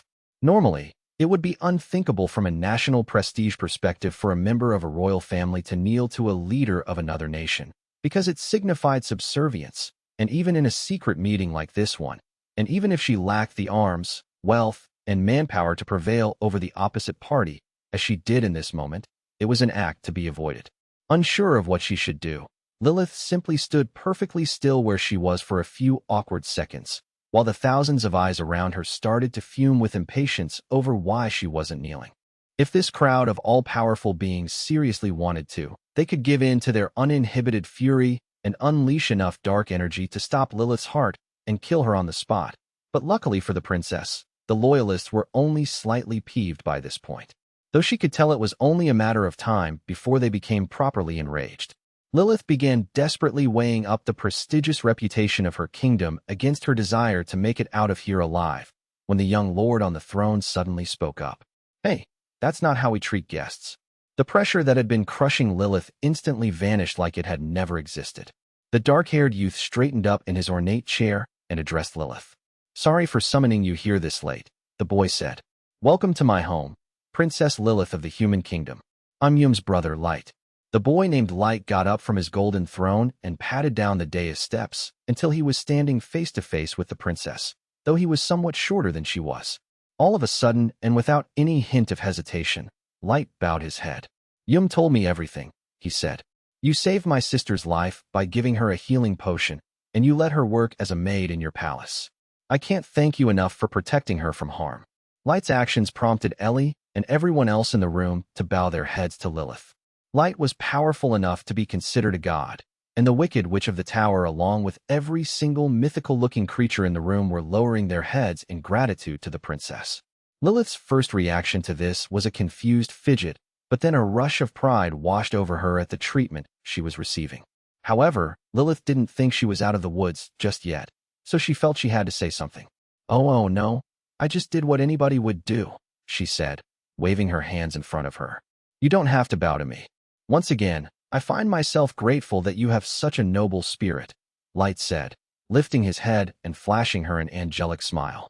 Lilith drew breath, softly but audibly. The boy looked cute enough to be mistaken for a little girl, and it made the princess's cheeks flush. Light didn't seem to notice Lilith's reaction as he continued. "I'll never forget what you did for my sister for as long as I live. In return for the healing potion you used on her, I'll provide you with whatever high-grade healing potions we have in stock, and I'll also give you an honorarium as a show of thanks. I insist you accept both." Light activated his item box and produced a barrel of gold coins and a few healing potions, which he gently placed on top of the coins. Lilith looked agape at the thank you gifts. "I only used a standard healing potion on Yum, not these clearly very expensive potions," thought Lilith. "And that's literally a barrel full of gold. Is this stuff all real?" The potion bottles were trimmed with gold, and the barrel appeared to contain as much money as the Human Kingdom's entire national budget, if not more. Princess or not, Lilith would be unable to take these gifts home simply because she wouldn't be able to explain how she came to be in possession of them. Nobody would believe that saving a poor farm girl merited being rewarded with a bunch of expensive healing potions and a barrel full of gold. And if Lilith mentioned that the tower which was involved, that would introduce political complications that wouldn't go down well with her father, the king. As the grimacing Lilith wrestled with this quandary, Light flashed a reassuring smile at the princess, since his team had already anticipated the potential problems she would have with these gifts. "The potions are for you to keep for yourself in case of emergencies. You don't need to tell anyone about them. As for the gold, I think it'd be best if you treated it as your own personal source of funds. I'll introduce you to a merchant who I'll get to set up shop in the Human Kingdom.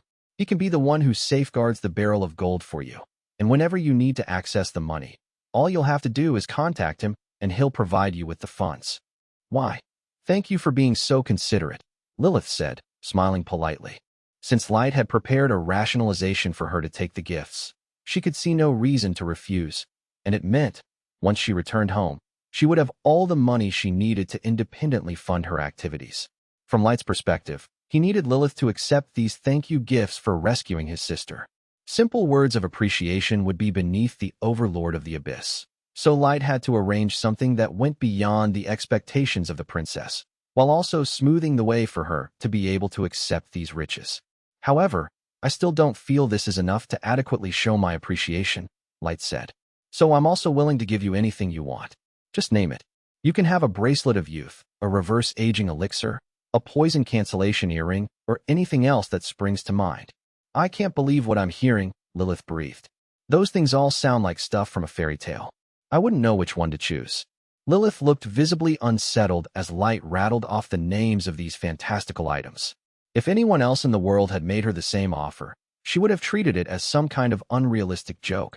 But she knew deep down that this young boy who ruled over giant monsters was perfectly capable of giving her any of those things. "Whatever you want, it's yours," Light reiterated. "You saved my sister's life, so I'd even be willing to give you all of those things if you find yourself unable to pick just one." He didn't sound like he was sacrificing an arm and a leg, though. His attitude more closely resembled that of a parent letting a kid pick what they wanted at a candy store. How many valuable items does he even have? Lilith thought to herself, her perfectly polite smile twitching at the corners.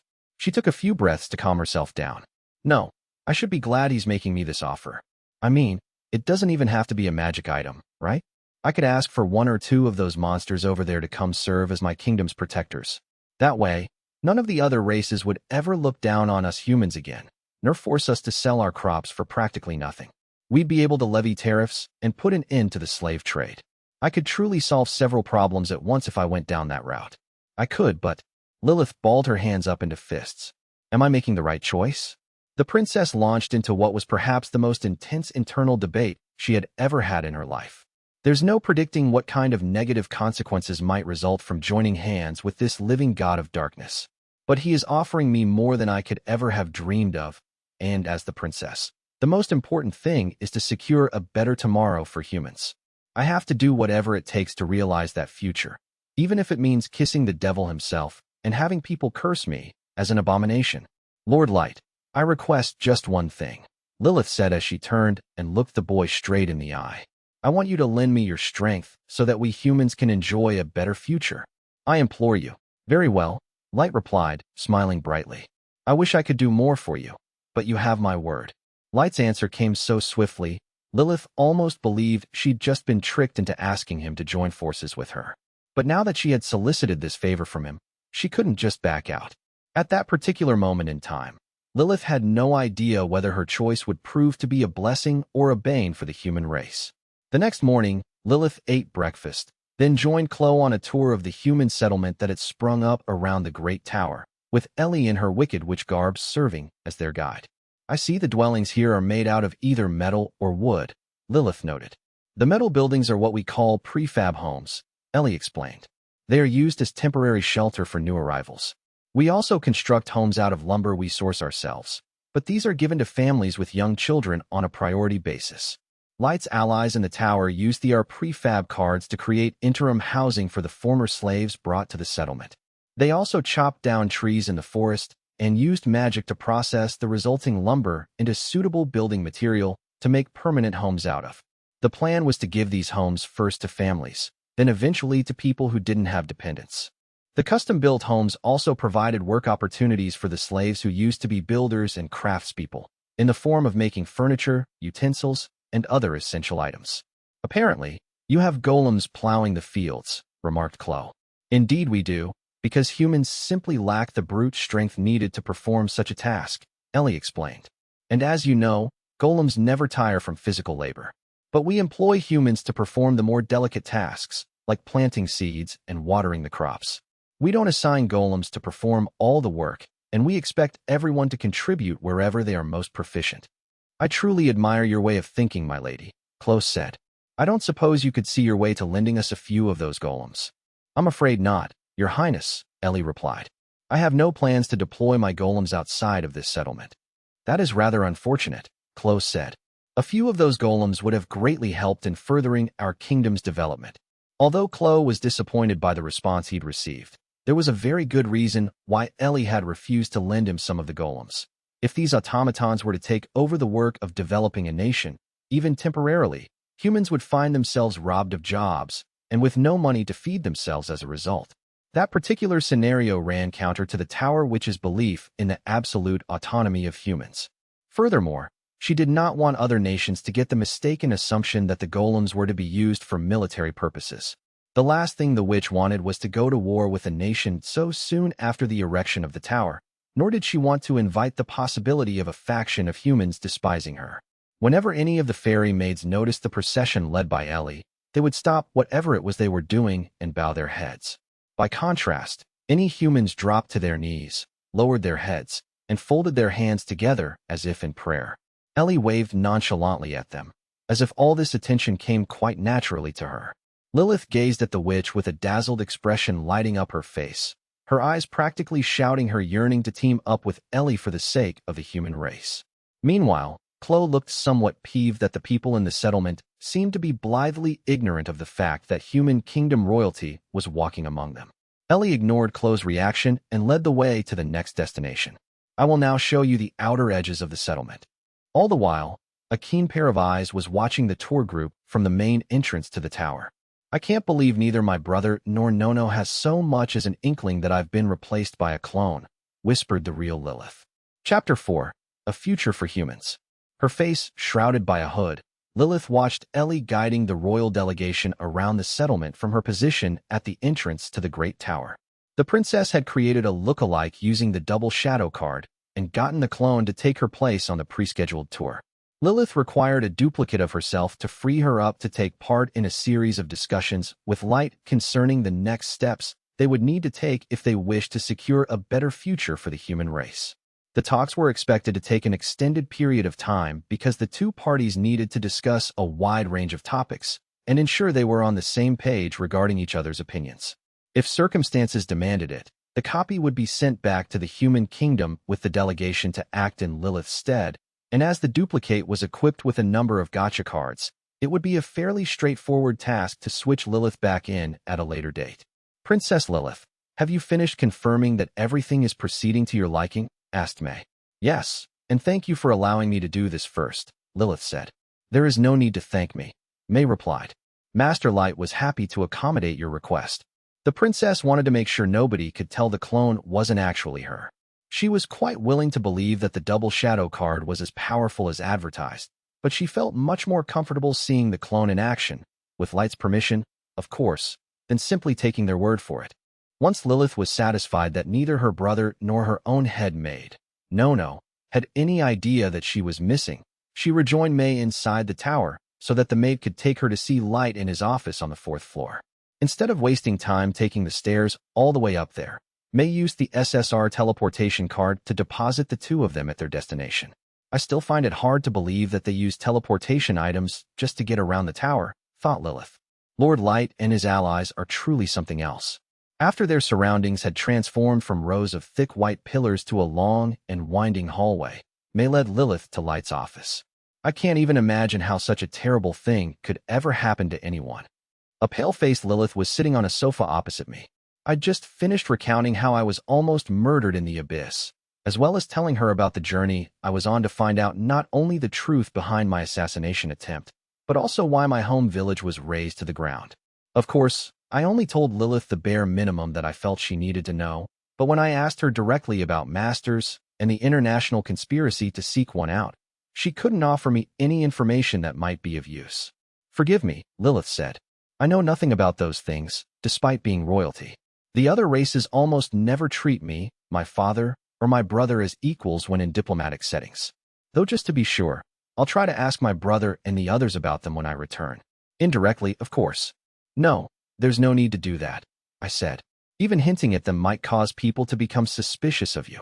After casually forbidding Lilith from breathing a word of what we'd discussed, I gave my account of how the human settlement around the Great Tower came to be. Over the course of all of my intelligence-gathering operations, I started to grow more and more furious at how humans like myself were being treated, so I'd sent Ellie to declare absolute autonomy for all humans and thereby free the slaves. I want to raise humans out of the mire, but I don't want to cause turmoil in the process that might end up conversely hurting humans, I said. I'm taking care to minimize the blowback as much as possible, though I will still get my revenge all the same. I understand you perfectly, Lilith said. As for myself, I do not plan to immediately seize the throne by force by removing my father and brother. After all, if I were to do that, the other races might question my authority, and I wouldn't win the support of all of our retainers. Lilith paused and grew more somber. It shames me to say this, but I have no idea how many weeds the other nations have planted in the royal court, and unless I eradicate all of these weeds, I won't be able to sit on the throne with anything approaching peace of mind. Weeds was Lilith's euphemism for spies. She was perfectly willing to take over as the ruler of her kingdom in order to secure a better future for all humans. But as long as there were spies running rampant in the palace, she'd only be exposing herself to the risk of being poisoned, assassinated, or kidnapped once she became monarch. And as Lilith alluded to, it was hard to imagine her royal subjects accepting what would basically amount to a coup d'etat, meaning she wouldn't be able to function as a normal person, much less as a leader, if she had to constantly watch her back. I must first focus on identifying and rooting out the spies in our midst, Lilith stated. I also need to lay the groundwork that will allow me to ascend to the throne as the rightful queen. We need to make sure we have enough votes by the time the nations gather for the next quadrennial meeting in the duchy. Lilith furrowed her brow sadly before adding, the human kingdom doesn't even have the right to choose its own ruler. With these words hanging in the air, Lilith gritted her teeth bitterly. Like she said, the nations of the world held a giant summit once every 4 years in the Principality of the Nine to discuss the issues of the day. If the human kingdom wished to crown a new ruler, the name of the appointed successor would have to be announced during that summit. The other 8 nations would then express their acceptance of the incoming ruler in a process that was supposed to be merely ceremonial, though in practice, the custom gave the other nations a de facto veto they could use to bar anyone seeking to reform the status quo from taking the throne. In any case, human kingdom rulers were essentially chosen by the other 8 races by majority vote. How can a sovereign nation not even get to pick its own leader? I thought, an ache making its presence known in the middle of my forehead. I had no idea we humans were treated this horribly. The situation shames me to no end, Lilith admitted. But we can also use this process to our advantage. We can depose the king using proper channels, then usher me in as the rightful ruler and be recognized as such. This might have seemed like a monumental task, but it wasn't as hard as one would think. We could repeat what Ellie had done with the Elven Queendom and strong-arm some of the other nations into agreeing to grant a higher status to humans, because we only needed to influence 4 more nations in order to get Lilith approved as the lawful queen. If taking the throne by force would prove problematic, we could just work in the background and win official backing from other nations for Lilith that way. We still have plenty of time before the next summit in the duchy, so there is no need to rush things, said Lilith. First, I need to dig up all the weeds that have infiltrated the palace. Lord Light, I hope I can count on your assistance for that. As I promised, I'll do everything I can to aid you, I assured her.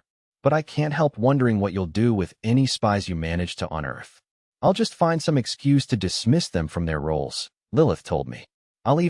Lilith hesitated to speak the next words aloud, but she quickly regained her composure and said them anyway. I'll even behead them in secret if I have to.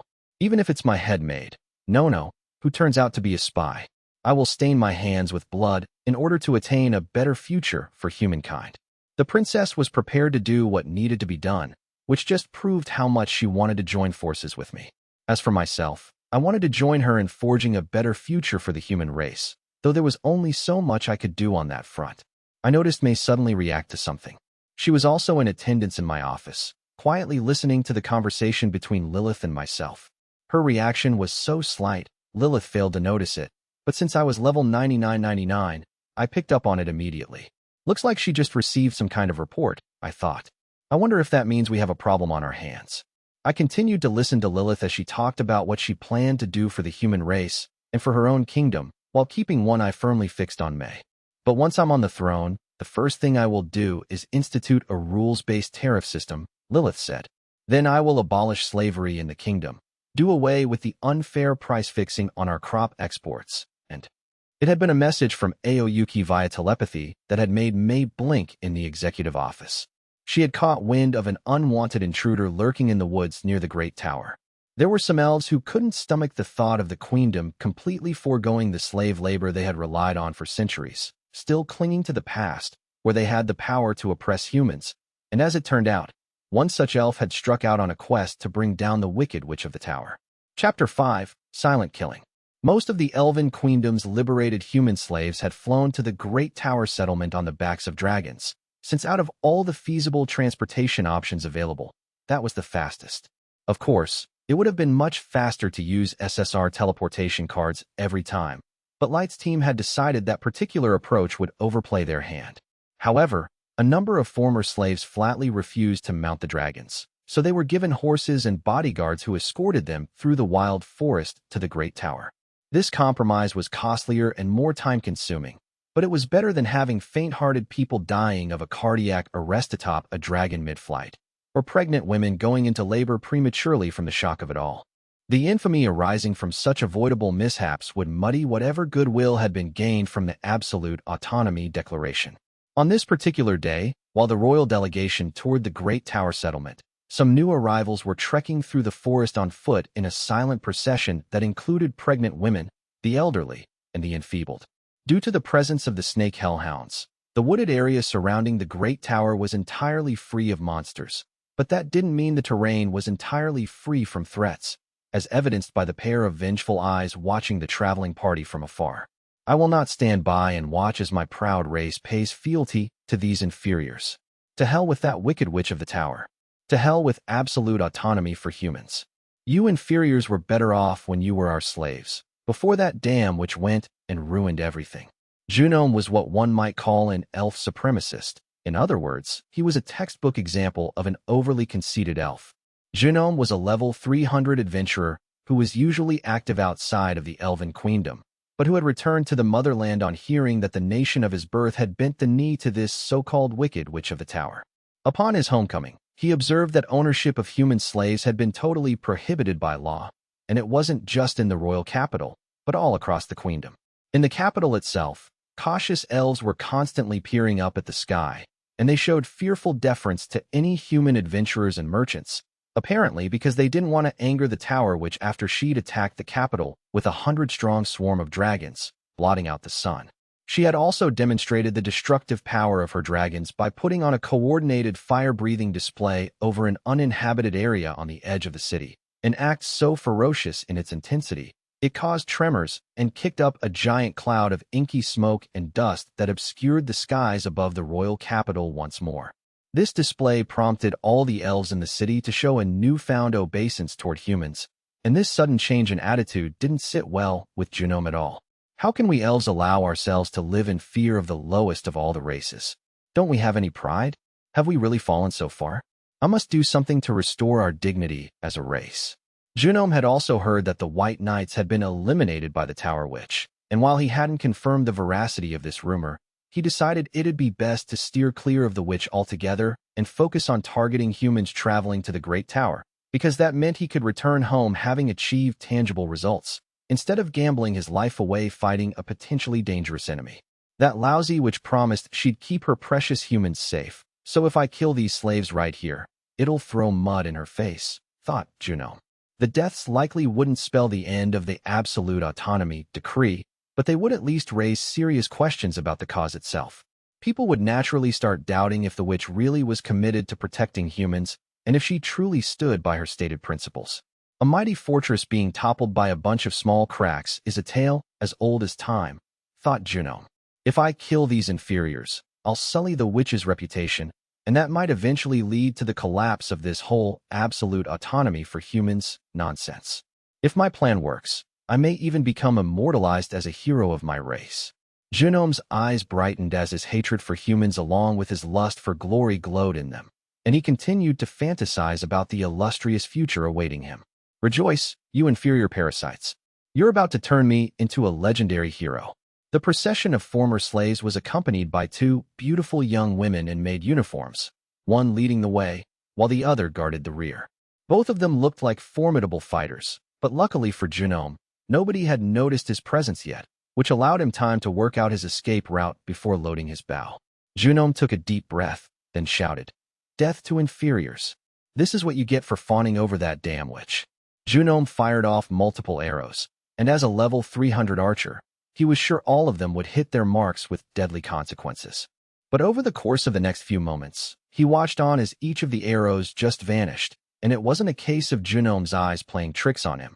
The arrows really did literally disappear into thin air right in front of him. What was more, it seemed as though the procession hadn't heard him, despite shouting his threat to rain death down upon them at the top of his lungs. It was almost as if he didn't exist. What the hell is going on here? But before he could reach the end of his sentence, Junome's head popped off his neck like a cork shooting out of a wine bottle. Though because severed heads still retain consciousness for several seconds after decapitation, Junome managed to catch a glimpse of a gorgeous, tanned woman standing behind his headless body before his face rotated away again in midair, the young, platinum-haired woman meeting his fleeting glance with an icy, pitiless glare. The assassin's blade, Nimue, sighed in annoyance at the actions of the elf she had just beheaded. This rank amateur didn't even know what a silent killing is. This maggot just had to pick today to cause trouble, didn't he? Any other day, we would have just let a snake hellhound take care of him. As Nimue said, Oyuki would normally deploy the snake hellhounds to kill and devour any monsters or hostile intruders in the forest surrounding the Great Tower, but with the tower hosting a royal delegation from the human kingdom, Oyuki had instead contacted Mei via telepathy the minute she detected an intruder, and the two had decided to send Nimue out to assassinate the attacker quietly, so their guests wouldn't be disturbed by screaming while on their tour. Before slaying the elf, Nimue had activated the Are Silent card to dampen all sound, then intercepted every arrow mid-flight. And it was only after doing these things that she had neutralized her adversary for good. Even though all this was going on very close by, nobody in the procession of former slaves noticed that anything was amiss, and they all continued their hike toward the Great Tower. After making sure the danger had passed, Nimue took out an SSR teleportation card, intending to leave the dead body behind for a snake hellhound that was just arriving on the scene to gobble up and get rid of. So I guess that elf just couldn't accept humans having absolute autonomy, Nimue muttered to herself. The world's clearly changing, yet people like him still cling to this illusion of a master-slave relationship. I simply don't get it. Nimue understood perfectly well that all living things had a natural tendency to dominate those weaker than them. What she couldn't comprehend was why certain people believed they would always hold the superior position. Surely it was only logical that the weaker side wouldn't put up with being slapped around forever, and that there would inevitably come a time when the victims would start punching back, right? Yet this elf had ignored this universal truth, clung onto the dream of perpetual dominion over another race, and gotten himself killed as a result. Seems he's not the first elf who's failed while trying to restore the old order, Nimue muttered to herself. If these people will insist on attempting to do us harm, then it'd be best if we frighten them into submission again. I'll recommend the idea to Miss May and Miss Ellie. With these words that would have sent chills down the spines of the entire population of the Elven Queendom still hanging in the air, Nimue teleported away. Her sudden absence from the scene canceled the effects of the Are Silent card, and the sound of the snake hellhound munching away on the dead elf filled the forest. Chapter 6. Yum's Memory Probe. After concluding my private meeting with Princess Lilith, I teleported back to the Abyss. By this time, the royal delegation from the human kingdom had already returned home, taking the double shadow version of Lilith with them, because the real Lilith had decided to stay at the Great Tower for a little while longer so she and I could continue our discussions about what would happen next. And so, I was back in my office again in the bottom tier of the Abyss, talking with May and Ellie. I'll admit, I wasn't expecting Lilith to ask me to do that as a favor to her, but then again, we'll be locking horns with a number of nations while trying to uncover the truth about everything anyway. So I say we should help her out along the way while we're fulfilling our own objectives, I said. In any case, I can't stand the way the world treats us humans. Of course, due to being subjected to all kinds of anti-human bigotry in my time as a fledgling adventurer, including right up until my final moments with my former party, it was painfully obvious to me that humans were on the bottom rung when it came to the racial hierarchy. However, even I could never have imagined that the human kingdom itself wouldn't be permitted to choose its own ruler. That sort of treatment was unconscionable, and I figured it wouldn't hurt to lend Lilith a hand, if doing so diminished the bigotry from the other races and improved the lot of humans. Setting that aside for now, there's still the problem of getting Yum to remember exactly what happened to her, I said. I had reunited with my baby sister the day before and sent a double shadow clone to take her place in the royal delegation, meaning that Yum was now free to live with me at the bottom of the Abyss. When I broached the subject of the fate of our village, she told me the attack had happened around 6 months after I'd left home to become an adventurer. There was this loud explosion at night that woke everyone up, and we all ran outside, Yum said. Then there were more explosions, and we heard screams from all around us. Yum's face stiffened as she tried to recall that painful night. Els grabbed me and held me real tight until the explosions stopped. When they did, he ran off as fast as he could with me in his arms. But it was dark and he couldn't see where he was going. And we fell into the river, she hesitated. When I woke up, the princess had made me all better again. Our frontier village was close to a tributary that was fed by snowmelt off a nearby mountain. Somewhere downstream, this tributary joined a river that flowed into the sea, though before it got that far, the river had to pass through most of the human kingdom, skirting the border with the duchy. Maybe both Els and Yum had been saved before the river could spit them out into the ocean. I also wondered what could have been the source of the mysterious explosions Yum had described. Who had attacked my village, and how many of them had there been? Was it a gang of conspirators or soldiers? Lots of questions tumbled through my mind, but Yum simply couldn't remember most of the details. After all, it had happened 3 years ago, give or take, and to a 10-year-old like Yum, that was practically a lifetime ago. On top of that, I was willing to bet that Yum was still repressing many horrible memories from that night. In truth, I was just glad Yum was alive and well, and if she'd made it out of that hellish situation, there was a good chance Els had survived as well. However, I still needed to know more about that night, so I instructed Ellie to conduct a memory probe on Yum. Through the use of forbidden magic, Ellie was able to scan people's memories, and we'd extracted valuable intelligence out of Kaido, the White Knights, Lif the Elf Queen, and Yuta's party using her memory probes, though in those cases, the process had invariably caused each of them excruciating pain. I leaned forward in my chair and addressed Ellie. It is vital we get more information out of Yum about the attack on my village and my big brother's whereabouts. But I must ask you again, are you sure tonight's spell won't hurt my sister at all? You have my word, blessed Lord, Ellie stated. I would never dream of causing any kind of pain to your precious little sister. You do not need to worry about her, blessed Lord Light. Despite Ellie's assurances, I was still uneasy about the procedure, and picking up on my angst, my deputy continued to reassure me. The way I read memories can be likened to how a physical book is read, Ellie began. According to the Super Witch, the previous time she had rooted around in people's memories, she had basically flicked, folded, and rushed haphazardly through the pages of these imaginary books before painfully ripping out bits she wanted to keep. This approach lessened the amount of time it took to scan through the memories, but at the cost of the process being tantamount to torture for the subjects. This time around, though, Ellie would treat Yum as if she were an ancient tome with pages that might crumble to dust if handled too roughly. Ellie would take her time, carefully turning over each page of Yum's memories and copy down the relevant information in a way that would not hurt her. I'll also use your gacha card to place Miss Yum into a deep sleep, which will further ensure she won't feel any pain during the procedure, Ellie said. I'll take every precaution while I am probing her memories, though I predict that the process will take me quite a while to complete. Are you okay with that, blessed Lord? Of course. Take all the time you need, I told her. All I care about is Yum not getting hurt in any way. You may also use unlimited gacha cards and personnel to make sure the whole thing goes off without a hitch. I'm counting on you, Ellie. On hearing this last remark, the Super Witch just about managed to suppress a squeal in the back of her throat, though she couldn't help shuddering with joy. Thank you so very much, blessed Lord Light. I will do everything in my power to live up to your expectations. Ellie turned and practically skipped out of my office, heading off in the direction of Yum's bedroom. In the back of my mind, I still had reservations over whether the brain probe would truly be pain-free, but as I watched her go, I decided I would place all my trust in Ellie. Lilith ended up spending a week in the tower, during which we discussed a wide range of topics over several sessions. I found her perspective really valuable, but I couldn't have her hanging about the tower for too long, so we started making preparations to switch her in for her copy at the Human Kingdom's palace. We also spent that same week gently probing Yum's memories, though while we were able to extract some major clues about the perpetrator, our findings threw up a whole bunch of other questions. Once she'd prepared her report on the memory probe, a pale-faced Ellie walked into my office and started off with a bit of earth-shattering information. I jumped out of my chair, leaned over the desk, and practically yelled in Ellie's face the second she had finished her opening statement. A level 9,000 plus human destroyed my village. Why yes, but that's just going on what I could make out from your dear sister's memories, Ellie replied.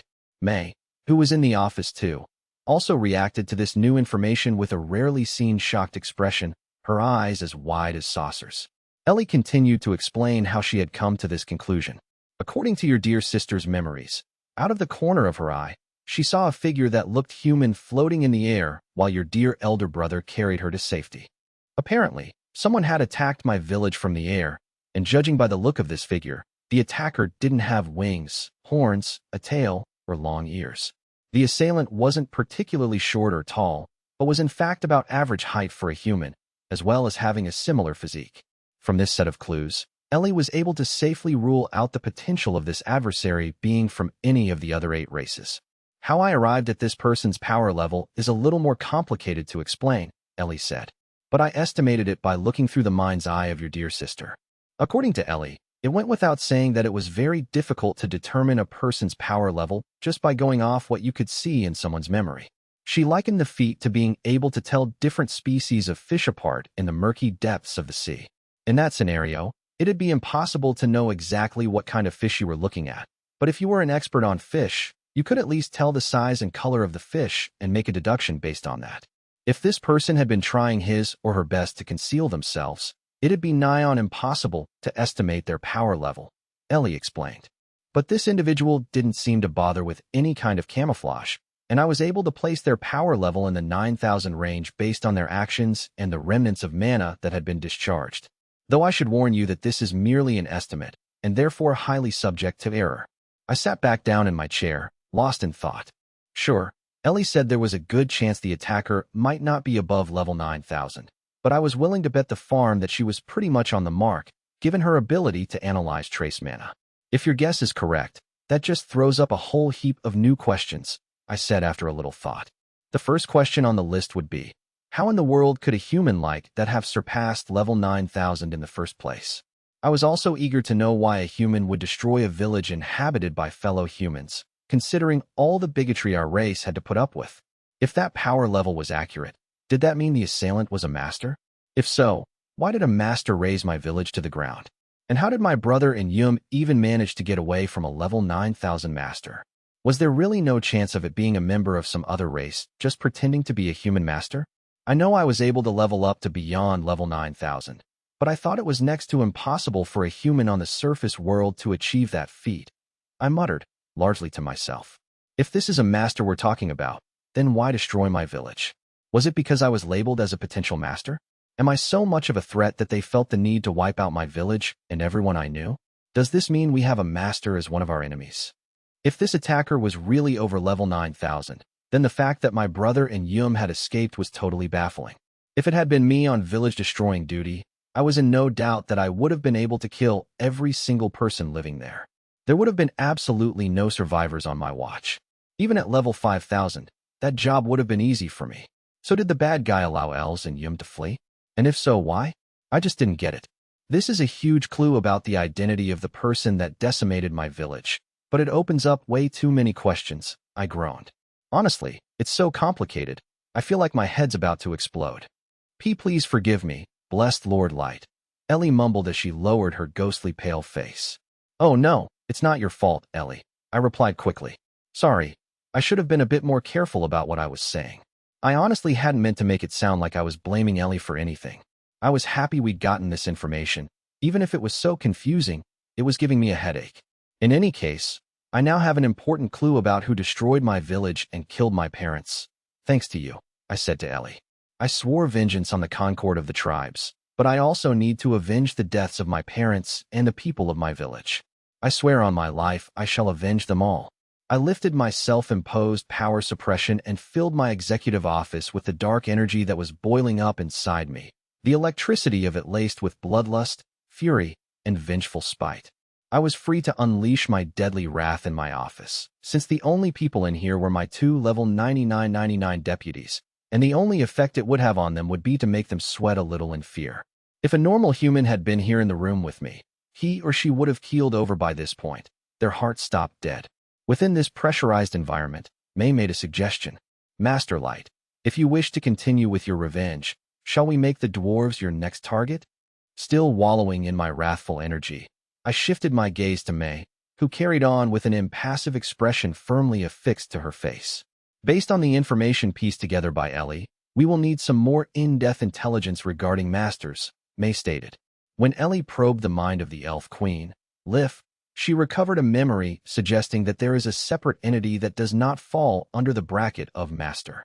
This entity could be the person that destroyed your village, Master Light. Yeah, she might be right on that, I thought, nodding wordlessly at May's deduction. Queen Lif 7 had attended a secret meeting between the various heads of state during the World Summit, held once every 4 years at the Principality of the Nine. During this rather hush-hush gathering, the heads of state exchanged information about masters, and just as the meeting was wrapping up, Queen Lif heard someone say, "We can't rule out the possibility that he might be something other than a master. We can reasonably assume that either the Dark Elves, the Anafolk, the Dwarves, the Demonkin, or the Dragon Youths know more about this entity," May continued. One of those 5 races might have some more pertinent information, or indeed, several of them could. Ellie will make contact with the Dark Elf leaders soon in order to strike them off that list. And as for the remaining 4 races, we learned from your conversations with Princess Lilith that the dwarves might be enticed over to our side without the need to go to war with them, based on their particular racial characteristics. The racial characteristics of the dwarves could largely be summed up in one phrase: their voracious thirst for knowledge. May was proposing using this trait of theirs to our advantage. Therefore, I humbly suggest we engage with the Dwarf Kingdom for the dual purpose of exacting revenge on Nano and obtaining intelligence regarding masters, plus this separate, yet equally dangerous entity that was mentioned, May concluded. If all went well, we might not even have to fight the Dwarf Kingdom to get the intelligence we needed. If we could work behind the scenes to either gain control of the kingdom or have the nation freely ally with us, I'd be able to settle my score with the dwarf Nano whatever way I wanted. An eye for an eye and a tooth for a tooth, as they say, I mused aloud. It'd be fun seeing the Dwarf Kingdom betraying Nano in the same way the kingdom sent him to betray me. A smile of sheer delight crept over my face as I imagined the look on Nano's face when he realized his own nation was rewarding his loyalty by throwing him to the wolves. Chapter 7. The Dark Elf Island's Comeuppance. During my quest to take revenge on Sion in her lab-turned dungeon, we had captured an A-rank party of dark elves known as the Blade of the Isles, and when Ellie probed their memories, we got confirmation that their leader, Yuta, and his two henchwomen had heard rumors about a master roaming around the northern part of the human kingdom. Ellie had also found out that Yuta highly suspected that one of the dark elf leaders, Gig-Hiz, had more info on masters. Moments before I was told of Yum's whereabouts, Ellie had volunteered to establish contact with the Dark Elf Islands in order to blackmail Gig-Hiz and the other clan leaders for this info. She planned to use the fact that Yuta and his party had been conducting espionage for their homeland on the side as a pretext to use her forbidden magic to probe the memories of the Black Elf bigwigs for any mention of masters. That'd be really awesome of you, Ellie. I'd said that day in my office in the Abyss. Not only did you close that interdimensional portal, you also resealed the Gungnir and healed up my arm. Despite doing all of that, you're now volunteering to go on another Tower Witch mission. I really don't know how to thank you for everything you're doing for me. This effusive praise had made Ellie blush. Why, you don't need to thank me, blessed Lord. Like the rest of us here in the Abyss, simply serving as your loyal assistant makes me happy, and I wouldn't dream of asking for anything more than that. So please, blessed Lord, don't trouble yourself over how to thank me. Although if you really insist on rewarding your humble servant for her tireless efforts, then perhaps you would allow me to demonstrate my absolute fealty to you by letting me place my lips on the top of your foot. Before Ellie could finish that thought, May had barged into my office to give me the news on Yum. At first, Ellie had been extremely pissed about May interrupting her, but her tune quickly changed once she heard my long-lost sister was alive and well. Because securing Yum had taken priority over everything else, we had placed Ellie's intelligence-gathering operation on the Dark Elves on hold temporarily. But with Yum now living with me in the Abyss, we were free to engage with the Dark Elf Islands leaders, so I ordered Ellie to extract all the information she could from them about masters. Located just south of the mainland, the Dark Elf Islands consisted of over 100 islands of varying sizes, and due to its unique geography, the nation wasn't ruled by a single government, but the islands were instead divided up between 4 clan leaders. These 4 leaders established a council that convened at the beginning of the year and at other regular intervals, as well as the occasional hastily called session to address national emergencies. It was one such crisis that had compelled Gig-Hiz to call an emergency council meeting of the clan leaders, which took place in a conference hall located in a neutral city. It was no ordinary hall, though, as it was surrounded by thick barriers made of stone and guarded by elite soldiers that had been handpicked by each of the 4 clan leaders. The Dark Elves had also made use of the latest magical items invented by the nation's top scientists to provide the building with an extra layer of protection. In the event that an intruder slipped past these soldiers and magical defenses, the conference hall also had countless hidden rooms and secret passageways, so even getting close to the clan leaders would prove to be an overly complicated task. Thank you, everyone, for showing up at such short notice, Gig-Hiz said, getting the proceedings underway. He had long hair tied at neck level, and a bush of a beard covered his chin. A loose traditional garment that looked a bit like a habit hid a lean, muscular physique, and he had regained the shrewd, predatory look in his eye that made it plain to everyone that nothing escaped his notice. When Gig-Hiz had met Yuta before, the clan leader had been sporting huge dark circles under his eyes due to losing sleep over the dungeon lab incident. But once that had been resolved, Gig-Hiz was able to rest up and recover his usual poise. Gaius's falcon-like eyes stared down each of his 3 counterparts who were seated at the round table, the shape of which had been chosen to emphasize that this was a conclave of equals. All of a sudden, The graying dark elf woman next to Gigiz broke out into a burst of soft snickering. "We're not here, 'cause you sent us a simple invite, son," said Dini, who was wearing a traditional habit like Gigiz. "But this whole Wicked Witch business was a good enough reason to show up, I'd say." Dini, the oldest of the quartet, was known as the biggest money grubber among the dark elves, always scheming and trying to find ways to get ahead of others financially. She had a habit of chuckling between statements, but her laughter often sounded more sinister than jovial. "I happen to be in agreement with Ms. Dini's observation, but please do note that I am currently sacrificing precious time that could have been better spent on my research," said the clan leader known as Madne, who unlike the others had come to the meeting in a white lab coat. Considerably younger than his counterparts, Madne had a somewhat bug-eyed look about him and a shrill, priggish voice. "If the agenda put forth fails to live up to the implied urgency of this meeting, I shall be expecting you to pay a penalty of some sort or other, Mr. Gigiz." When it came to research, the islands under Madne's control went far and beyond the output of the other dark elves in the nation.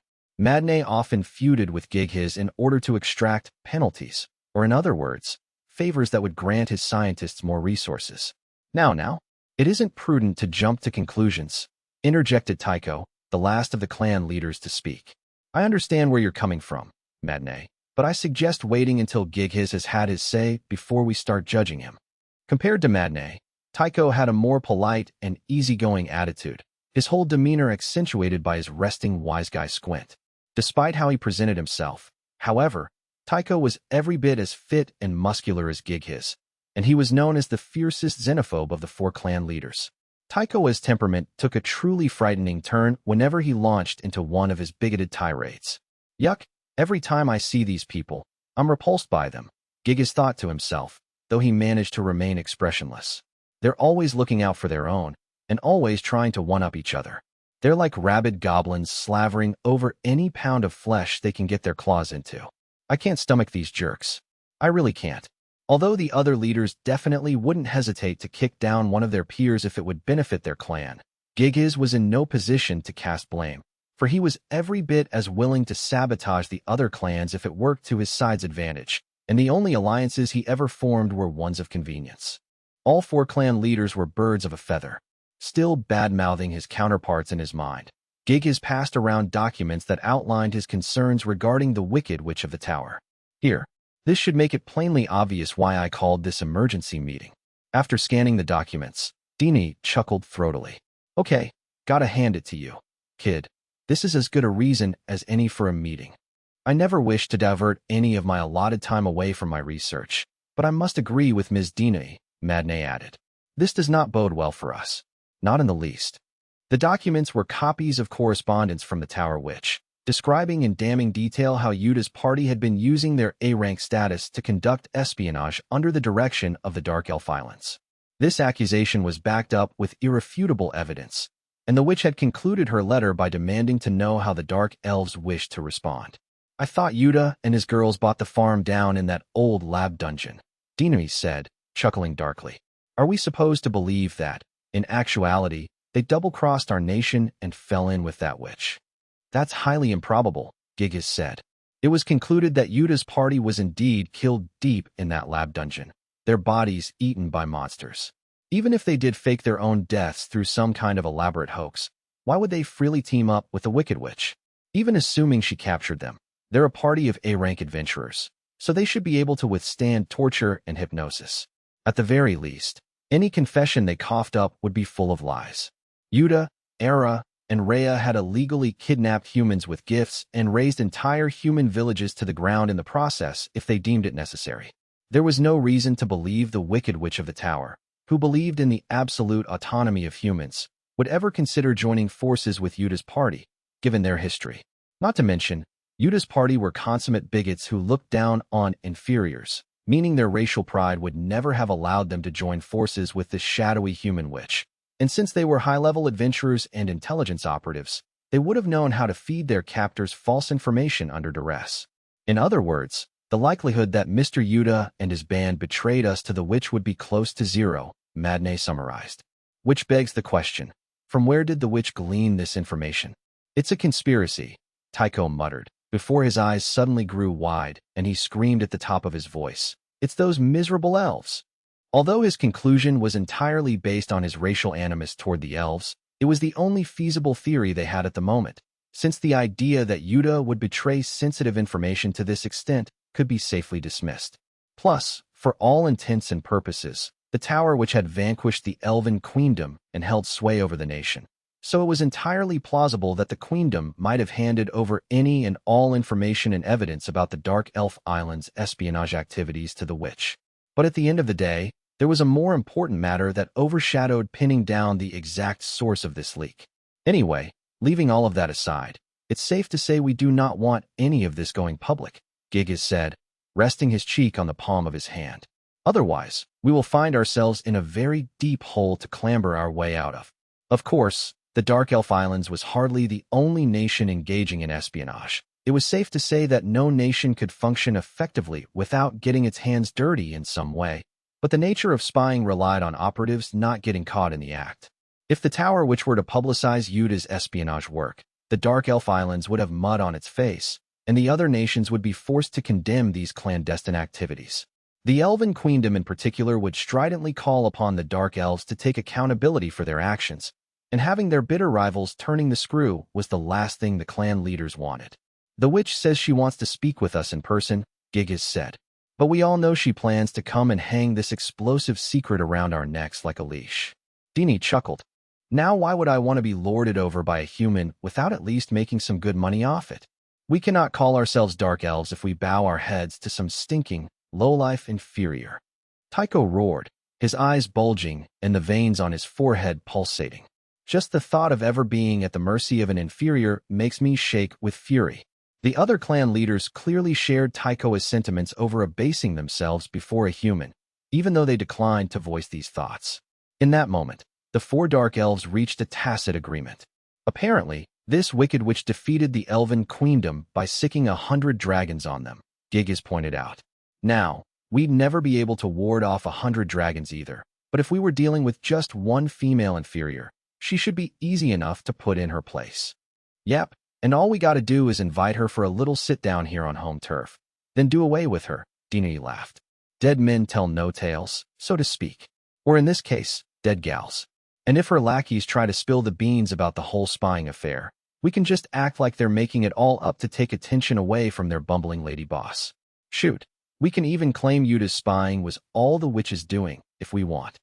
If we wish the elimination of the witch to go without a hitch, I propose dispatching the Shadow Unit, Madne suggested. If the Shadow Unit is ready to mobilize, we can kill the witch and be rid of our problem once and for all, added Tycho, who had reverted to his squinty, laid-back demeanor. In that case, I concur. Then I think this calls for a vote, Gigas announced. Do we all agree to activate the Shadow Unit, invite this so-called Wicked Witch of the Tower to a meeting, then assassinate her on arrival? Dini tittered in assent. Count me in, son. I subscribe to this plan, Madne said.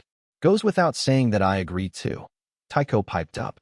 In a council meeting, it was customary to cast a vote on an agenda item by raising one's right hand, and on the motion to snuff out the Wicked Witch of the Tower, all four hands stretched upward into the air.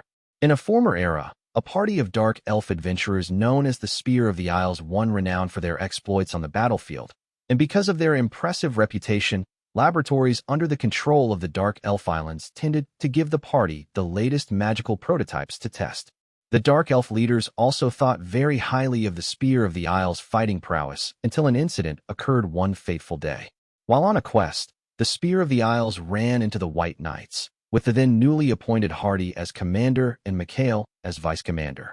The two parties crossed swords, and even though nobody was killed in the skirmish, members of the Spear of the Isles were left severely wounded while the White Knights walked away virtually unscathed. Thanks to some high-level talks, the Dark Elf Islands and the Elven Queendom managed to avoid any further flare-ups, but the incident was still a devastating blow to the Dark Elves. The Spear of the Isles, a party armed with the most cutting-edge magical weapons developed by the Dark Elves, had lost in a completely one-sided battle with the White Knights. Hardy, who was yet to earn his moniker of the Silent at the time, didn't so much as suffer a scratch during the battle. In fact, Hardy didn't even allow a speck of dirt to land on his attire. In light of this overwhelming gap in military prowess, the Dark Elf Island's leaders scrambled to set up a secret project to develop a unit of expert fighters that would be able to rival the White Knights. For this project, they selected orphans who exhibited a raw talent for fighting, then trained them in conditions harsh enough to kill all but the strongest at the same time as indoctrinating them, so that they would swear absolute fealty to their homeland. These super soldiers formed what became known as the Shadow Unit, a squad known only to the 4 Dark Elf clan bosses, plus a few selected others.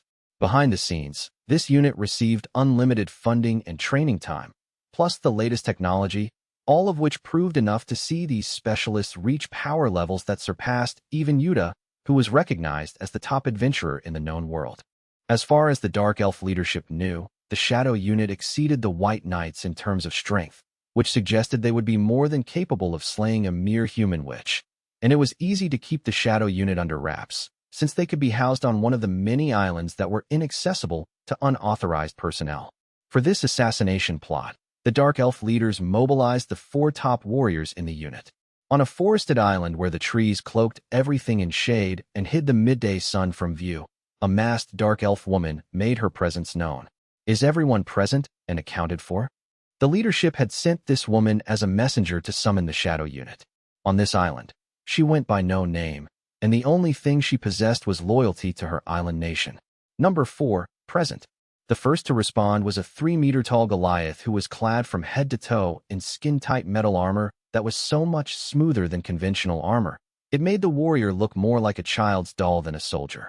But despite appearances, the armor was reinforced with monster flesh that had been optimized and refined by top Dark Elf scientists, granting the wearer untold speed and power, as well as protection against physical and magical attacks. Number 3. The second super soldier to speak up was wearing more traditional Dark Elf garb, though white bandages covered his head, hands, and feet. A warrior of very few words, he specialized in sorcery, and his entire body had been branded with magical runes.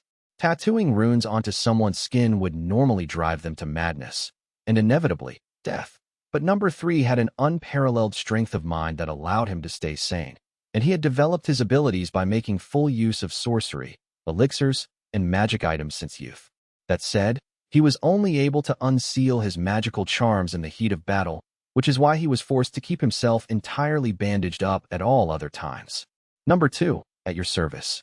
Unlike the first 2, this warrior announced himself much more casually, raising 2 fingers in a half-wave. Number 2 was a below-average height young adult with a baby face, and his pure white armor and giant scythe seemed to be traditional battle gear, which matched his appearance perfectly, though this was a somewhat false impression, since everything he wielded was magic-imbued, courtesy of the Dark Elves' cutting-edge research. Even though these magic weapons were guaranteed to bestow overwhelming might on the bearer in battle, only number 2 was capable of wielding this equipment effectively.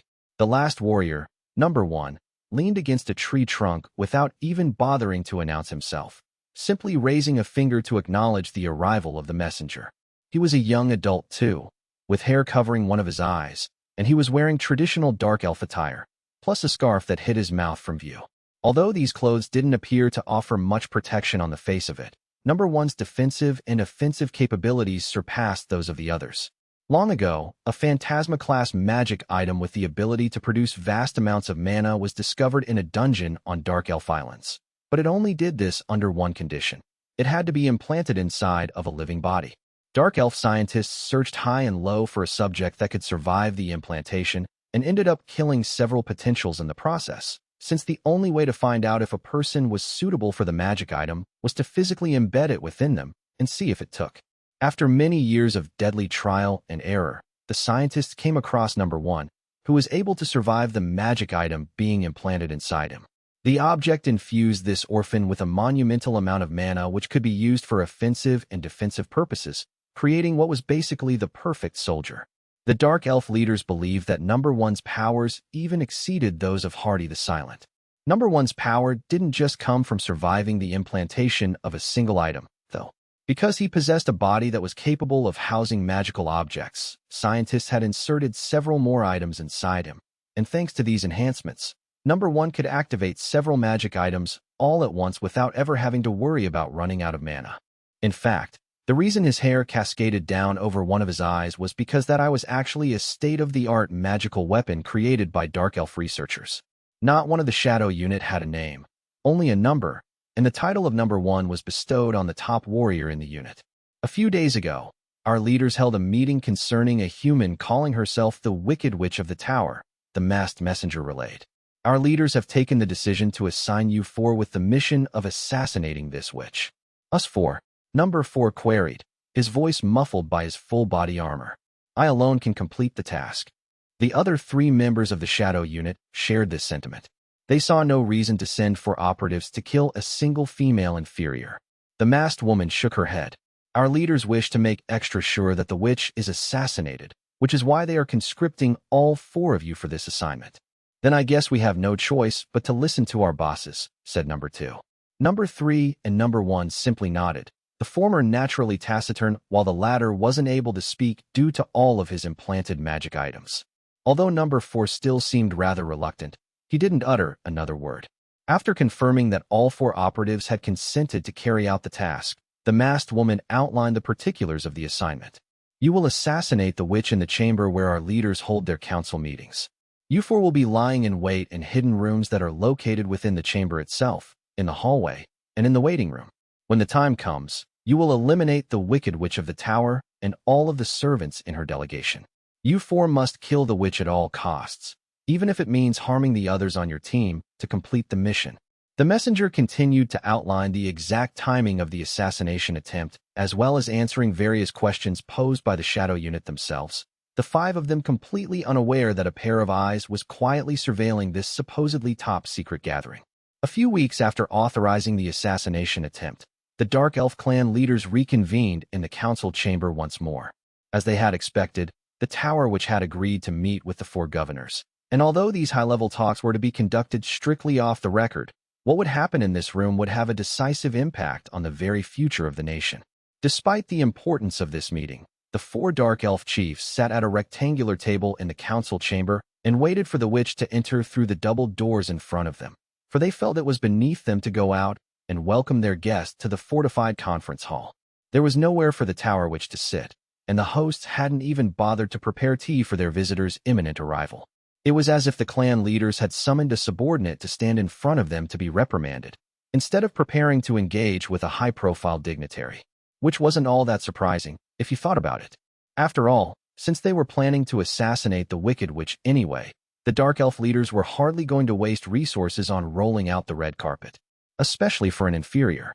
Number 1 and number 3 were already lying in wait in the secret rooms installed in the council chamber and would burst forth in the middle of the talks to obliterate the witch with as much firepower as they had in their arsenal. If these 2 failed, number 2 and number 4 would emerge from their own hiding places to finish the job.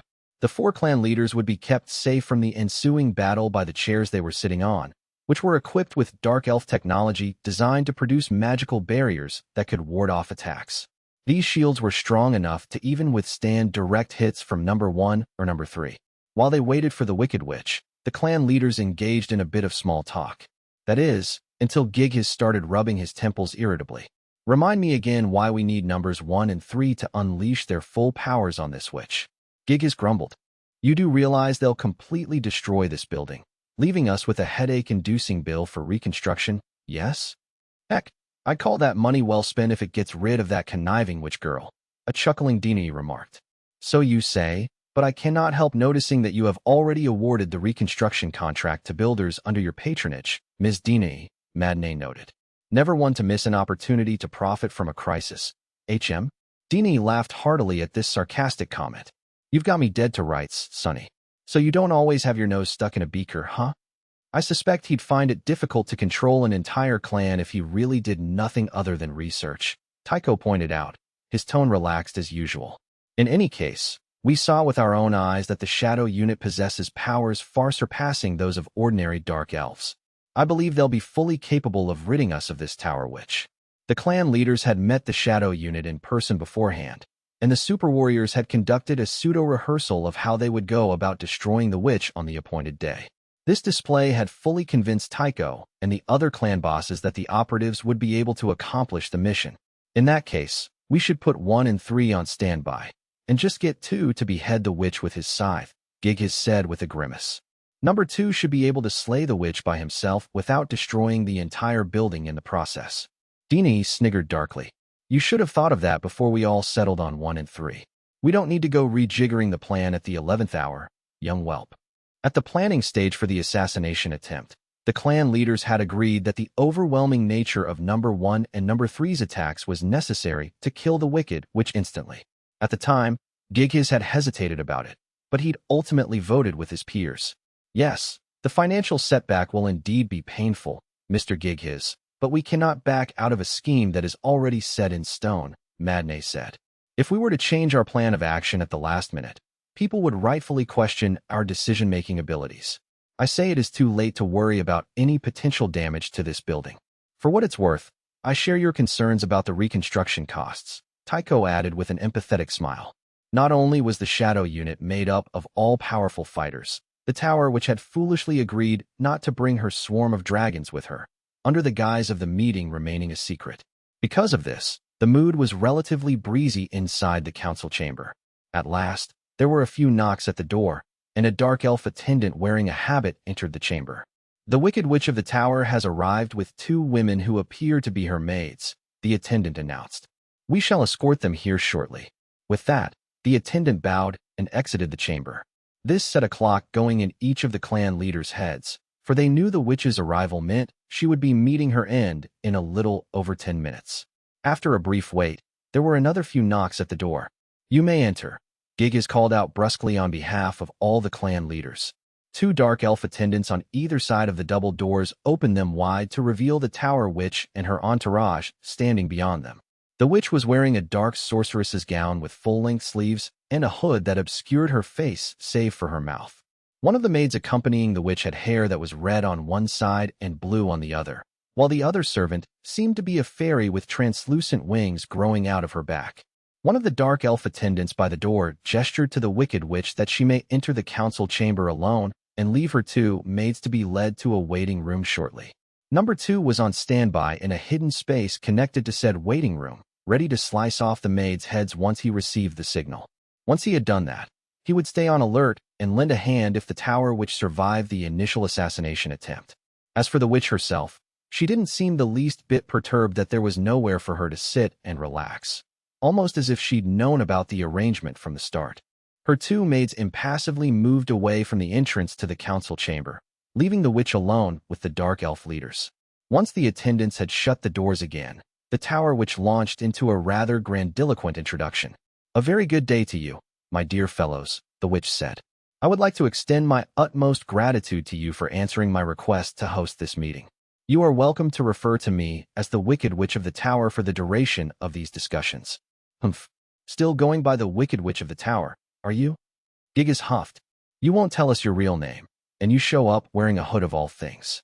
Either you have horrible manners, or there's a more, let's call it cosmetic, reason that you won't show us your face. Giggis would have rather dispatched the 2 Shadow Unit operatives right away to get the assassination over and done with, but the 2 maids had yet to reach the waiting room, so the clan leader had no choice but to keep up the charade and kill a few minutes until that part of the plan was concluded. At the same time, however, Giggis didn't feel particularly obligated to reciprocate the pleasantries offered by the Tower Witch. Yeah, I bet our lady friend here is an unattractive sight, Dini snickered. Not that it makes a difference anyhow, as I've yet to see an inferior who's not a homely-looking animal. You are quite correct, Ms. Dini, Madney concurred. Every inferior I have experimented on has been uglier and weaker than even the lowest dark elf, which I suppose is hardly surprising for a race of unevolved subprimates. I'm in the column of this woman being too ignorant to know proper etiquette, Tycho said. She's apparently spent a number of years, too many, it seems, deep underground, researching sorcery. It's regrettable the first people she encountered were the elves. If she'd met us first, we would have taught her how to be more respectful. Tycho made sure he snuck in a sly dig at the elf race he hated so much while making his scornful remarks about the hooded sorceress. She, however, seemed to brush off the ridicule that was being heaped on her. Before we move forward with these discussions, there is one inquiry I would like to make, said the witch.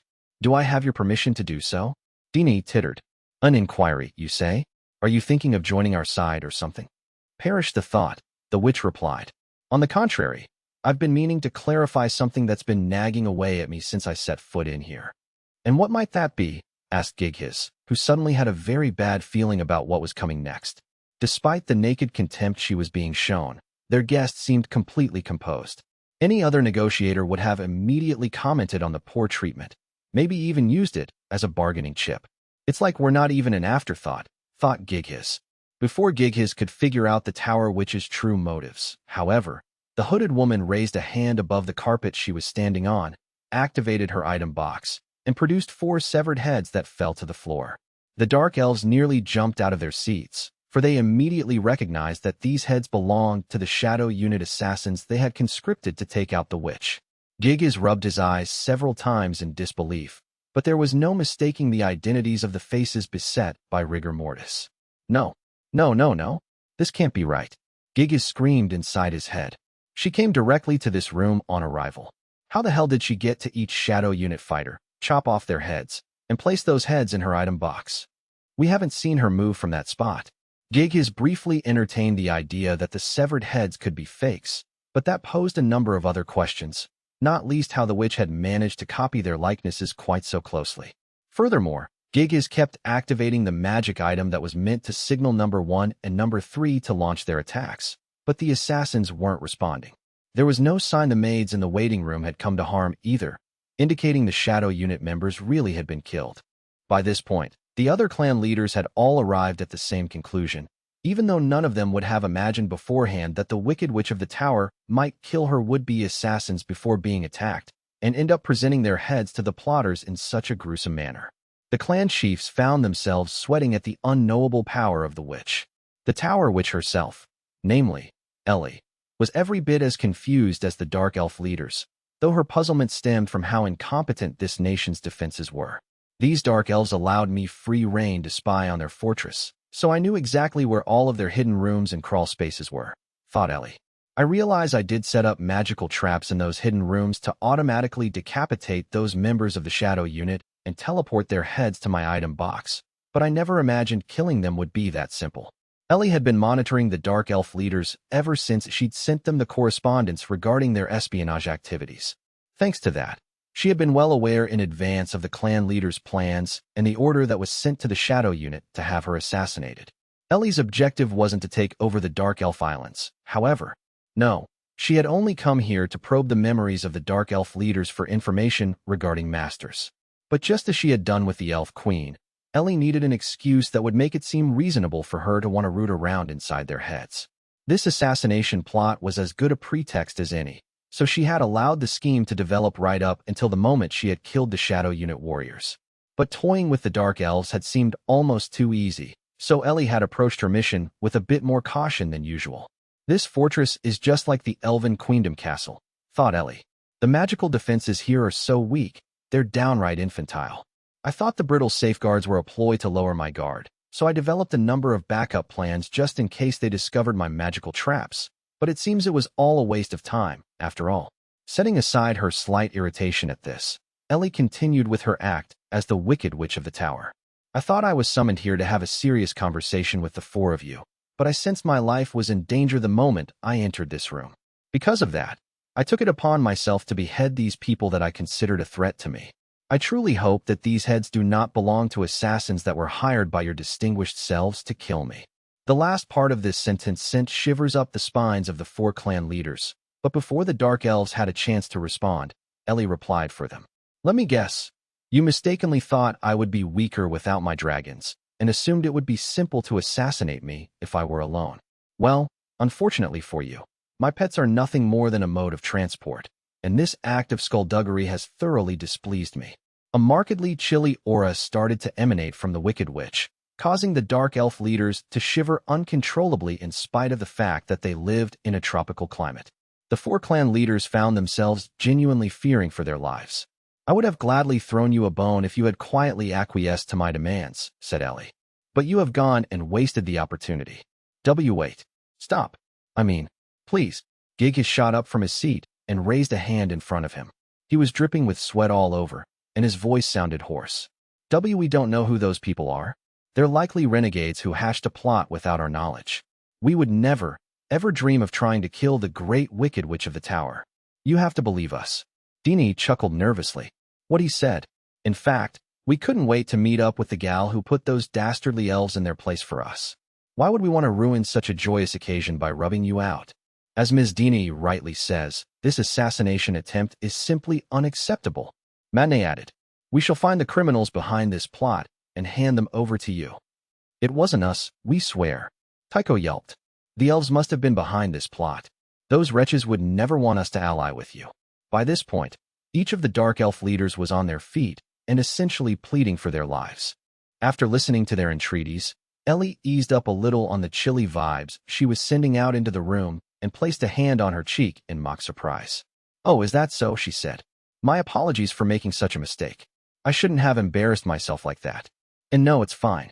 We're glad we were able to clear up the misunderstanding, Giggis said, rubbing his hands together nervously and bending his tall frame to lower his head.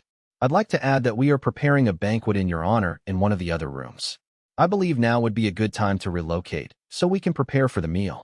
Of course, there was no banquet on the agenda, since the dark elf leaders had planned to assassinate the tower witch basically as soon as she set foot in the council chamber. But with that plan undone, Giggis now found himself forced to lie about planning a warm reception for her instead. However, this fiction wouldn't hold any water in a room where there was nowhere for the guest to sit down.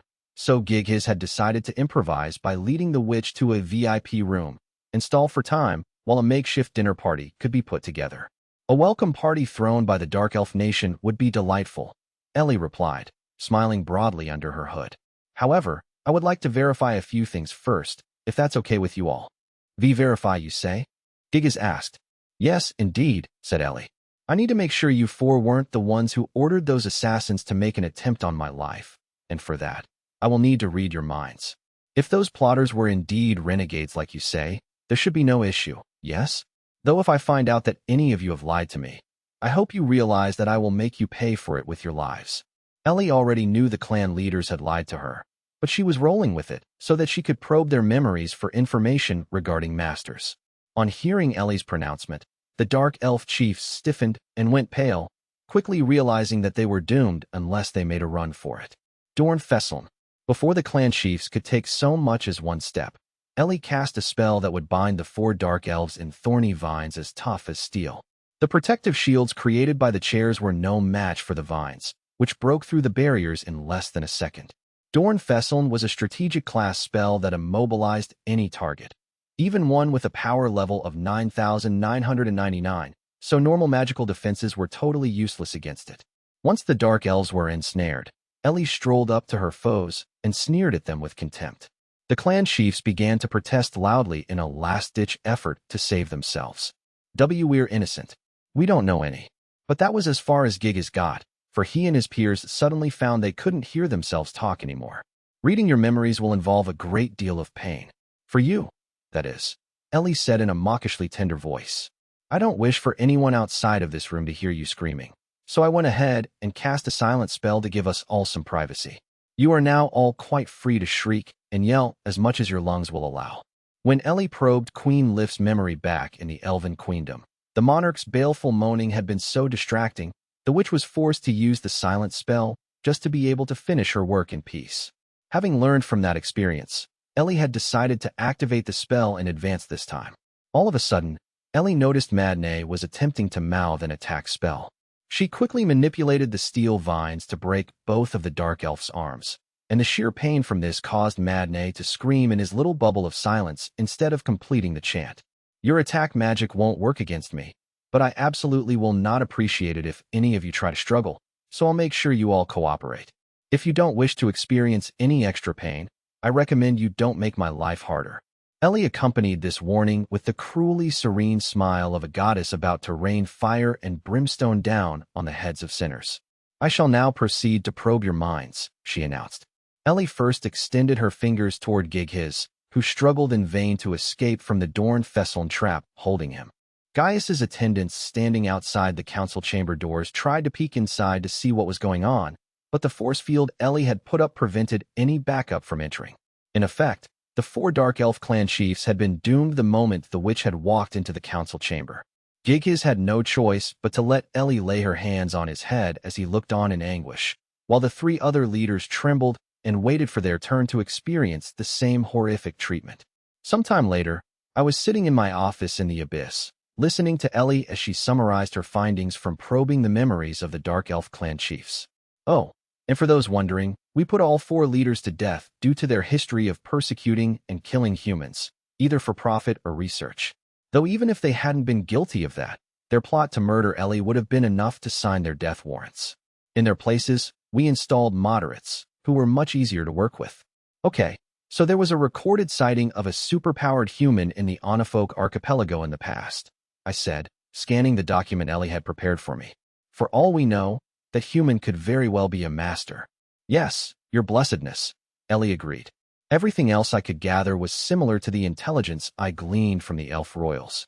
The Onofolk lived on an island nation in the Western Sea. From what I'd heard, one member of the Concord of the tribes, Oboro the Oni, had returned to his homeland after the party's attempt to assassinate me.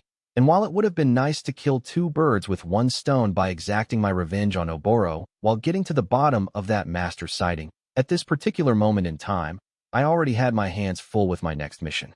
I'm about to take a swipe at Nano, with preparations already underway to make contact with the Dwarf Kingdom, I said.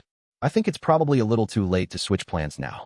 I was of course still curious about the master sighting in Oboro's nation, but equally, I knew the Dwarf Kingdom might hold the secret behind this mysterious, non-master entity Queen Lif had heard about in passing. We could strike the dwarves and the Onofolk at the same time, but I don't think we need to risk spreading ourselves thin, I said. We should stick to the original plan and engage the Dwarf Kingdom first. As for the Onofolk archipelago, you can order our intelligence operatives to step up our activities in that nation. As you wish, blessed Lord Light, Ellie said, bowing politely. Now that I had officially signed off on the revenge plot against Nano, I leaned back in my office chair and contemplated what I should expect from the upcoming campaign to exact retribution on the dwarf. So Nano's next on the block, huh? I muttered to myself. I can't wait to take him down. Extra Story 3, Nizuna and Yum tour the Abyss. Master, is it okay if we give your little sister a tour of the Abyss? I was sitting in my office taking care of a few things when the platinum blonde Nizuna showed up hand in hand with my sister, Yum, who was wearing a dress and had a ribbon tied lovingly on one side of her hair. Both the dress and the ribbon were made of fine material, making her look like a princess standing next to a knight in shining armor. In fact, the pairing was so adorable, I wished I could have painted a portrait of it. The 2 girls were accompanied by fairy maids standing behind them, and the entire entourage was waiting for my response. Oh, sorry. I've been a little busy lately, I replied. I know I should have given you a proper tour of the Abyss by now, but I haven't found the time. Not only was I busy holding talks with Princess Lilith, I also had to oversee Ellie's mission to engage with the Dark Elf leaders. Then there was the plan for establishing contact with the Dwarf Kingdom. And last but not least, I had made a start on crafting my revenge plot to take down my next target, Nano. I simply had too much on my plate to be able to afford you much attention. I'm sorry I haven't been spending a lot of time with you, I said to Yum. I don't want to put off the tour of your new home any longer, though, so if you like, why don't you get Nizuna and the maids to show you around instead?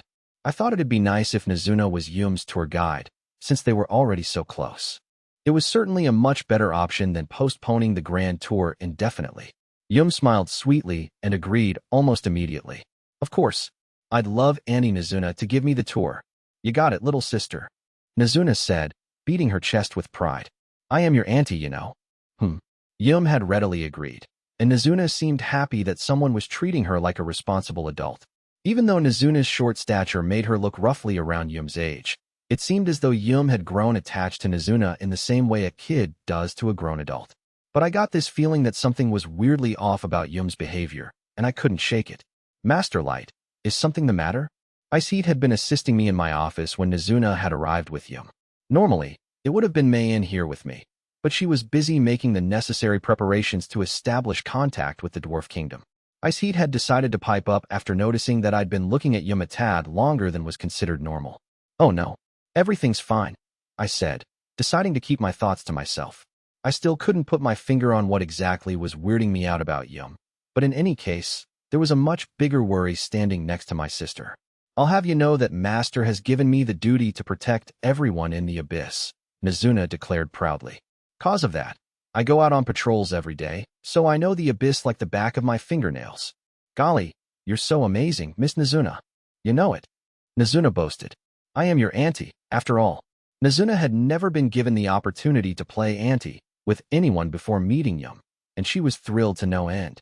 But Nizuna was obviously letting it all go to her head, and I didn't want my foolhardy lieutenant to take Yum somewhere dangerous just so she could show off. Ice Heat, I whispered. What is it, Master Light? Ice Heat murmured back. Sorry to do this to you, but could you follow them and make sure Yum has a safe tour? I asked. Understood, Master Light, Ice Heat replied. I myself shall see to it that those two do not get into trouble. Nizuna and Yum were also being accompanied by fairy maids, but they'd be too powerless to stop the level 9999 vampire knight if anything happened. But I didn't want to put a damper on Nizuna's eagerness to conduct a tour by issuing her with a bunch of warnings, so I elected to send Ice Heat as a secret minder instead. Luckily, Ice Heat understood the subtext of what I was asking her to do. I feel a whole lot better now Ice Heat is with them, I thought as I watched the group head off on a merry tour of the abyss. After leaving Light's office, Nizuna showed Yum around Light's living quarters, the recreational facilities, the training grounds, the laboratory, the meeting room, and the experimental farm. The bottom tier of the abyss had been developed so much by this point that it looked nothing like the vast interconnected maze of rocky caverns that Light had arrived in a few years previously. Since the abyss was the largest dungeon in the world, there was zero chance of Nizuna showing Yum the whole place in a single day. But the vampire knight and the maids delighted in proudly showing off as much of the underground citadel as they could to the sister of their beloved dungeon lord. The group eventually wound up in the card repository. This is where we keep all the cards master pulls from his Unlimited Gacha, Nizuna announced, her chest puffed out with pride. Gee, this place looks so different from all those other parts you've shown me, Yum noted, her eyes like saucers as she stared up at the cavernous space. While Nizuna was correct in what she said, to be more specific, the card repository had been built to organize and house the Unlimited Gacha cards that were being produced by Light's clones around the clock. Fresh loads of cards were brought in every morning and night for the repository workers to process, and the cards ranged from disposables, food, spices, and recreational goods to low-level weapons and magic items. Because of the sheer volume of cards that needed to be cataloged and parceled out, the card repository was one of the busiest sections in the abyss. One of the maids in Nizuna and Yum's entourage had gone on ahead to let the administrators of the repository know that they were coming, and as soon as the tour group arrived, the sister-brother team paused in their work to come and greet their visitors. Yum, Nizuna, I'm so glad you two sweeties came all this way to see me, cooed Anelia, the head administrator. Hello, Wa. Before Yum could finish greeting Anelia back, the silver-haired card administrator had already glomped Yum and was rubbing cheeks with her.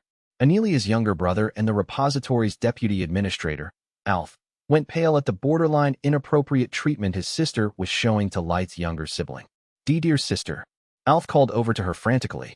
That is not how you should be treating Miss Yum on our very first encounter with her. Alf, buddy, you're fretting over nothing, Anelia retorted with a broad smile splashed across her face. Since Light is my special little kid brother, that makes his sister my sister too. And as Yum's big sister, it's only natural that I should give her a great, big bear hug.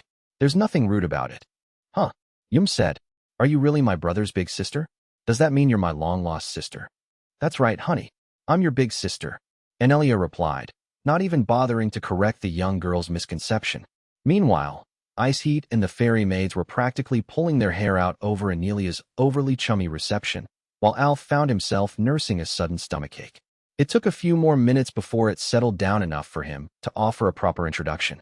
Greetings, Miss Yum, younger sister of our creator, Alf said, and he dropped to one knee before his young guest, as if he were her servant.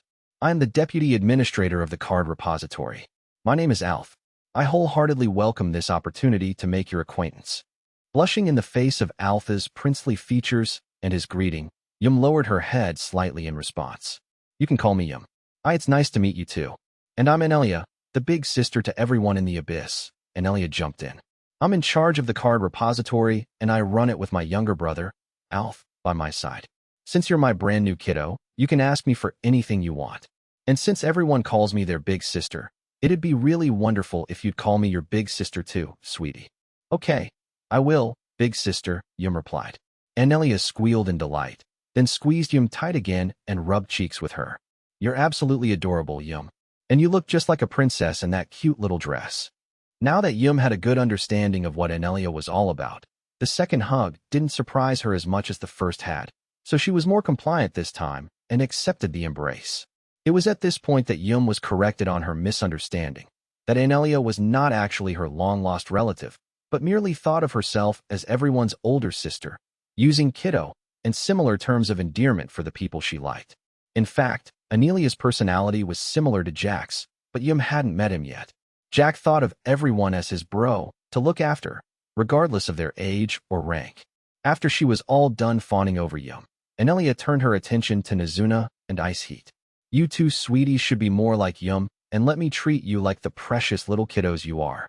Unfortunately, I'm in the middle of an assignment, Ice Heat said after a hesitant pause. Nizuna was much more straightforward in her response. How come I'm the kiddo? My power level's higher than yours, and Master summoned me way earlier. If anything, you should be my kiddo, don't you think? Leaving aside Nizuna's total lack of tact, she was completely correct in her observation. She was level 9999, while Anelia was only level 5000, and because Nizuna was an SUR warrior, she was one of the first of Light's allies that he had released during his first year in the Abyss. Anelia and Alf were only released later, once the dungeon was considered safe enough to redevelop into a full underground fortress. Nizuna's logic failed to register at all with Anelia, though. The card keeper straightened up awkwardly and slowly, like a wraith, and tittered darkly as she turned toward Nizuna. It seems, no matter what I say, you don't want to be my kiddo, Anelia said. But just so you know, I'm prepared to do anything it takes to make you my kiddo. Anything you say? Nizuna replied. Well, I'd sure like to see what you got up your sleeve. Sensing the electricity developing between the two maidens, Yum jumped in the middle to de-escalate the situation. Please calm down, big sister, Auntie Nizuna.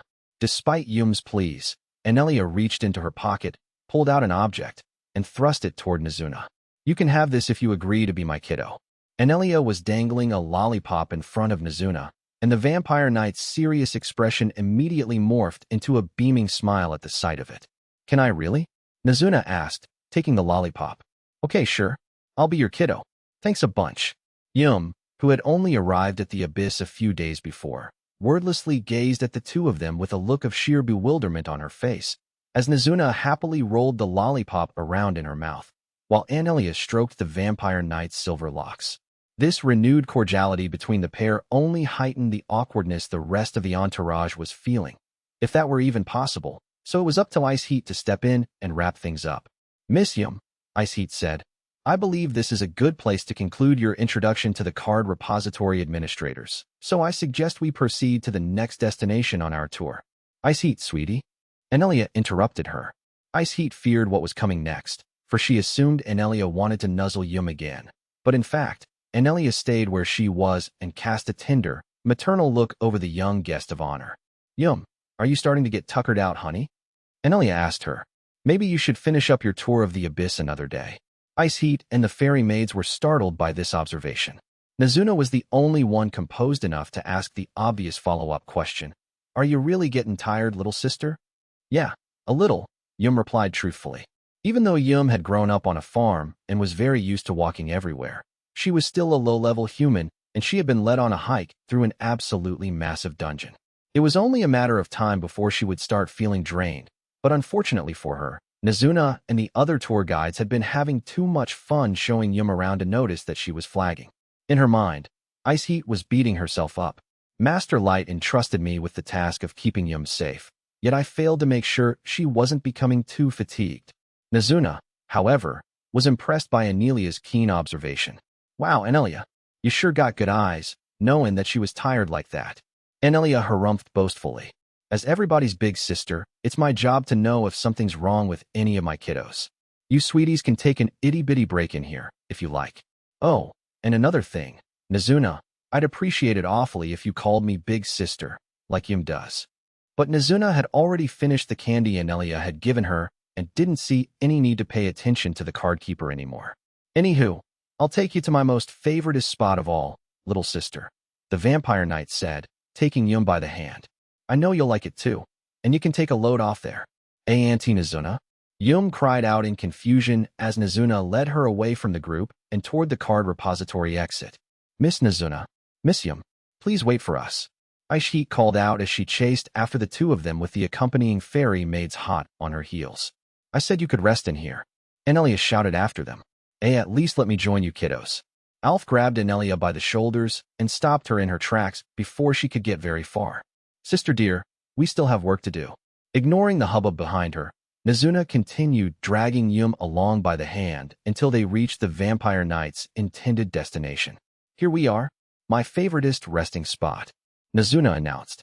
The two of them burst out of the dimly lit corridor into brilliant sunlight that flooded Yum's vision and forced her to close her eyes until she got used to the brightness. Once she managed to open her eyes again, she saw a wide-open, natural-looking green space much like the ones found up on the surface world. Gee golly, we're still underground, right? Yum asked, gasping at the sprawling landscape in front of her. It looks like we're actually outside. Master and Ellie told me the light comes from a fake sun, Nazuna explained. And all the trees and grass you see here were all made by magic. Prior to Light's arrival, the entirety of the abyss was a mess of dark caverns connected by equally dark passageways. There were no vast spaces like this one that harbored natural plant life or things like that. Once Ellie had finally deciphered the dungeon core, which made redeveloping the abyss possible, one of the first things the Forbidden Witch did was transform a section of the dungeon into an area containing forests, meadows, a river, a waterfall, and even a swamp. This area was created with the intention of housing all the monsters and creatures Aoyuki had tamed. The artificial sun was generated by one of Light's Unlimited Gacha cards, and it rose and set like the real sun did up on the surface world, meaning mornings, afternoons, and evenings existed in this area. I can't believe they created this place that looks like the outside world inside a dungeon. Yum marveled. No wonder this is your favoritist spot, Auntie Nazuna. I patrol the abyss every day to keep everyone safe, so I know a whole bunch of places I can take you, Nazuna said. But trees and grass aren't the only things you can find in here. Hey, you gooies. Nazuna's yell was directed toward the forest, and it was so loud, her voice reached all the way into the cluster of trees. Several seconds later, a group of giant creatures emerged from the woods. There was the god wolf Fenrir, who was covered in snow-white fur from head to toe, as well as the massive three-headed hound known as Cerberus, and swooping down out of the sky was the phoenix, a humongous winged creature with red feathers. Although the creatures were still quite some distance away, the sight of them terrified Yum, and she grabbed Nazuna's side, which made the tour guide laugh. There's no need to be scared, little sister, Nazuna told her. They're all good pets that Aoyuki's tamed, so they ain't gonna hurt ya.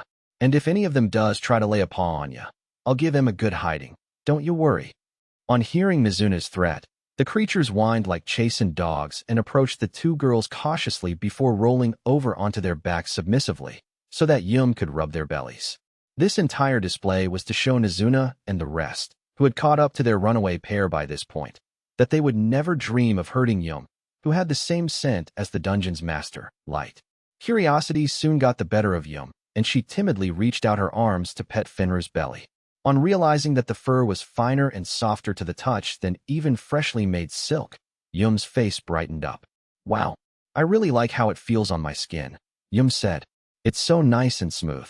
I see, said Nazuna. I use this pup as a pillow whenever I want to take a nap. Try it. You'll really like it. Looking to prove her words, Nazuna took Yum's hands and made the young girl lie down in the middle of Fenrir's fur. Not only was Fenrir super fluffy, but the godwolf felt warm and gave off a pleasant scent that brought to mind a nice, sunny spot, instead of that gamey smell animals usually reek of. This does feel really nice, Yum agreed. Thanks for bringing me here, Auntie Na.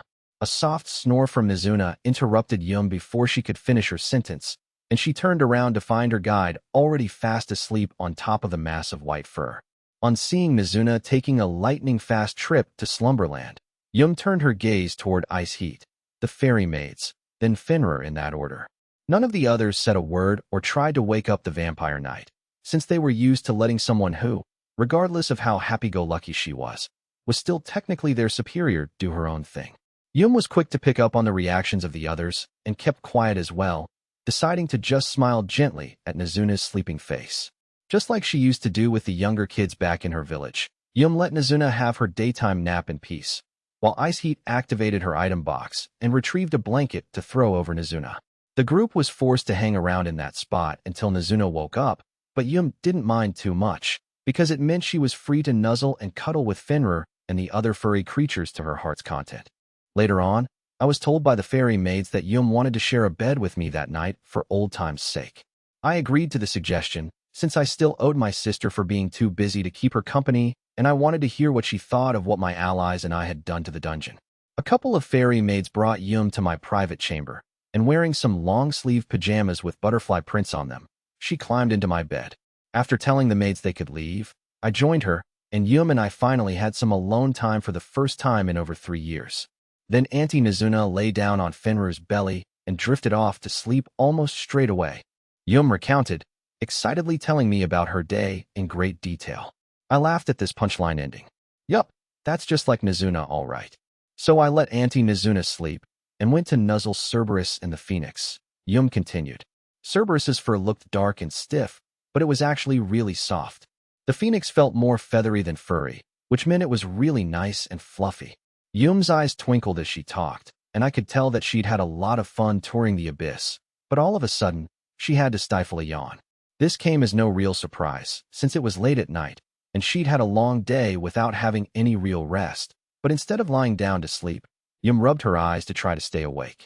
I guess that, now she had me all to herself, she really wanted to spend as much time talking to me as she could. I pulled the blanket up to Yum's shoulders. It's getting late.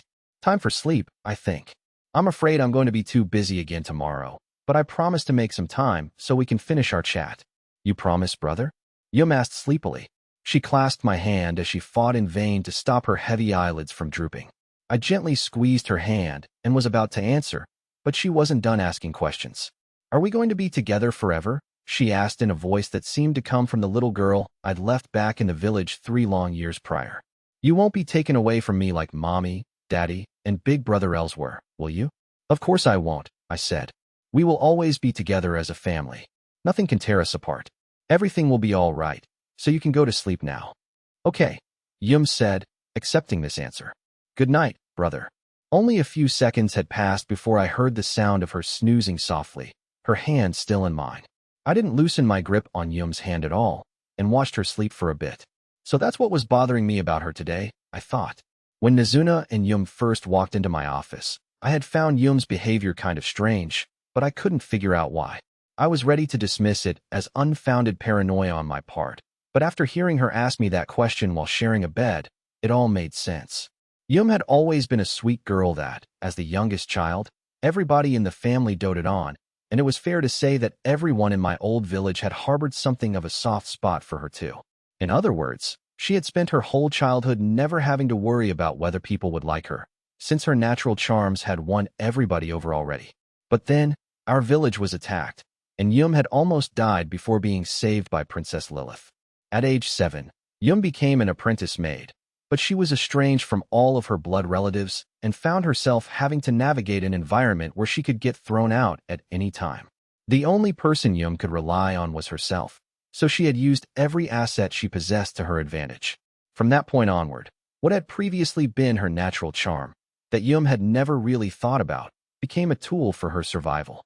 Yum started consciously acting cute around people to get in their good graces, which went to show how quickly she was forced to grow up. What I'd witnessed in the office earlier that day was Yum using her charm offensive on Nizuna. She had honed that skill over the past 3 years, and it now came almost automatically. But here, sharing a bed with me, she had opened up her heart and exposed her more vulnerable side to me, like she used to do when she was younger, which allowed me to finally connect the dots between the way she had acted earlier in the day and the old Yum I'd known back in the village. Yum looked completely at peace as she slept, and as I gently stroked her hair, I wondered how much hardship and despair she had been forced to endure over the last few years. Yum may have been good at bottling up such feelings, but imagining what she had gone through almost brought tears to my eyes. What if I didn't have my unlimited gacha? I began to wonder. What if I'd never left home? What if I'd never been recruited by the Concord of the tribes? What if I'd stayed as a regular adventurer? What if I had gotten killed in this dungeon, way back when? But all these what-ifs wouldn't change the fact that my village had been razed to the ground, my parents were dead, and Yum had been forced to spend 3 years alone, fending for herself. That was all in the past, and there was only one thing I could do for her now. I squeezed Yum's warm hand, though I was careful not to squeeze it too hard, for fear of waking her. "Mom, Dad," I said to the air around me, "I'm going to protect Yum, just like Els protected her. I will never allow her to feel sad ever again. I swear on my life that I will protect her." In my heart, I vowed once more to destroy anyone and anything that dared to stand in our way, whether it be whole nations, a master, the undergod of evil, or even the goddess herself. Extra Story 4. Ice Heat and Mara's Release. Ellie was still a year and a few months away from being able to totally control the dungeon core, and in the meantime, my allies and I were busy building my army in the abyss. "May, Ellie," I said to the two of them in my office, "I'm going to summon 2 more people who will serve under you." "You are very kind, Master Light," May said. "I still can't believe that your gift is able to furnish us with such talented people in the blink of an eye." Ellie marveled. "It truly is the work of a god, blessed Lord Light." Although we were adding to the ranks without too much trouble, we were severely lacking in terms of supervisors who could direct my allies to perform the redevelopment work that was needed in the dungeon. Up to this point, May and Ellie had been overseeing the expansion work, but their workloads had become too great for them to speed up progress on any individual project. My Unlimited Gacha had produced 2 high-level beings who could assist May and Ellie, however, so I finally took the decision to summon them from their cards, so they could help lighten the load weighing down my deputies. "You are level 7777, Frozen Firestorm Grappler, Ice Heat. You are level 7777, Chimera, Mara, Release."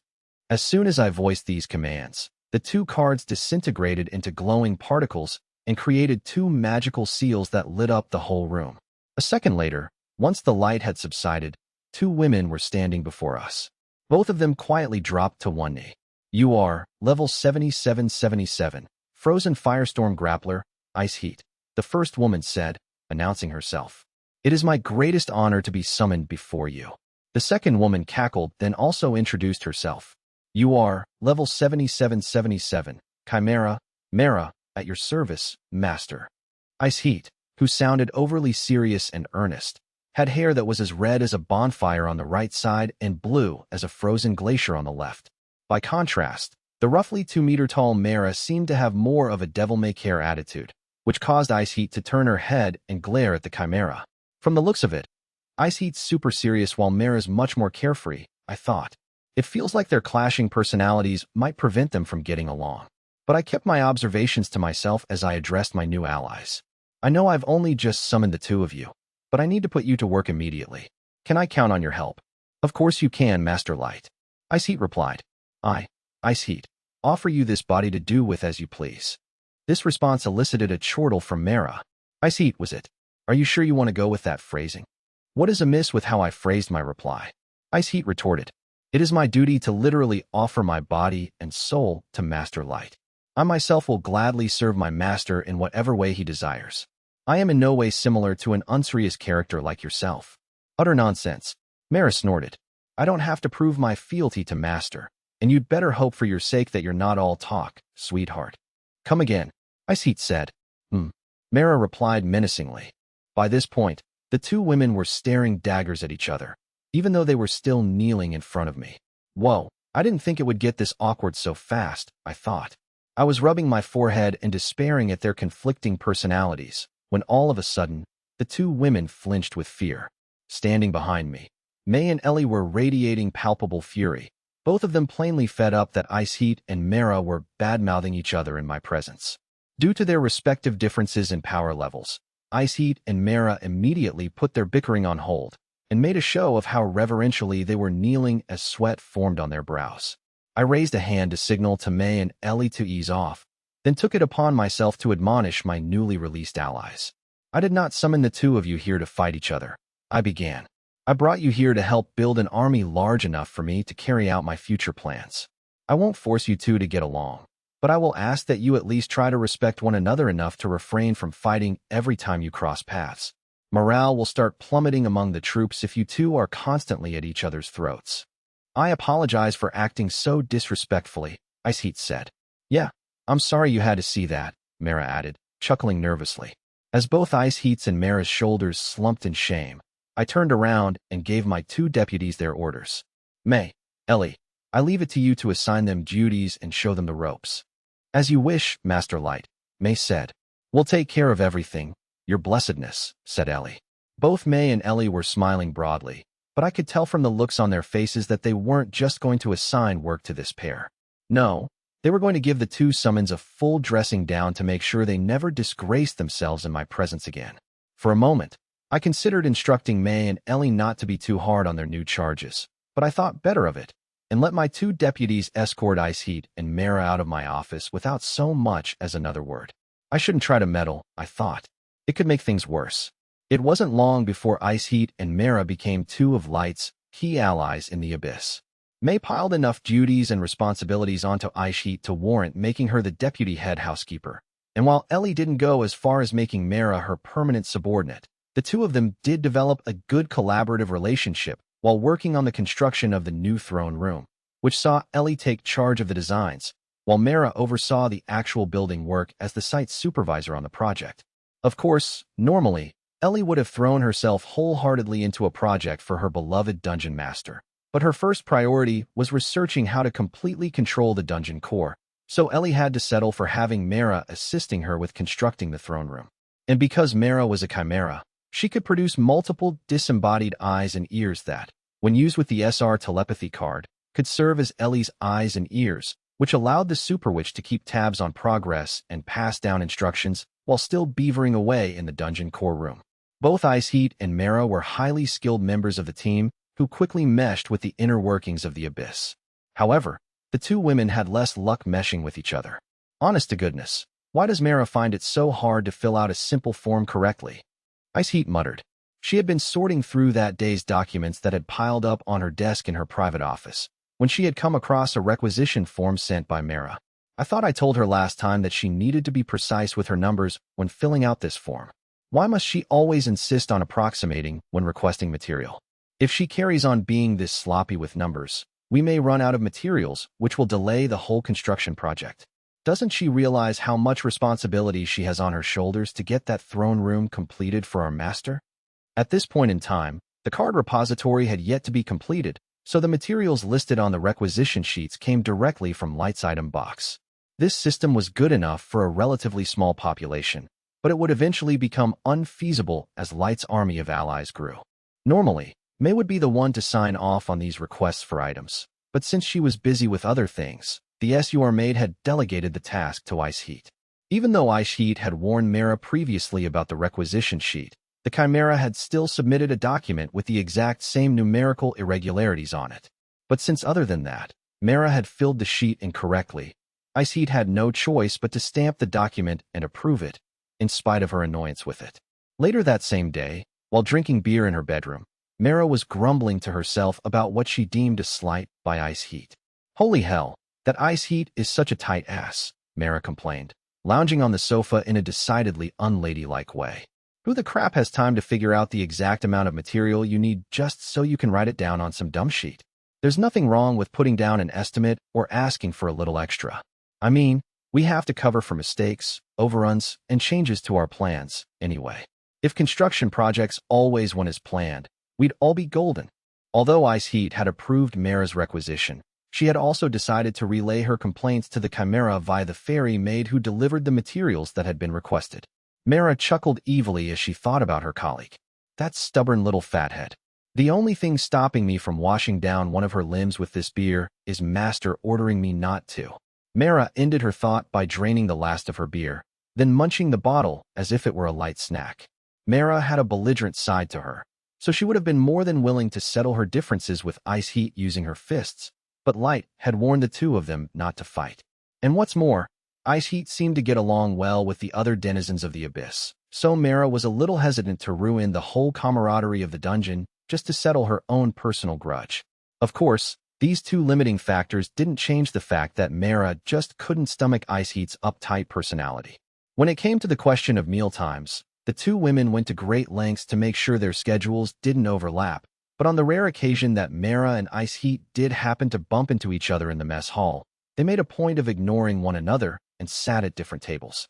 Naturally, they had the option of one leaving the mess hall altogether and waiting for the other party to finish up their meal, but that would have created the unmistakable impression that the two of them were purposely avoiding each other. In other words, Mara and Ice Heat took pains to ensure they didn't cause a scene or make things awkward for others. But in spite of this, Mara still considered Ice Heat to be a complete annoyance. Mara cackled as she stretched out and draped her huge frame across the sofa. Seriously, me and Ice Heat must be the two most incompatible people on the planet. Ice Heat shared that sentiment. Or at least, they did both think that right up until a major incident occurred that would prove completely devastating to the two women. Mara, yelling at the top of her lungs, Ice Heat took giant strides down the hallway toward the Chimera. Mara, who was shuffling along, looking crestfallen, stopped and turned toward the colleague she hated. What is the meaning of removing Master Light's statue from the throne room? Ice Heat bellowed irately at the Chimera. It would have been one of the great wonders of the universe if we had completed it. Do you have any idea what you have deprived me and the rest of the world? Mara chuckled dolefully. I know damn well what I did. We worked ourselves to the bone building that entire throne room. But more than anything else, me and the construction crew really poured our hearts and souls into carving that statue. But it was Master himself who ordered us to remove the statue, so we had no choice in the matter. Because she hadn't known all the details, Ice Heat had assumed Mara was the one who had decided to remove the 30-meter-tall statue of light from the throne room. But after hearing this explanation straight from a rather dispirited Mara, Ice Heat could only splutter in shock. What? Master Light ordered you to remove the statue? Yeah, I guess he must have hated the way it looked, Mara said glumly. If I were more of an artist, Master would have fallen in love with our masterpiece, and we would have been able to keep the statue. It would have been fabulous to have that historic work of art standing tall for future generations to marvel at. But alas, all that has gone up in smoke. I know. I messed up and let everyone down. I wish there was a hole somewhere I could just crawl into and rot. Nah, maybe it'd be better if I just quit my job or ended myself for good. Mara's broad shoulders drooped farther, like wilting petals. Mara, the usually brash and carefree Chimera, was wallowing in self-loathing, causing Ice Heat's expression to soften out of sympathy. Ice Heat was vicariously feeling the pain Mara was going through because the two of them had sworn an undying oath of loyalty to Light. Speaking of Light, he hadn't actually ordered the statue to be removed because he felt it held no artistic appeal. No, Light would have gotten rid of any gigantic statue that was made in his likeness, because sitting on a throne under such a colossus would have been so humiliating that it would count as an unspeakable kink. But the two women were unaware of this context, so the statue's removal signaled to them that it had been a monumental failure on the part of the workers. I don't think you should resign your position or commit self-harm. At least, not unless you ask for Master Light's permission to do so, Ice Heat said in an attempt to cheer up Mara. The only time it would make sense to take our own lives is if we get captured by an enemy that seeks to extract information from us. Otherwise, our lives are not for us to take, because our lives belong to Master Light. So if you really wish to kill yourself, you should first get authorization from Master Light. Ice Heat paused, then tried a different tack. In any case, I happened to witness Master Light's statue before its removal, and I could sense the amount of respect and devotion the creators, namely, you, Miss Ellie, and all the rest, had put into the creation. It was a truly magnificent sight to behold. I myself would never say you were lacking as an artist. Therefore, I sincerely believe the reason the statue was removed couldn't have been due to anything aesthetic.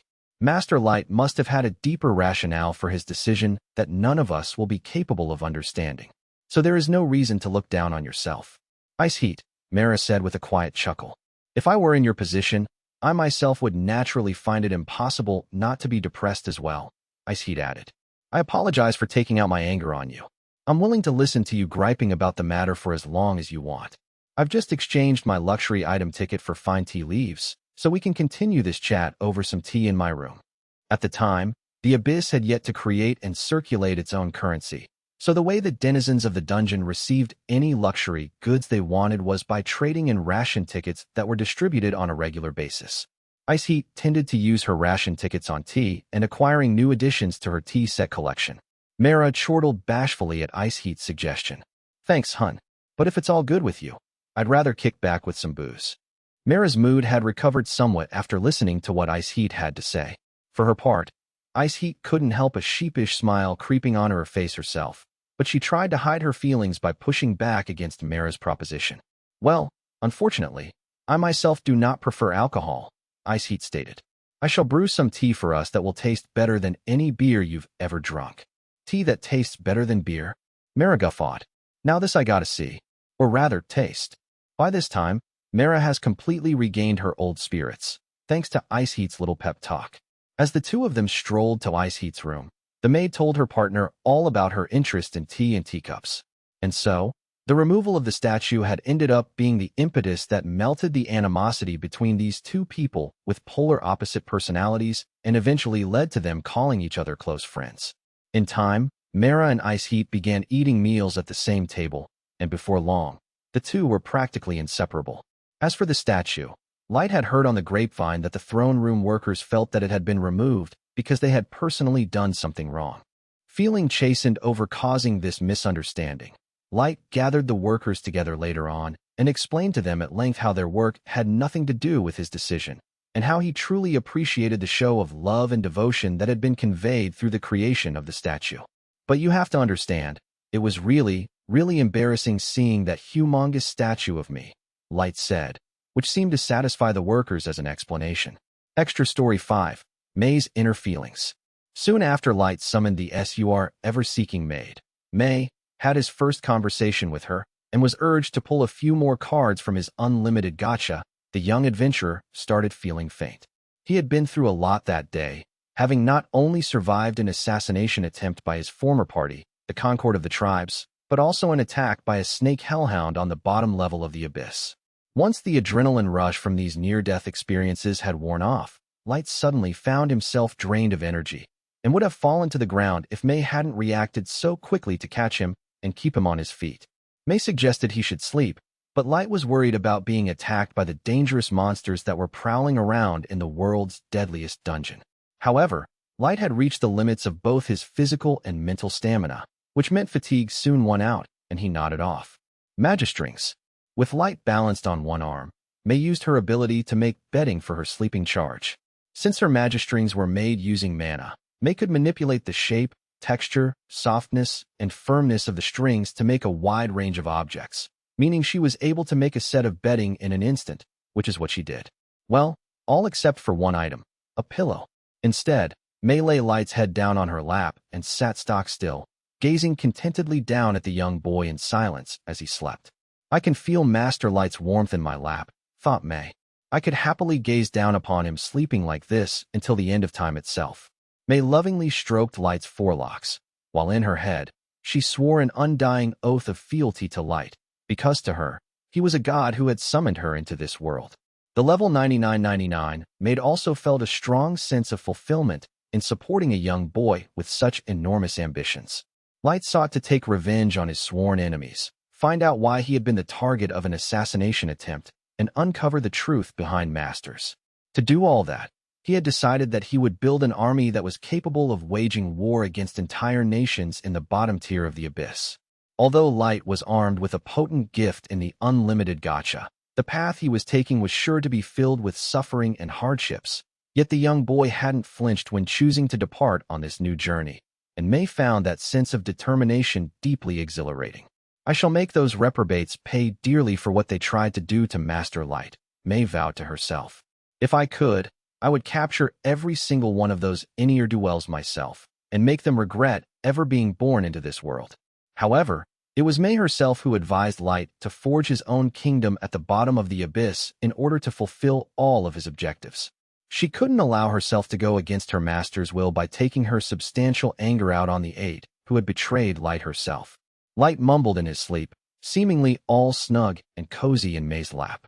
The maid bottled up all of her anger and buried it deep inside, so her dark energy wouldn't disturb his rest. May continued to look down lovingly at Light, though another concern had entered her mind. It appears monsters have noticed our presence and mistaken us for prey, thought May. Because May had suppressed her murderous aura, the monsters in the abyss no longer saw her as a threat. The smell of blood from the snake hellhound May had killed earlier was also drawing the creatures toward Light's location, their eyes glowing with the anticipation of getting to feast on their next meal. I do not wish for these impudent beasts to disturb Master Light's slumber, but this does present an excellent opportunity to prepare some targets for Master Light that will help him to level up, thought May. While May's eyes remained glued to the snoozing Light, Another part of her mind focused on the nearest prowler approaching them. Still kneeling with Light's head resting in her lap, May quietly wiggled her fingers and shot out magistrings toward the monster's mouth, binding it shut before the creature could cry out and wake up Light. Before the monster had time to scrabble around in confusion, May's magistrings immobilized all 4 of its legs, then enclosed its entire body in a white cocoon, similar to what a spider makes to ensnare its prey. Once May had finished entrapping this monster, she used her magistrings to clean up all the blood and viscera left behind by the first snake hellhound she had killed, then scooped up the remaining chunks of flesh and deposited them farther away to use as bait to capture other monsters, all while making sure not to disturb Light. I shall endeavor to capture as many monsters as I can before Master Light wakes up, May thought to herself. More targets would naturally make it easier for Light to level up, but above all else, being useful to her master like this gave the ever-seeking maid an electric sense of fulfillment. May spent a highly meaningful first night with Light, her eyes continuing to gaze down warmly at his peacefully resting face. A few days after Light had finally reached level 9999, he faced off against May in the middle of the dungeon's training grounds. I hope we have a good fight today, May, Light said. Of course, Master Light, May replied. I shall devote all of my heart, soul, and efforts into sparring with you. Okay, settle down, Light said, chuckling awkwardly. We're only doing this to find out how strong I actually am, now that I'm level 9999. We don't have to turn this into an all-out battle. Light had finally made it to this power level thanks to fighting the deadly interdimensional monsters conjured by Ellie's Koshmer summon. The Forbidden which had helped Light to battle these monsters, alongside May, Oyuki, and Izuna, and now Light wanted to see how he would fare against May, his longtime trainer. While Light was still underleveled, May had held back from using her most powerful moves for fear of injuring her master, but for this session, Light had chosen May to be his first level 9999 sparring partner after reaching the milestone himself, and the maid couldn't help expressing her excitement over being given this honor. I thank you for your consideration, May said. However, now that my master has chosen me to be his opponent, I cannot constrain myself. As if to prove her point, May hitched up the cuffs of her white gloves in a vaguely intimidating manner and took up a battle-ready position a short distance away from her master. Across from her, Light gripped his Urigan spear and nodded to show he was fine with this. Master Light, you may engage me at any time, May stated, facing Light with both arms down by her sides, ready to fire her strings. Ready when you are, Light declared, raising the Urigan. Let's do this. Magistrings. May made the first move, firing threads from all 10 of her fingers, and the strings formed a web, ready to ensnare Light. A low-level fighter wouldn't have been able to see the ultra-thin magistrings, or even feel when the threads came into contact with their flesh, but Light immediately noticed his senses had gotten an upgrade at his newly attained power level. I can see the magistrings. So this is what it's like to be level 9999. Light had sparred with May countless times before, but he had never been able to see or sense the magistrings May shot from her fingers. This time around, though, Light could clearly see the trace mana from the strings, as well as the distortions in the air. This heads-up allowed him to easily launch a counterattack. I know I said this is a mock battle, Light shouted, but that web attack isn't going to catch me. Light infused the Urigan with mana, leaped into the air, and sliced through the magistrings where they were least concentrated, causing the threads to fall to the ground like bits of cobweb. Light landed again and was about to rush toward May when he discovered his feet were glued to the ground. What? Light cried out. My feet are stuck on the magistrings. May had purposely created webbing with obvious weak spots so that Light would rip apart the magistrings. Then once the torn-up threads had fallen to the ground, May secretly modified the properties of the magistrings to make them highly adhesive, thereby creating a trap for her unwitting opponent. Master Light, May called over to him. I will use every trick I know. May's next move was to cause the sticky magistrings surrounding Light to dart toward him in an attempt to mummify and immobilize him. Knowing he wouldn't be able to slice and dice his way through all of the magistring clumps barreling toward him, Light decided to pour mana into his Phantasma-class weapon instead. Urigan. Full power, Light yelled. Blow these strings to kingdom come. The Urigan produced a whirlwind that whipped through the incoming magistrings and blasted them away. The gusts of wind also caused May to lose her balance, giving Light a slight opening.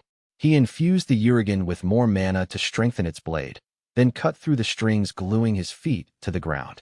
This move caused a giant fissure that stretched all the way to May to open up in the ground. Very good, Master Light. May commended. But our battle is not over yet. Since May was level 9999, Light escaping from her trap was unlikely to make her lose heart. She waved her arms around to gather up all of the scattered magistrings, then instantly clumped them together into a large whip. May's magistrings were capable of forming almost any object: blankets, clothing, a sofa, even a bathtub, but they had one drawback, if you could call it that. Even though May could freely manipulate the shape and hardness of the strings, she couldn't add mass to the threads by infusing mana into them. This meant the only way she could make the magistrings heavy enough to withstand the Urigan's gusts of winds was by physically bunching them into a single object, namely, this magistring whip. Here I come, Master Light, May called out. Moving both hands in tandem, May lashed the whip toward her opponent, the tip of it easily breaking the sound barrier. Wrong move, May, Light yelled over the mini-sonic boom.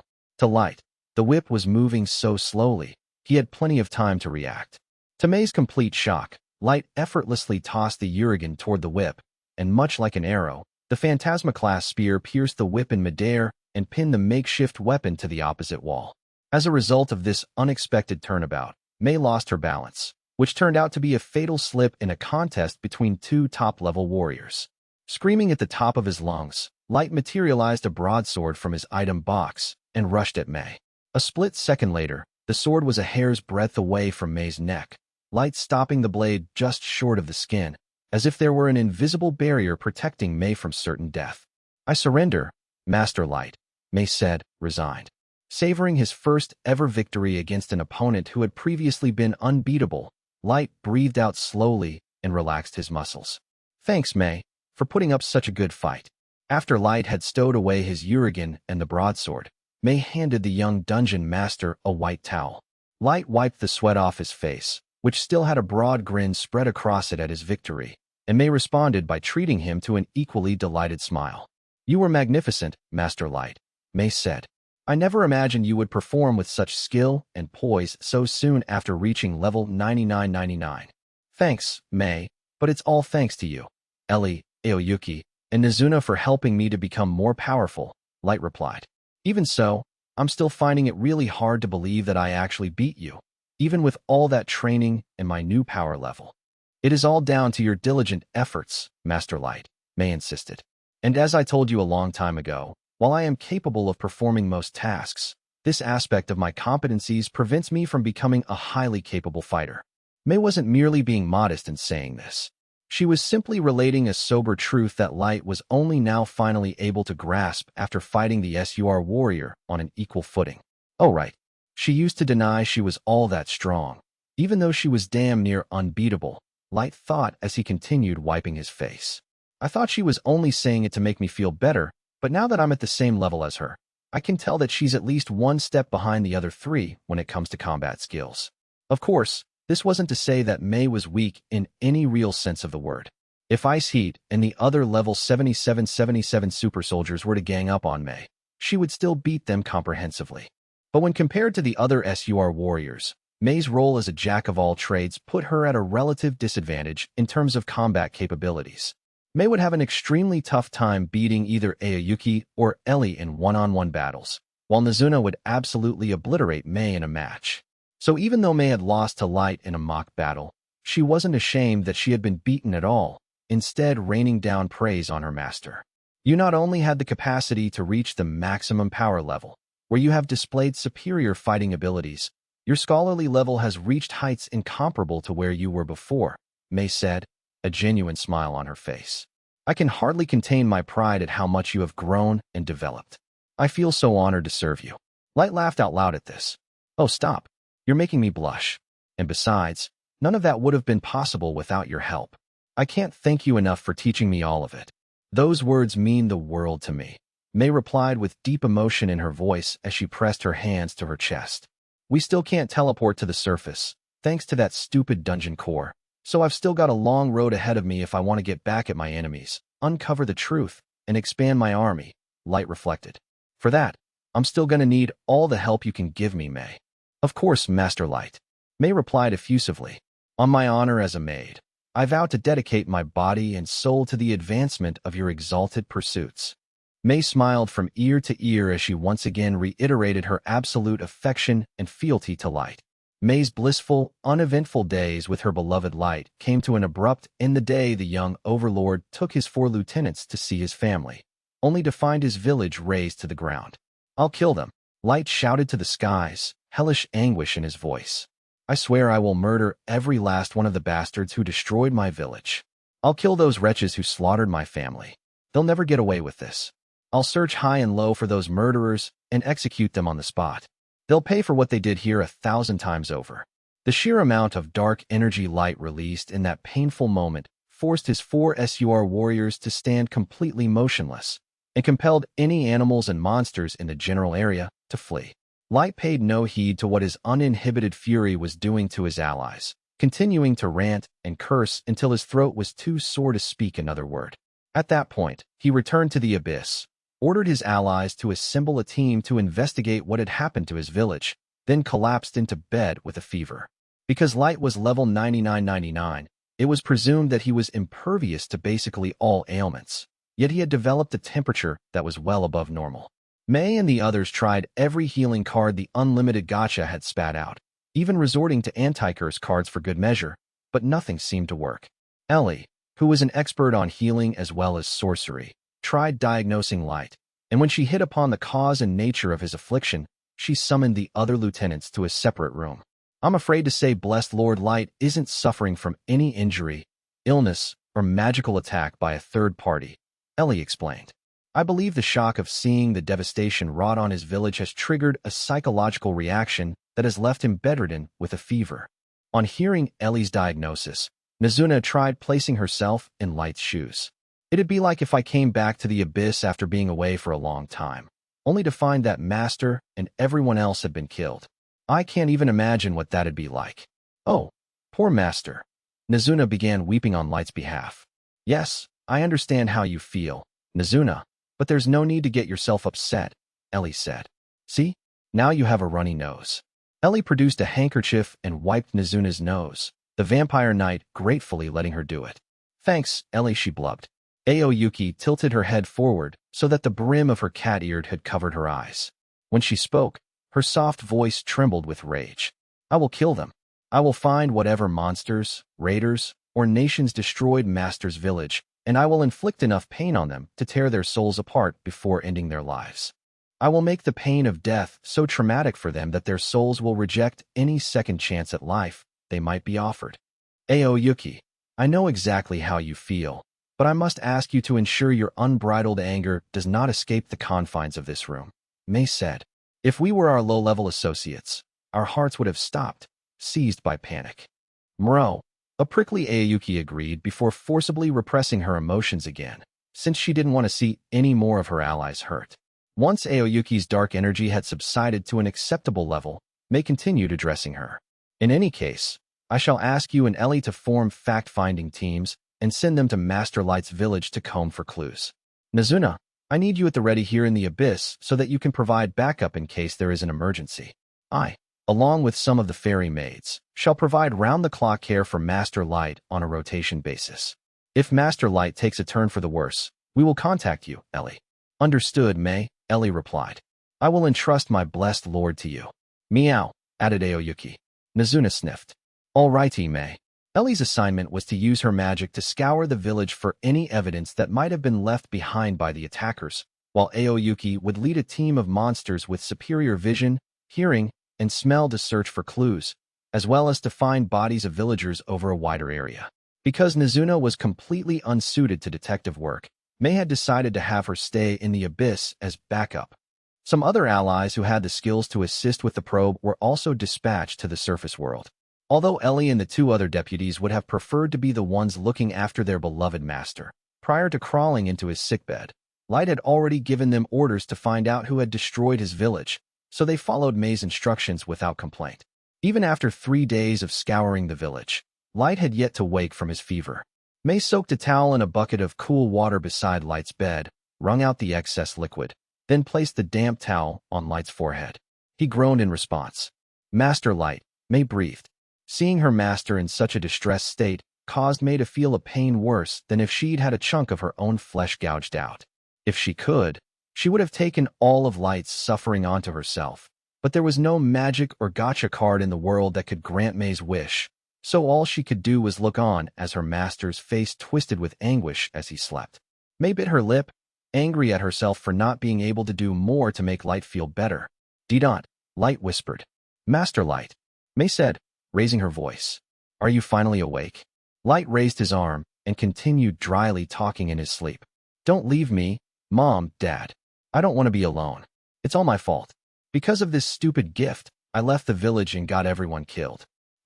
Big brother, I'm so sorry. I'm sorry. Master Light." May realized Light wasn't awake at all, but was having a nightmare, and tears streamed down Light's cheeks as he apologized to his family for all of his imagined wrongdoings. May couldn't restrain herself any longer, and she grabbed Light's outstretched hand with both of hers. "Master Light, I will always be by your side, even if the whole world turns against you," May told him. "If you choose to journey into hell, I will gladly accompany you there. I shall never leave you. So please, I implore you, stop weeping in pain and believe that I will remain by your side for the rest of eternity. No matter what happens, I will always be with you, Master Light, because," she paused, "I'm just so happy to be with you." Still holding Light's hand in hers, May retrieved a handkerchief and wiped the tears from the boy's face. "Master Light, my beloved Master Light, as a bird can never be without its wings, and a tree never without its branches, you shall never be without me by your side. So allow me to serve you from now until your dying day." After repeating the oath she had made to Light on the first day she met him, May kissed Light on the forehead, the cheek, then the fingers that were gripped gently in her hand. May's words had seemingly gotten through to Light, since he stopped groaning almost immediately, and his sleep became much more peaceful. May placed Light's hand back underneath his blanket and gazed lovingly down at his face until it was time for her to swap with the fairy maids. Extra Story 6. The fairy maids play a prank. "My master in the dell. My master in the dell. Hi-ho the Dario. My master in the dell." A fairy maid, who was so unbelievably cute it overshadowed whatever personality she actually had, was working a field of crops with a hoe, and the maid's outfit she was wearing as well as the farming ditty she was singing aloud served to make this scene extremely surreal. Another fairy maid with bookish glasses paused in her own hoeing to turn and admonish her work partner. "Must you sing that made-up song?" Glasses complained. "It's distracting me from my work." "What? How is it distracting?" Super Cute protested. "I think the song shows just how much I love serving Master Light. Plus, I believe it makes me work all the harder. Maybe you're just not very dedicated to our master." "Well, unlike some people, I'm able to work extra hard for Master Light without singing some insipid tune," Glasses said pointedly. "Perhaps you're the one who's lacking dedication." "What did you say?" Super Cute erupted. "You heard me," Glasses said defiantly, matching Super Cute's glare with one of her own. Although fairy maids were some of the lowest-level servants Light had among his retainers, their power levels still hovered around the 500 mark, making them strong enough to be classed among the top adventurers on the surface world. That meant the current tension between Glasses and Super Cute was nearly enough to make actual sparks fly. For those wondering what's going on here, the fairy maids were in the middle of doing some tilling on an experimental farm that was being cultivated on the bottom level of the abyss. At present, all food, clothing, and magic items were provided by the Unlimited Gacha, but since there was a non-zero chance that the gift might one day cease functioning, the inhabitants of the dungeon had started exploring ways that they could maintain their self-sufficiency in such an event. But instead of tending the farm like they were supposed to, the two fairy maids had raised their hoes in front of them like weapons, attracting the attention of two of their other work colleagues. "HHA, no fighting," said one fairy maid, who looked like a cute geek and had long, disheveled loner girl bangs. "If Miss May sees you, she'll punish us again. And you do know those are epic class hoes?" "Yeah," said the other fairy maid, who looked and acted like a trendy Japanese kogel. "So could you, seriously not fight with those things, 'cause you'll make a huge mess and get all of us in trouble?" As soon as the name of the head housekeeper, May, was spoken, the two hoe-wielding fairy maids suddenly rediscovered their composure. Sorry for being so rude to you," Super Cute mumbled. "No, I should apologize," Glasses replied. "I'm sorry for questioning your devotion to Master Light." Geeky exhaled in relief. "Thank H heavens you two made up. Miss May's, super freaky, so of course they would." noted Kogel, who had a bad habit of putting practically everything she said in the form of a question. If you keep saying stuff like that out loud, Miss May will eventually hear you, you know. Glasses warned with an exasperated sigh. Anyway, are those the vegetables you two picked from the farm? Supercute asked, referring to the baskets Geeky and Kogel were carrying. Why yes, they are, Geeky stammered.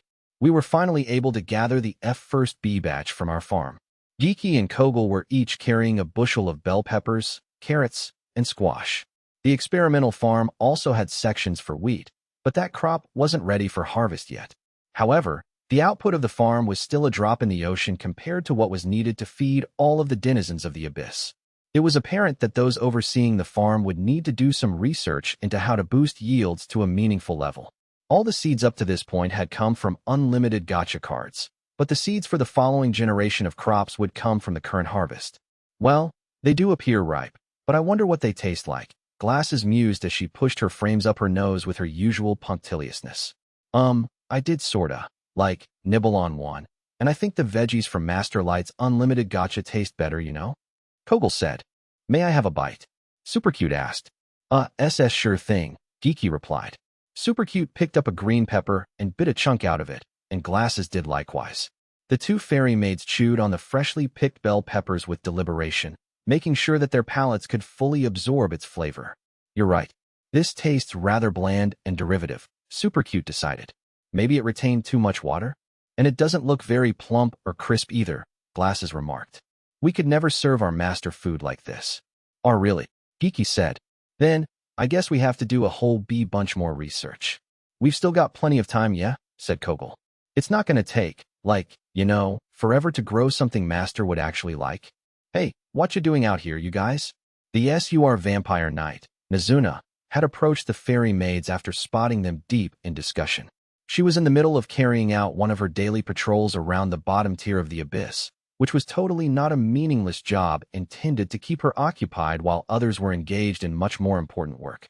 When the fairy maids turned toward Nazuna and revealed what they were doing, the vampire knight looked aghast at the bell peppers they were munching on. Yuck! How could you eat that bitter, disgusting thing raw? Nazuna said, looking repulsed. Wasn't there anything better to eat? Seeing how thoroughly grossed out Nazuna was, the mouths of the fairy maids slowly curled upward into mischievous grins. Miss Nazuna, haven't you heard? Asked Supercute. You've only ever eaten bell peppers that have been prepared in the kitchen to be served in the cafeteria, Glasses said. So, the thing with freshly picked peppers is they're actually super sweet? Kogel continued. They get more bitter the more time has passed, yeah? But a pepper picked straight from the vegetable garden tastes really juicy and sweet, especially if you eat them raw right away, Geeky added. Nazuna listened to the quartet, deeply intrigued by what they were telling her, not suspecting for a single second that she was being fed a pack of lies. Geeky reached into her basket of vegetables and retrieved a fresh green pepper, which she held out toward the vampire knight. Here, you can have a taste, if you like, Geeky told her. We'd also like to know what you think of how it tastes. Oh, so all I have to do is tell you what I think after eating it? Nazuna asked. In that case, don't mind if I do. Nazuna grabbed the bell pepper from Geeky's hand and took a huge bite out of the fleshy vegetable without a second thought. A moment later, tears were welling up in Nazuna's eyes from the shock of how unbearably bitter the raw pepper tasted, her devastation only doubled by the fact that she had truly believed the vegetable was going to taste sweet, like a succulent fruit. In other words, a group of level 500 fairy maids had successfully managed to inflict damage on the level 9999 SUR warrior. As for the fairy maids, they all burst out laughing and blurted out their thoughts whenever their giggles allowed. That's so adorable. Supercute laughed. I need to record this somewhere. Glasses added. I wish Master Light could have seen that. Kogel said. Because Nazuna wasn't the kind to waste food by spitting it out like some naughty kid. She dutifully chewed and swallowed the hunk of bell pepper in her mouth, before glaring at the fairy maids all weepy-eyed and yelling. Why would you twick me like that? Nazuna's tongue was clearly still numb from the awful taste of the pepper, which made her sound like a lisping toddler.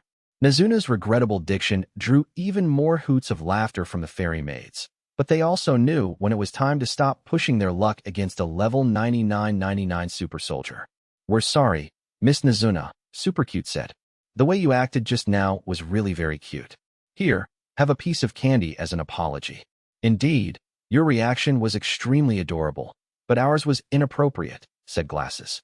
I would also like to offer you this sugar candy to express my regret over what just happened. Yeah, you were, like, so unbelievably cute that we couldn't not laugh, said Kogel. I'll give you this piece of chocolate if you'll forgive us. And here's a candy from me too, Geeky added. I thought you were really cute too, if that makes you feel any better. The fairy maids each placed a piece of candy in Nizuna's hand, making the tears in her eyes sparkle with joy. You guys are really giving me this much? Yes, it's to show that we are truly sorry, Super Cute told her. Then I forgive ya, Nizuna said cheerily. But you better not do anything so mean to me again, or else I'll get really, really, really mad. We're sorry, Miss Nizuna, Super Cute said.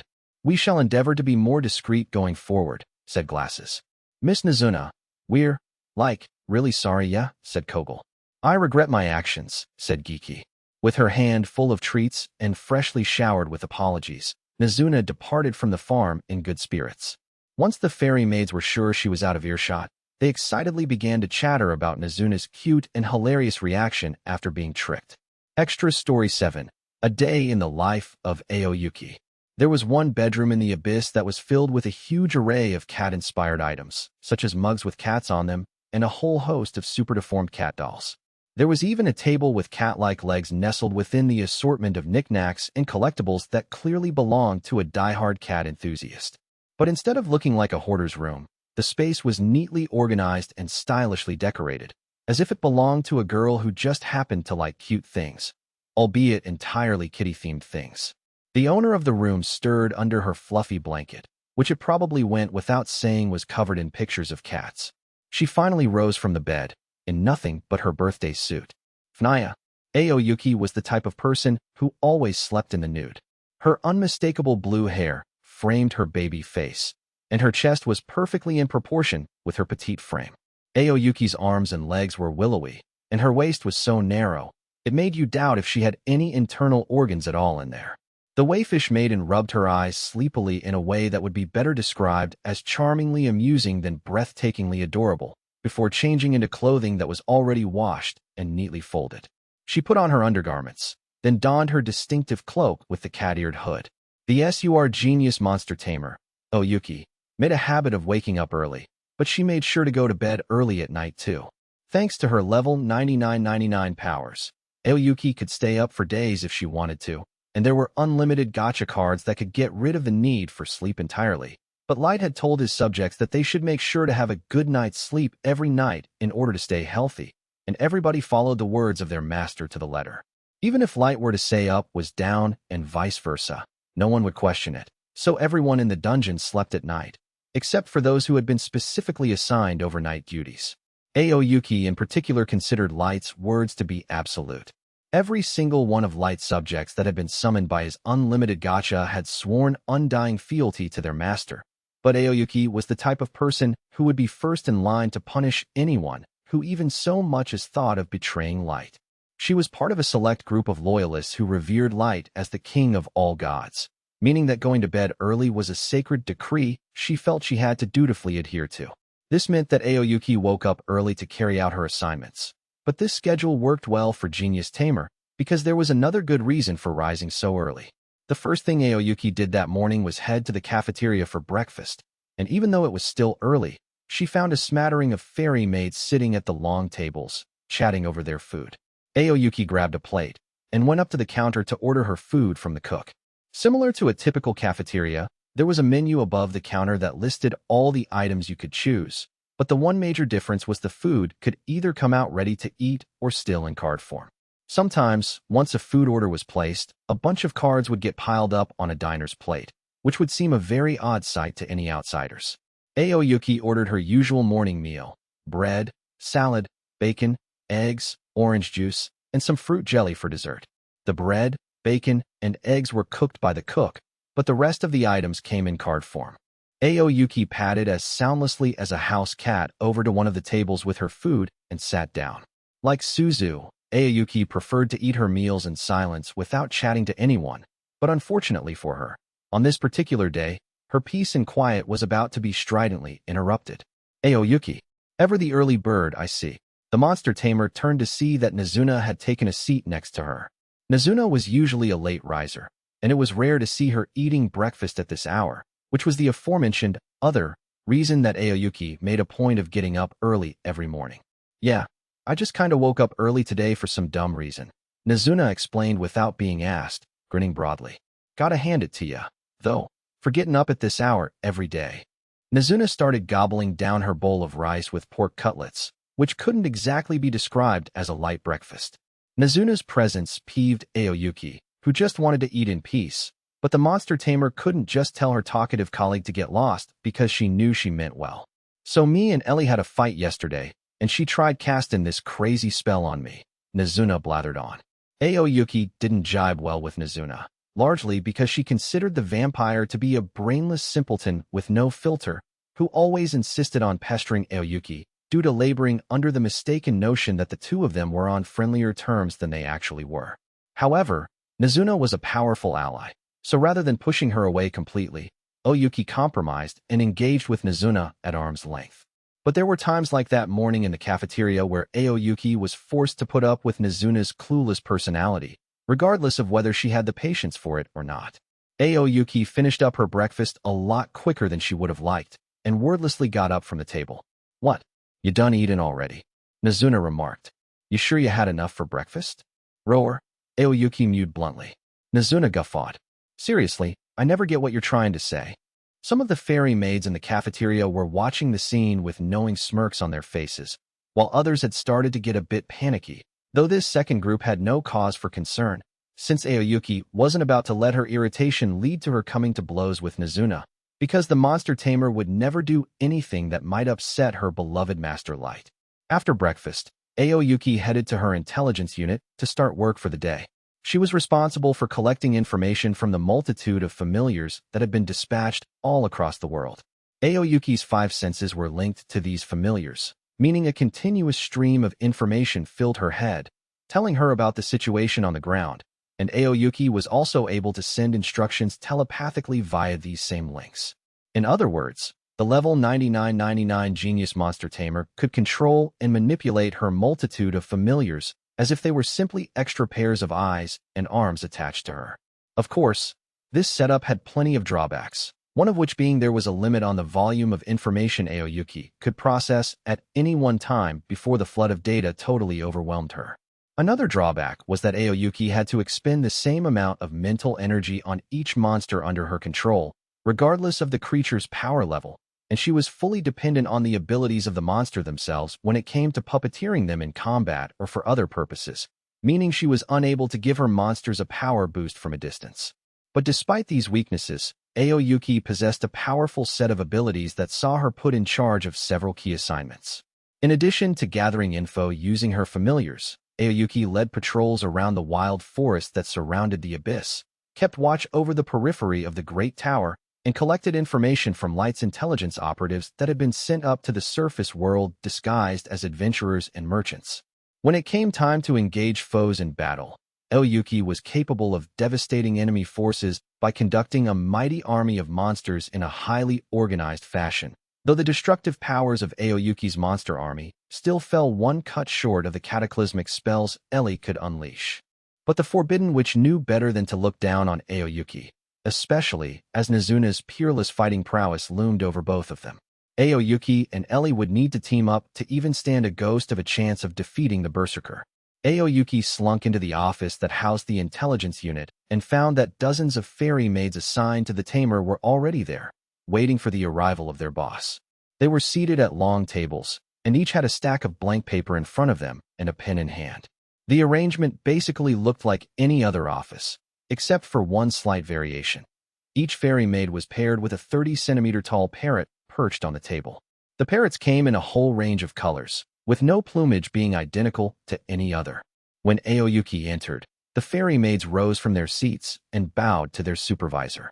The parrots also turned toward the monster tamer and lowered their heads. With a wave of the hand, Aoyuki signaled to her team that they could sit back down again. We will now begin compiling intelligence for our exalted master. We're ready, Miss Aoyuki, the fairy maids said in unison, none of them showing any surprise that Aoyuki was using plain language instead of meowing like she usually did. With pens at the ready, hovering over the topmost pieces of paper, each scribe sat face-to-face with their respective bird, which was in fact a level 30 psion parrot. This creature was capable of reading a person's mind and vocalizing their thoughts, which proved quite useful in keeping enemies away, though the bird was otherwise useless in battle. Aoyuki closed her eyes as her breathing became shallower, and then a few seconds later, the psion parrots all began talking at once. No movement to report, evening or morning hours.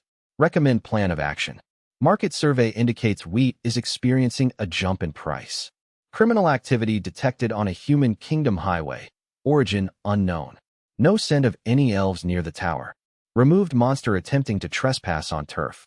Its description is as follows.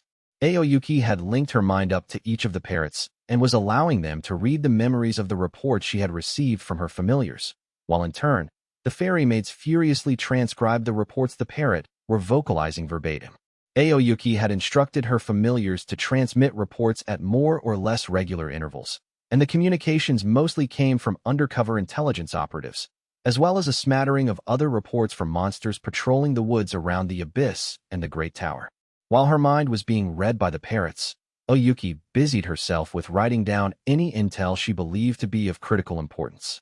She also scribbled down bits of info that at first glance might seem trivial, such as barroom rumors, unusual scents in one of the forests, or whether it had rained on a particular highway, but which piqued Aoyuki's interest in some way or another enough for her to note them down, so that she could cross-reference them later with past info and determine if this new intelligence held any value. In addition to all of this, another part of Aoyuki's consciousness was simultaneously passing down telepathic directives to her monsters and contacts. While the card repository was regarded as one of the busiest sections of the abyss, Aoyuki's intelligence unit was every bit as frenetic in its activities. Her team spent the morning compiling all of the latest intel into a report that Aoyuki would hand over to May, the SUR maid who performed the administrative duties in Light's executive office.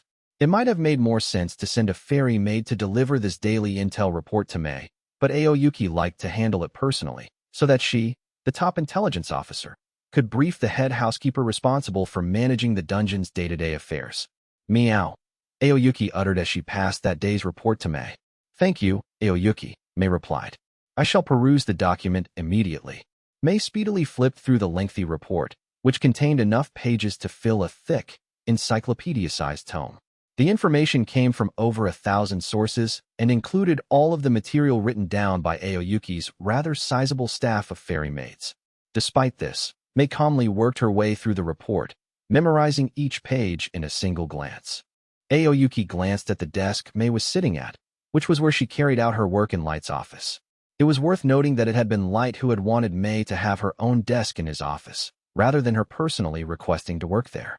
His thinking was that it would enable him to take action and give orders the moment he walked into his office. Since Light's words were absolute, Aoyuki hadn't questioned his decision, simply acknowledging May's favorable position, though she couldn't help being somewhat disappointed by it. If Master had summoned me first, I would be sitting where May is now, thought Aoyuki. But it was May who was summoned first, and Master owes her his life. Because of this history between Light and May, Aoyuki begrudgingly held the head maid in a certain level of esteem. By contrast, Aoyuki had absolutely no respect for Ellie, and she angrily recalled the conversation she'd had with the super witch while sitting on the edge of the first tier of the Great Tower. I can understand the desire to be Master's only woman, monopolizing all of his love for yourself, and I will admit that she is extremely powerful and talented, thought Aoyuki.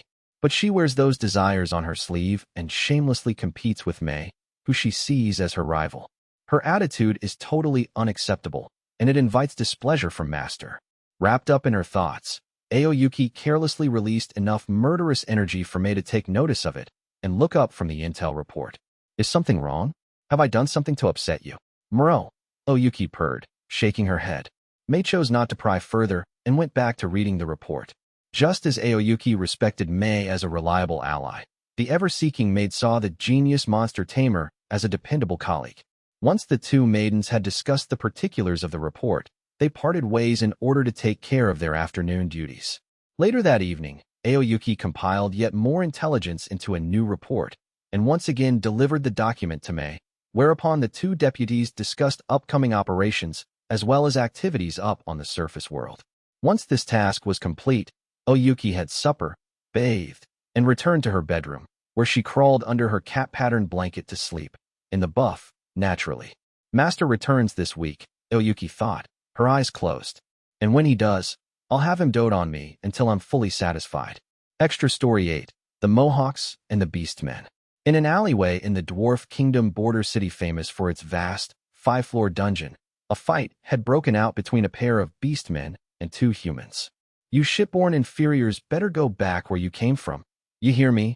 The Lion Man roared. You filthy mudworms should stick to being dirt farmers, or whatever the hell it was you were doing before you got the dumb idea of becoming adventurers, the Tiger Man growled. The two beastmen towered over the young human adventurers, who had just recently started plying their trade after leaving their farming village. To put it bluntly, calling this altercation a fight wasn't quite accurate, since the beastmen had approached the humans completely unprompted in an attempt to force them to leave town. Why are you hassling us? What did we even do to you? Said one of the rookie adventurers. Why, yeah? Is it a crime to be an adventurer now? The other added. Although the human pair were doing their level best not to seem too intimidated, they were facing two burly beastmen questers, and it was clear as a summer's day who had the upper hand here. In fact, this overwhelming advantage in their favor was precisely why the beastmen had chosen to badger these human adventurers in the first place. Suddenly, a third group intervened, giving the rookie adventurers a faint glimmer of hope. Hey, come on. What's the deal? Did I say you guys could take a break? I tells ya, youngins these days are just the worst slackers. You're killing us here. You know that, boys? You got a lot of explaining to do, so get over here. A party of 5 human adventurers sporting Mohican-style haircuts and wearing sunglasses placed themselves between the novice adventurers and the beastmen, forming a wall between the two. A man with a red mohawk and a small bird perched on his shoulder turned to the Lion Man and the Tiger Man. These two are our junior associates, so we'll take it from here, he told them. You can take it easy now, fellas. Huh? What? While the two beastmen blinked at each other in confusion at the scene unfolding in front of them, the 4 other Mohawks started pushing the 2 young adventurers in their backs to guide them out of the alleyway and to safety. Unfortunately, the beastmen weren't about to let them get away with this ruse. Hey, what's the big idea? The Lion Man cried. We ain't done talking. We still have a bone to pick with those dirt farmers, the Tiger Man shouted. The red-haired Mohawk sucked air through his teeth. Guess they're not gonna fall for the okey doke. Men, time for Plan Omega. Yahoo! The other 4 Mohawks hollered as they turned to line up behind their leader and face the beastmen. In case you hadn't noticed, Bob, there's 7 of us and only 2 of you, the red-haired Mohawk pointed out. Think you stand a chance against those odds? Gee, go to hell. Inferior, the Lion Man roared.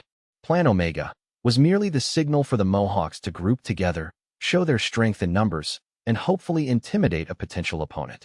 The name had no meaning beyond this simple concept, and the Mohawks had decided to dub it Plan Omega simply because it sounded cool. But since the 2 beastmen were the type to look down on all humans, they weren't about to back off just because they were outnumbered. The Mohawks inwardly clicked their tongues, frustrated that their plan hadn't worked. But just as this potentially explosive situation was threatening to rapidly go south, a totally unexpected 4th group showed up on the scene. All right, people, break it up. If you're going to go around disturbing the peace in this city, take it somewhere else. All 9 men in the alley turned to see a second group of beastmen strolling up, consisting of a tall bearman leading a monkey man, a raccoon dogman, a foxman, and a ratman. The bearman folded his arms and flashed a toothy, tough guy, kind of a grin. We were just passing by and happened to hear you 2 clowns pushing these innocent humans around, the bearman explained. If the 2 of you don't take a walk, we may have to side with these humans, if that's what you want. But you're beastmen too. Why the hell would you side with a bunch of inferiors? The Lion Man yelled. The bearman snorted. Unlike you lowlifes, a kind gentleman taught us the ABCs of chivalry, he sneered. This gentleman he was referring to as Gold, a member of Light's adventuring party who had previously dealt with this same group of 5 beastmen when they had attempted to mug Light and his team. Gold had then spent the entire day beating the finer points of chivalry into the beastmen, literally. After this lesson, they turned over a new leaf, and the bearman and his 4 henchbeasts now spent their days going around town and doing good with their newfound sense of chivalry. Their reputation improved tremendously as a result, though more than a few people questioned exactly what kind of chivalry Gold had instilled into the party. Realizing they were truly outnumbered now, the Lion Man and the Tiger Man opted for a tactical retreat. Shit, this ain't over, the Lion Man spat before turning to his partner. Let's get going. Right, the Tiger Man replied, then followed the Lion Man around the corner. The Mohawks and the two newbie adventurers bowed in gratitude to the Bearman's party. Thank you for getting us out of that jam, sirs, the red-haired Mohawk said. Thanks for saving us, one of the rookies piped up. Shoot. Knock that off.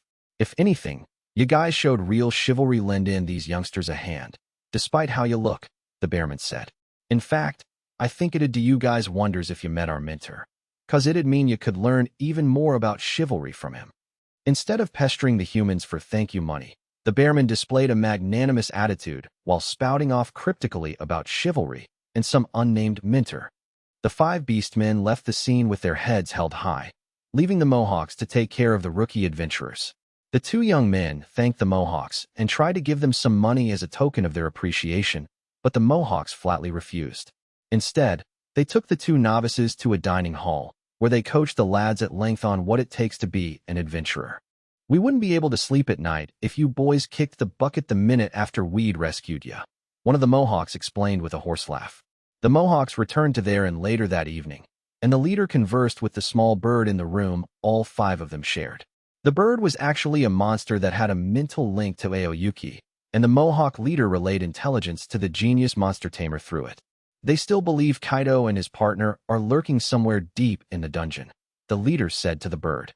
This assumption has meant that the number of adventurers traveling through to the 4th tier has dwindled, because the jungle on that floor offers poor visibility, leaving them vulnerable to surprise attacks.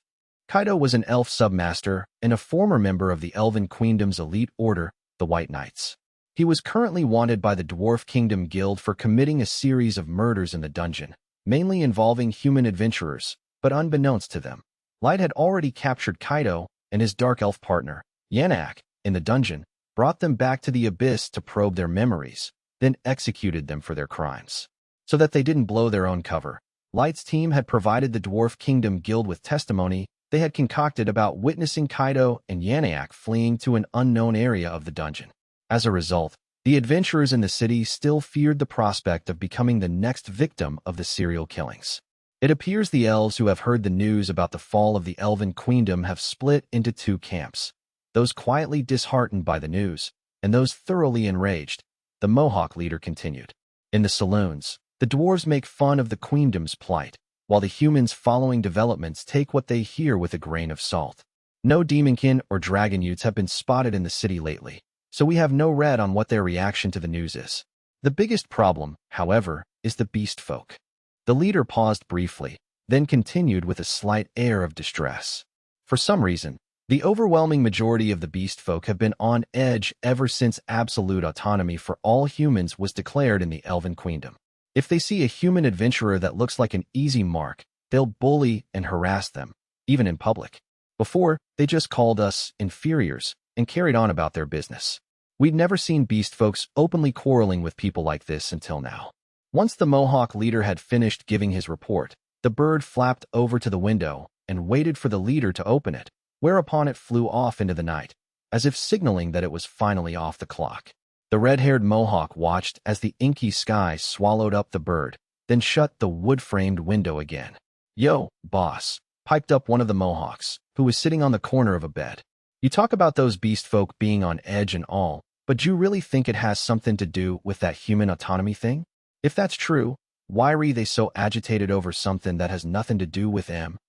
Oh, it has a lot to do with them, believe me, the leader replied. He grabbed the pitcher that was on the table, poured water into a cup, and drank some of it. After wiping his mouth, he continued with his explanation. We humans were supposed to be the lowest rung, you see. But then we went and forced the Elven Queendom to declare absolute autonomy for us, of all things. So if the beast folk don't act, they might find themselves as the new bottom-tier race. That's what they're so afraid of. They treated us humans like garbage whatever way we turned. And now, there's a chance they're going to get a taste of their own medicine, another Mohawk said. So they're slapping us around out of fear. Yup, that's about the long and short of it, brother, said the leader. An uncomfortable silence descended on the room as everyone imagined the worst-case scenario. So, boss, does that mean why think there's a real storm brewing with the beast folks? A Mohawk asked. Can't rule it out, Doc, the leader admitted. Things haven't gotten to that point just yet, but tensions are already at boiling point, and with how things are going, it looks like they're staying that way. So I assume our next trip is going to be to the Beastfolk Federation to gather info from there. Yeah, another Mohawk guessed. Talk about a tough task, huh? Said a third Mohawk.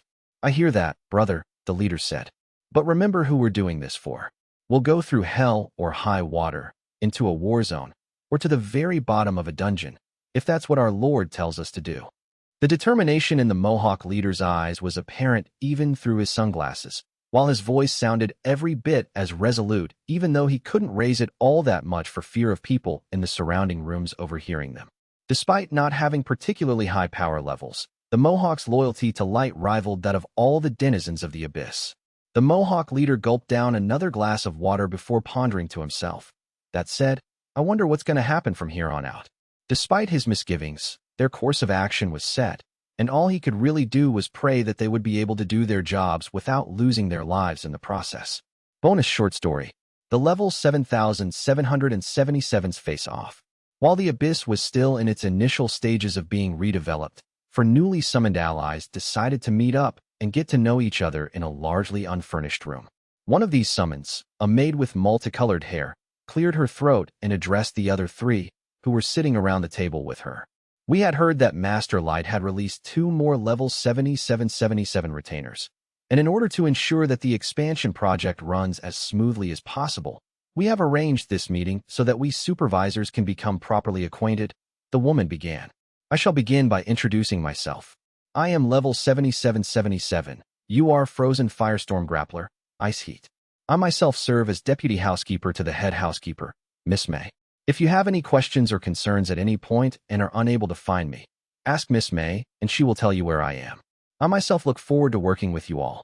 Once Ice Heat had finished her rather stuffily formal introduction, Mara started cackling from the seat next to her before giving the newcomers a leisurely wave. Though her sleeve was so long, it covered up her hand. And I'm level 7777. You are Chimera, Mara, she said. Same as her. I'd heard some new level 7777s were working for Master. Since we all have the same power level, I hope we'll get along fabulously, dearies. Ice Heat raised an eyebrow at Mara's rather casual introduction, but she bit her tongue. Even though Ice Heat had only gotten to know Mara a short while ago, she had become more or less accepting of the Chimera's easygoing personality by this point, and in any case, Ice Heat didn't want to spoil the mood by giving her associate a dressing down. Next to speak was a young woman seated on the opposite side of the table who was holding a musket, which to Ice Heat and Mara looked kind of like a hollowed-out spear. Though more accurately, it was in fact the weapon itself that did the talking for the young woman. We greatly appreciate you kindly introducing yourselves like this, the rifle said, juddering and clicking with each word. I'm Locke, and I'm an intelligent weapon. This one here holding me is my partner, level 7777. You are Double Gunner, Suzu. Suzu hastily bowed her head in a bashful manner, then Locke continued. As you can see, my partner may quite possibly be the shyest person you'll ever encounter. She's too embarrassed to even speak most of the time, which is why I've taken it upon myself to do the introductions for both of us.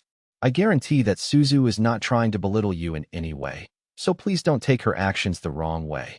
Because Suzu and Locke were meeting these people for the first time, the musket wasn't sure how the two of them would be received, so it had decided it was best to elaborate on Suzu's extreme reticence in advance. Yet Locke's explanation wasn't enough to stop Ice Heat from raising an eyebrow again. Is a strong sense of shame really any reason to refuse to speak for yourself when introducing yourself to your colleagues? Ice Heat thought to herself, but again, she held her tongue. The final person to introduce himself, however, would strain Ice Heat's patience beyond breaking point. Guess that makes me last but not least, said a thuggish-looking young man with a lean yet muscular build. Name's level 7777. You are Iron-Blooded Barricade, Jack. What's the good news, my bros? I'm the man the Lightmeister picked to handle all the male browskis in the dungeon. If you ever need anything, come to me. I'll hook you up. A hush descended on the room as Ice Heat and Mara stared at Jack in complete shock, though the stares quickly turned to glares that were dripping with undisguised malice. How dare you refer to our master light so insolently? Ice Heat growled. Mara sniggered menacingly. I thought I came here to introduce myself to some new colleagues. No one ever said anything about meeting someone with a death wish. Whoa, dudes, chill. Jack protested. I call him the Lightmeister cause he's my main bro. And sides, he says he's totally cool with whatever I call him. Suzu was released from her card at the same time as Jack, so she had been there to witness Light personally granting Jack his approval to interact with him on a first-name/nickname basis. For that reason, Suzu wasn't as shocked and appalled at Jack's choice of words, but the other two women remained wholly unconvinced by his excuse. Must you insist on calling Master Light your main bro? Ice Heat said. Oh, hell yeah. Jack replied incredulously. I mean, come on. He's the guy who brought us all here so he could build himself a friggin' kingdom way down deep in a dungeon. When I first heard about that, I knew then and there that I had to make him my bro. The whole time Jack was speaking, Ice Heat and Mara were exuding dark energy due to their fury at him, but he just sat there, totally composed, and with a broad, beefy grin on his face. Just as a point of reference, Light had released Jack from his card so that he could serve as a presiding officer over the male summons in the dungeon, whose numbers were gradually increasing. The idea was to put in place a manager who could communicate the kind of matters that might be awkward coming from someone of the opposite sex. Suzu had been summoned to serve in a supporting supervisory role to help out Ice Heat, Mara, or Jack whenever they needed assistance. Anyway, back to the story. Jack's affable expression suddenly hardened, and he fixed Ice Heat and Mara with an indignant glare. Like I told ya, Light's my bro, Jack said flatly.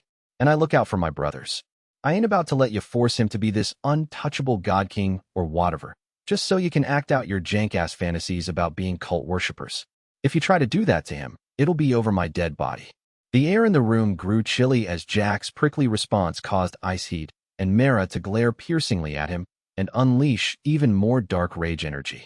Jack, however, unflinchingly stood his ground, returning each vindictive glare with one of his own. Meanwhile, Suzu's eyes darted frantically between the two opposing sides, unsure how to intervene, so it was left up to Locke to de-escalate the situation. We all came here today to meet our fellow allies and discuss how to collaborate on the dungeon development project, Locke reminded everyone in the room. We didn't sign up for a death match, so all of you need to calm down. The intelligent weapon has a point, Ice Heat said. The intended purpose of this meeting was to discuss the future of the project. Ice Heat paused momentarily, then raised her voice. Yet I find myself confronted by a man who refuses to comprehend the weight of our responsibilities, and even goes as far as to utter Master Light's name with such wanton irreverence and scant regard for the sensibilities of others present. And if that wasn't enough, we also have a shrinking Violet who claims her paralyzing shyness forces her to rely on her weapon to speak for her. Both of you need to get your acts together before you shame all of us level 7,777s as a whole. Mara guffawed. Took the words right out of my mouth, hun. Oh, Jack mouthed in amazement, while Suzu puffed out her cheeks, her eyes narrowing. Now all four people in the room were radiating bloodlust, and the chilling effect it was having was so palpable, it could have turned water to ice. Hey, I told you all to calm down. Locke shouted, clattering wildly. That goes for you too, partner. You know what? Jack interrupted. I ain't the kind of dude who wastes his time sitting around. Argand. He banged his fists together repeatedly, and his mouth twisted upward into a hostile smirk. If we really want to introduce ourselves properly, this is the way we should go about it. Oh, you're on, little man. Mara chortled. Like I always say, you want to get your point across. Do it with a closed fist. I myself am with Mara, Ice Heat agreed. Whoever wins this contest shall officially be considered in the right. Suzu excitedly snorted a puff of air out through her nose before rising from her chair at the same time as the other three with the intention of relocating to an area where the level 7777 warriors could go at it hammer and tongs with each other. Locke continued to squirm and rattle in Suzu's hands in protest, but since the musket had no limbs, it was unable to stop the fighters from proceeding with their showdown. Since the Abyss was still in the first stages of the development project, there were plenty of spaces available to host an epic fight. The four UR super soldiers arrived at one of these random deserted areas, and Ice Heat bashed her trademark gauntlets together threateningly. I myself am short on time, so let us get this over with, shall we? Ice Heat said. Mara cackled in response. We've got way better things to do, that's for sure. You two better lose this quick so we can go back to serving master. It's cool, Snake Lady, Jack said, the corner of his lips curling upward into a smirk. I'll go easy on you so that a little bit of healing magic will put you back together enough for you to be able to carry on with whatever work you were doing. Suzu puffed air out through her nose in 2 short bursts of excited anticipation at the upcoming battle. Since Suzu was a gunner, she took up a position a little farther away from the other 3 so that her weapon could be used effectively. Though the weapon in question was still wriggling about and clicking in Suzu's hands to show its opposition to the brawl that was about to take place. You guys are taking this way too far, Locke yelled. What's the point of fighting it out anyway? But all the participants had provoked each other past the point of no return, and Locke's words fell on deaf ears. But a completely different voice piping up from out of nowhere did manage to pour cold water all over their fiery tempers. Hey, what ya guys doing over here? While out on a stroll, Nazuna had spotted the quartet and wandered over to see what they were up to. Normally, the dark auras emanating from the level 7777 summons would be enough to ward off any interference. After all, a level 500 fairy maid would likely die of cardiac arrest if one even attempted to intervene. But Nazuna came traipsing up, totally carefree, and started addressing the would-be battlers in her usual cutesy tones. Nazuna turned to Jack and Suzu. Oh, I haven't seen you two before. You must be new. I'm level 9999, as you are Ancestral Vampire Knight. Nazuna, nice to meet ya. Nazuna was smiling at them from ear to ear, not even noticing the miasma of level 7777 bloodlust clouding the atmosphere. Even though the 4 fighters had eased up on their dark energies somewhat, Nazuna's complete ignorance to the murderous vibes they were giving off starkly demonstrated the difference in their respective power levels. This sobering dose of reality lowered the temperatures of all 4 would-be battlers. After the customary round of introductions, Nazuna innocently popped the killer question once again. So what ya doing all the way over here? Oh, we were simply, ice heat started. I get it. Nazuna interrupted. You're having a welcome party for the new guys. Can I join in? Can I? The diminutive Nazuna looked up at the others, her eyes twinkling with excitement, and her expression was so radiant and pure. Nobody wanted to admit that they had actually come over here to trade punches because their tempers had flared. Mara laughed heartily, which helped to set the right mood. No, Miss Nazuna, this isn't a welcoming party. We're just here for a nice, friendly sparring match with the newbies to see how good they are at fighting. Oh, so you're just sparring? Fine, I get it, said Nazuna, sounding slightly disappointed, though she perked up again just as quickly. It's a shame you're not having a party, but I want to spar with you guys too. It's been a while since I did some good exercise. Ice Heat attempted to turn her down for obvious reasons. Miss Nazuna, we'd love for you to spar with us, Locke said, cutting across Ice Heat. In fact, you should take on all of us 7,777s by yourself. You really mean it? Nazuna said, her eyes aglow. You guys are the best. Nazuna unsheathed the ridiculously large broadsword that she had on her back and took a few practice swings that were so effortless, it was like she had broken off a random twig and was waving it around. Her prospective opponents knew in their heart of hearts that there was no way they could beat Nazuna, even with all 4 of them ganging up on her. But as Locke had given unambiguous consent on behalf of the group, they found themselves trapped in a clash they didn't particularly want to be a part of. The 4 7,777s glared at Locke in pained exasperation, but the musket was totally unapologetic about its intervention.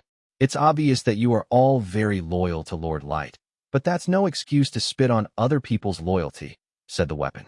If it takes a pain-inducing mock battle to knock some sense into you guys, then so be it. The embittered looks that were being directed at Locke softened as the senselessness of their previous bickering finally dawned on the 4 of them. And besides, fighting a powerful enemy gives you the perfect opportunity to bond, Locke continued. You guys can really get to know each other with a bit of life-or-death teamwork. Gun bro's right, Jack said. I let myself get too heated over the Lightmeister. Ice Heat, Mara, it's totally my bad for talking trash about your feelings for him. Jack's apology prompted the other 3 to say sorry to one another too. While all this was going on, Nazuna stared at her opponents with an imaginary question mark floating above her head. Huh? Did something happen between you guys? She asked. No, everything is fine, Miss Nazuna, Ice Heat assured her, smiling serenely. We have settled our differences now, and we are ready to engage you whenever you are ready. In their own inimitable ways, the other three level 7,777s indicated they were good to go as well. Mara cackled sinisterly. Jack tossed aside his jacket, and Suzu held lock up, ready to fire. Still puzzled, Nazuna paused for a long moment as she attempted to figure out what it was she was missing, but she eventually gave up and raised her sword in front of her. I ain't sure what's going on here, but I'm glad you guys made up. Anyway, let's make this a good battle, yeah? Indeed, we shall give it our all, Ice Heat announced, and this declaration served as a signal for the four challengers to scatter in all directions. Even though they hadn't discussed battle plans beforehand, the foursome moved at speed and in perfect sync with each other in an attempt to confuse Nazuna with their separate attack patterns. Take this. Iron-blooded palisades. Jack yelled as he punched the ground, causing blood-red spikes to shoot up all around Nazuna and immobilize her in a makeshift cage. Nazuna oohed in fascination, as if she was watching a magic trick. The iron-blooded palisades gave the other three the opening they needed to launch their own full-scale attacks on Nazuna. O mighty Ifrit, impart thyself unto my right arm. Ice Heat called out. O mighty Cositus, impart thyself unto my left. From her gauntlets, the grappler unleashed twin pillars of flame and ice that barreled toward Nazuna. Mara transformed her mouth into something that resembled a dragon's gaping maw, then did the same to both of her arms. Dragon breath, Mara shouted, then roared with laughter as fire, ice, and lightning spewed forth out of all three mouths. Last to attack, Suzu pulled Lock's trigger, which sent hundreds of mana bullets hurtling toward her adversary within the space of a second. The shells added to the kaleidoscope of attacks that slammed into Nazuna, allowing her no time to escape. All in all, the total payload that unleashed on her would have been enough to severely injure an opponent well above the four fighters' individual power levels. Wow, what a blast that was. I never would have expected that combo. Nazuna stood in what was left of Jack's cage after it had been ripped apart, as if it were cotton candy. Even though Nazuna had taken the full force of those explosive strikes head-on, she emerged from the bombardment without a single scratch or speck of dust on her. All four of Nazuna's opponents plus Locke regarded her wordlessly with a new appreciation for just how overwhelmingly overpowered the vampire was compared to them. Okay, now it's my turn. Here I come, Nazuna called out. Then she rushed toward her ill-fated adversaries, swinging her broadsword around with a huge childlike grin on her face. Needless to say, Nazuna outclassed her challengers all the way through their mock battle. Unfortunately, because the combatants had chosen an area that had no magical barrier around it to contain the damage, the brawl all but destroyed the surrounding structure beyond repair, and once Ice Heat, Mara, Jack, and Suzu had recovered from their wounds thanks to huge dollops of healing magic, both they and Nazuna got an earful from Ellie about all the devastation they had caused.